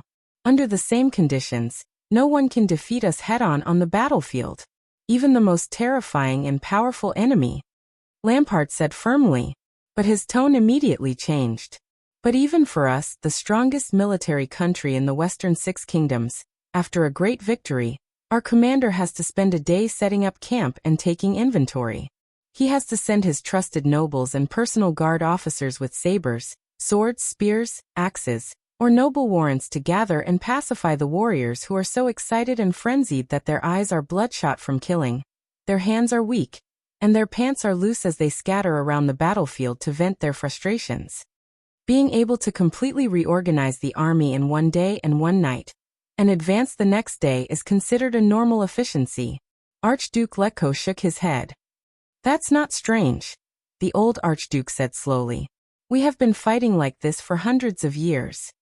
Lampard turned his head abruptly. His gaze was as sharp as a knife's edge as he stared at the old archduke. The old archduke tilted his head slightly at the stare. But what about when we lose a battle? Lampard said coldly. Even the extensions would not be able to reorganize and arrange logistics without a few weeks or even a month's time. Then, when everyone is at a loss, we would not be able to regroup our troops and arrange our logistics properly. Then, we would be able to gather the defeated troops again when everyone is at a loss. It's not like hunting, where you only need to whistle and the stray hounds will run back. As for quickly gathering, reorganizing in a short period of time, deploying manpower, arranging logistics, organizing an army, reorganizing combat power, and marching again?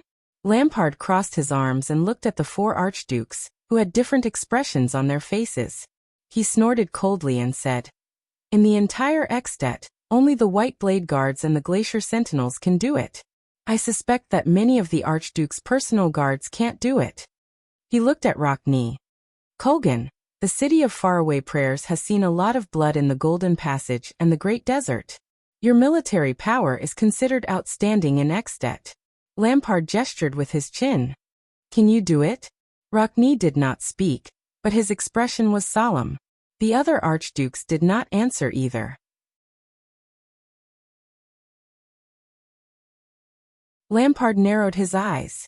"Have you thought about why?" A few seconds later, Alcius sighed softly. The Archduke of Prestige Orchid shook his head. They have all the advantages on their own land, whether it's the support of the locals or their familiarity with the terrain. But he was soon rudely interrupted by Lampard. "To hell with their own land," the Archduke of Black Sand Region said fiercely. "Most of those child soldiers were recruited by the Starlight God of War from the south and west of Constellation. They are newbies who have not even been here for a year. In comparison, as Northlanders, we are more accustomed to the climate and terrain of Constellation's Northern Territory and Central Territory." Trentida snorted softly. "Just say it." The Archduke of Reformation Tower curled his lips. What are you hinting at? Lampard's gaze immediately turned to him. Hinting? The Archduke of Black Sand Region said coldly, I've looked through the records of the battles against Constellation in the past 300 or 400 years. In the past, in the Great War 100 years ago, the Constellations were like us. After they were defeated, they could not gather again without spending a few months. From their logistics ability to the speed of reorganizing, they were on par with us. Why can he train the Starlight Army when he becomes the Starlight God of War? The 4 archdukes frowned at the same time. Just get to the point. Don't give me a history lesson. Trentida impatiently voiced out everyone's thoughts. We are not idiots. Lampard's gaze sharpened. No, you are not idiots. His expression turned cold. This is something scarier than being an idiot, a smartass. A second later. Which one? Lampard asked softly. The 4 archdukes were slightly startled. What do you mean which one? Trentida asked, puzzled. Lampard leaned forward. Under the light from the brazier, his entire body was like a small mountain on the upper table. He stared at the 4 archdukes in an oppressive manner. I mean, he narrowed his eyes. The few of you, which king of constellation in history left the deepest impression on you? The 4 archdukes stared at each other and exchanged a few puzzled glances. King of constellation? Impression? The kings of constellation. There are more than 30 of them. Lampard leaned against the back of his chair again. He extended his right hand and slowly began to count. The king of Renaissance, Tormund I, who fought alone for 10 years and swore to restore his country in a hopeless situation. The Black Eye, John I, who expanded his territory and fought against Nuvan I around Overwatch City? Or the Red King, John II, who wiped out the entire Braid Dukedom within a month. The Farsail, Kessel II, who destroyed Hannibal's fleet in the Second Continental War. The Conqueror of the North, Queen Erica, the only woman to rule Constellation and forcefully seize Cold Castle from Extet? Or the Oath Keeper, Midir IV, who was valiant, kept his promise, and was as close as Chara's brother? Oh, or the King of Eternal Rule, Adi II, who ruled longer than Nuvan, had a stable country, and did not cause any trouble except for the last year? Although he did not end well. As Lampard spoke, he observed the Archduke's expressions. But he did not see anything. The Archdukes did not even bother to make small movements on their faces. Lampard sneered mockingly. No. Impossible, right? A few seconds later, he sighed nonchalantly. All right. Lampard narrowed his eyes. The King of Constellation who left the deepest impression on me. The Archdukes narrowed their eyes slightly.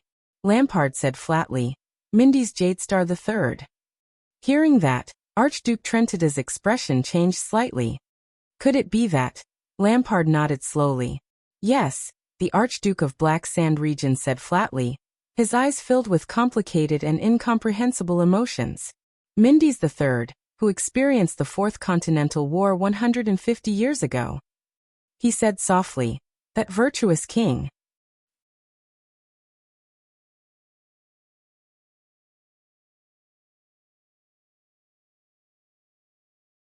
Chapter 240. Him? Mindy's III? Archduke Rockney shook his head, not knowing whether to laugh or cry. Is he the threat you speak of? A docile king who has been dead for more than 100 years? Lampard stared coldly at Archduke Rockney. His gaze made the latter feel very uncomfortable. Archduke Letko sat down at the dark brown rectangular table again, and deliberately coughed. After a few seconds, Lampard finally turned his head. Most people, including all of you, may think that his achievements are mediocre, and even a little cowardly. The Archduke of Black Sand Region snorted softly. Don't worry, I thought so too when I was young. His gaze turned cold. Mindy's Jadestar III. Trentida, who had been staring at Lampard, could not help but be slightly shocked. That gaze. What does it have to do with him? Alcius questioned. Lampard took a deep breath and looked at Alcius. Do you know him? This so-called virtuous king? The Archduke of Black Sand Region asked flatly. The Archdukes frowned almost simultaneously. I heard Scholar Costa mention him a long time ago. Not much. Rockne narrowed his eyes and recalled the days he spent in the study. But I heard that he did not do anything major. Lampard's gaze shifted, and he snorted coldly. Did nothing major? I don't have much of an impression of him. It is said that he used various diplomatic means to delay the Fourth Peninsular War. Rockne replied flatly. A king who does nothing is rare even in constellation. Lampard's expression did not change. I heard that he was a weak king and compromised with his vassals everywhere. Trentida rubbed his chin and seemed to be deep in thought. For example, the so-called High Noble Parliament and the National Conference were all left behind by him. He turned Renaissance Palace into a noisy market, which not only reduced efficiency, but also made it unsightly. That's all? Lampard raised his eyebrows. That's all? He promoted a large number of people to manage his territory, and especially liked to appoint officials from the low-ranking nobles. Archduke Letko thought about something. He even made detailed regulations for this, which offended many great vassals with hereditary official positions. Alcius frowned and continued. Father used him as an example to warn us to be careful of the merchants. I heard that Mendes III borrowed money from the merchants to pay for his finances, and even had to issue franchises to top up the debt. Hence, the nobles mocked him behind his back as the merchants' slave king. Lampard heaved a long sigh. Is this your impression of the virtuous king? The archdukes had different reactions. Trentida shrugged. Rockne still had a cold expression on his face, and Alcius had a puzzled look on his face. Only Archduke Letko's murky eyes shone with a strange and unique emotion. Lampard lowered his eyelids as if he was lamenting.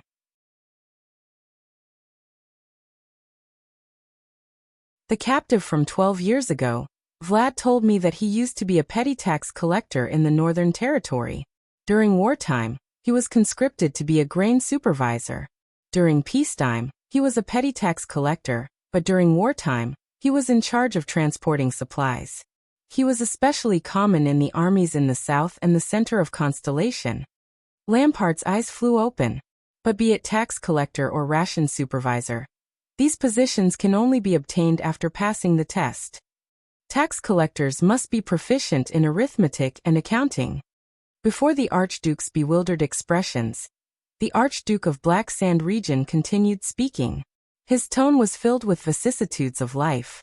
Even if one is a noble, if one cannot pass such an examination, one is not qualified to be an official. What did you say? Trentida asked in confusion. Assessment. Lampard nodded. It's very unfamiliar, right? The Archduke of Black Sand region said coldly. I bet that other than being punished in the study for not being able to recite a certain family motto in your childhood, all of you will never hear this word again in your lives. The Archdukes were slightly stunned. But this is the ration supervisor in the Constellatiate army. Lampard took a deep breath. There was fear and solemnity in his eyes. Not only that. In their army of officers, there are also military judges, clerks, logistics officers, medical officers. There are too many, I can't remember them all. In that instant, Lampard's expression became very unpleasant, as if he had recalled something unpleasant. When they are not at war, they are all professional officials with fixed jobs. After going through a specific examination, military judges must be familiar with laws and regulations and distinguish between right and wrong. Clerks must be proficient in procedures and identifying information. Logistics officers know all kinds of supplies like the back of their hands. Trentida interrupted him. I know what you are talking about. The Archduke of Reformation Tower rolled his eyes and raised his eyebrows slightly. You are saying that the corps officers of Starlight Brigade are made up of these literate and knowledgeable people? That's why they can regroup so quickly. Bullsh *T. Lampard retorted rudely, causing Archduke Trentida to swallow the rest of his words. Most of Ekstedt's officers are also nobles. They can read, count, and even read poems. Some can even recite 1 or 2 lines of scriptures from the temple. But when they are sent to the army to lead those rural recruits, what can they do? Archduke Letko gently knocked on the square table and stared at Lampard from across the table. The old Archduke said softly, So you are saying that the key to Starlight Brigade's survival is these insignificant officials? Lampard glanced at the other 3 archdukes. I remember my uncle Castellan. When I was young, I often heard him boast about how all-round the White Blade Guards were. Their strict and cruel training allowed them to take on almost every position, from death squads, messengers, logistics officers, scouts to supervisors, and so on. They were elites rarely seen in the world. The Archduke of Black Sand region immediately changed the topic. So, every time there is a war and countless warriors are recruited, the king will put his White Blade Guards and nobles who are loyal to him to fill up the positions from low-ranking officers to commanders of the guards. It's just like how we archdukes send our personal guards and trusted aides to various positions. All of you are familiar with this scene, right? Lampard tilted his head. His weathered face was illuminated by the firelight, causing it to flicker. And what about the Constellatiate army? He said flatly. The Archduke's heart suddenly tightened. Lampard's deep and coarse voice resounded in the hall. A long time ago, they were used to a fixed system. Ration officers are only responsible for calculating numbers and transporting goods. Logistics officers are only responsible for distributing supplies. Military judges are only responsible for beheading according to laws and orders. Clerks are responsible for coordination and communication. They only know how to do the one thing in their hands well. They have a clear division of labor, each performing their own duties, and not interfering with each other. They also do not need to be restrained by the trusted aides sent by the king or archdukes. The logistics and management of the recruits do not need to be decided at the last minute by the people sent by the higher-ups, and will not completely change because of a change in the commander-in-chief. Lampard slammed his palm on the table. His eyes burned. He stared at the archdukes, causing them to feel displeased. Can you imagine it? Lampard gritted his teeth. His expression was ferocious. We Northlanders know almost all armies in the world have been recruiting soldiers from our territories for hundreds of years. We are used to throwing out a handful of gold coins and letting the trusted personal guards we are familiar with, who are also the vassals, discipline the soldiers themselves, provide them with pay, food, equipment, and chop off their heads, chopping wood, and captives, right? Archduke Rockne uncrossed his arms and retorted with a frown. What you just said is a process that only a standing professional army would have the time and effort to refine. And the outcome of a battle is decided in the moment of close combat. Instead of spending energy on these personnel matters and offending countless vassals, it would be better to. Lampard raised his head abruptly and swept his gaze over the Archduke of the City of Faraway Prayers. He shook his head scornfully in his heart. That's right. In war, these are trivial matters that cannot be ignored.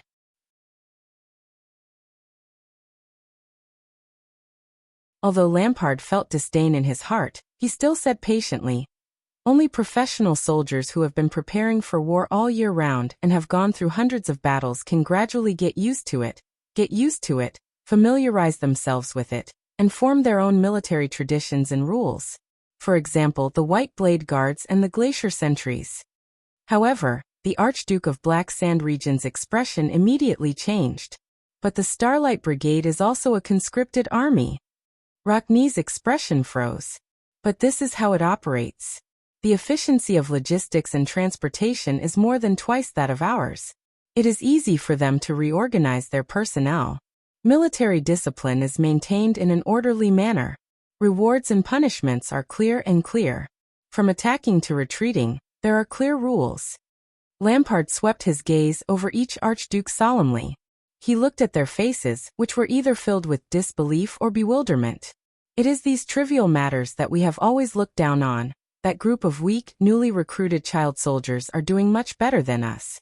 So even after they are defeated and scattered, they can still follow a set of self-established procedures and habits to immediately connect logistics, regroup, and recover their combat strength in a short period of time. Lampard took a deep breath. His expression was unpleasant. 12 years ago, in the days at the rear, I heard that useless Pofrit complain every day about the injustices they suffered. There was anger in the Archduke of Black Sand region's eyes. Why is it always Beacon Illumination City? That brat only knows how to curse like that. Alcius and Trentida looked at each other. They could feel the uneasiness in each other's hearts. Lampard's tone became more and more furious. What he doesn't see is that because of Horus Jadestar's surprise attacks, our entire army of 100,000 is now in a state of emergency. Even the siege of the fortress has to stop. He can't see that after we got rid of the Butcher of Constellation, we spent a lot of time redeploying manpower, arranging routes, gathering provisions, and arduously reorganizing logistics to provide nourishment for the war at the front lines despite the nobles' evasions and perfunctory responses from various forces. He also does not see that at the same time, using the Starlight Brigade in the south as an example, the Constellatiates, who have fallen into a desperate situation, are still methodically and continuously arranging the army's next supply, the next replenishment, the next resting place, and the next assembly point under high pressure. They quickly and efficiently reassemble the scattered deserters, defeated generals, and stragglers. This is the truth of the inextinguishable starlight. Lampard exhaled fiercely through his nose, as if he wanted to expel all the resentment he had accumulated over the past 12 years. King Nuvan kept complaining that we were a hindrance to his war. Just because of that brat Pofrit's big mouth, Nuvan even ordered his grandfather to abdicate as a punishment. Sometimes I think that perhaps, compared to the enemy, we are indeed a hindrance to him. Lekko's expression was solemn. He stared blankly at the square table, deep in thought. If this is what you want to say. Rachni furrowed his brows. The Constellatiates have a good logistical operation in the army, but it's still far from enough to convince us. Lampard's lips curled into a faint, cold smile. His laughter was filled with disdain, contempt, mockery, and a hint of anger. Lampard slowly stood up from his seat. His figure was projected to the center of the hall, like a glacier bear that had just woken up. Do you think this is all? Your territories are not as close to Constellation as mine. Lampard put his hand on his saber. His gaze was fierce. Do you know what I've seen in the past 10 years? Trentida narrowed his eyes. A faint sense of uneasiness rose in his heart. Alceus exhaled deeply. Rachni resisted the urge to interrupt and quietly waited for Lampard to speak. No. The Archduke of Black Sand Region's expression was ferocious, and his tone was terrifying. The inextinguishable starlight is just a scale of the great dragon, a corner of the light of the galaxy. No one knows when it started. That's how their entire kingdom operates, Li Tianlan said. Archduke Lekko stared at Lampard's face and listened to his words. There was an inexplicable fear in his heart. Operated like this? This is. That you're tuning in to the Echoes of the Heart YouTube channel. Don't forget to subscribe and join us on this journey to catch the most captivating stories.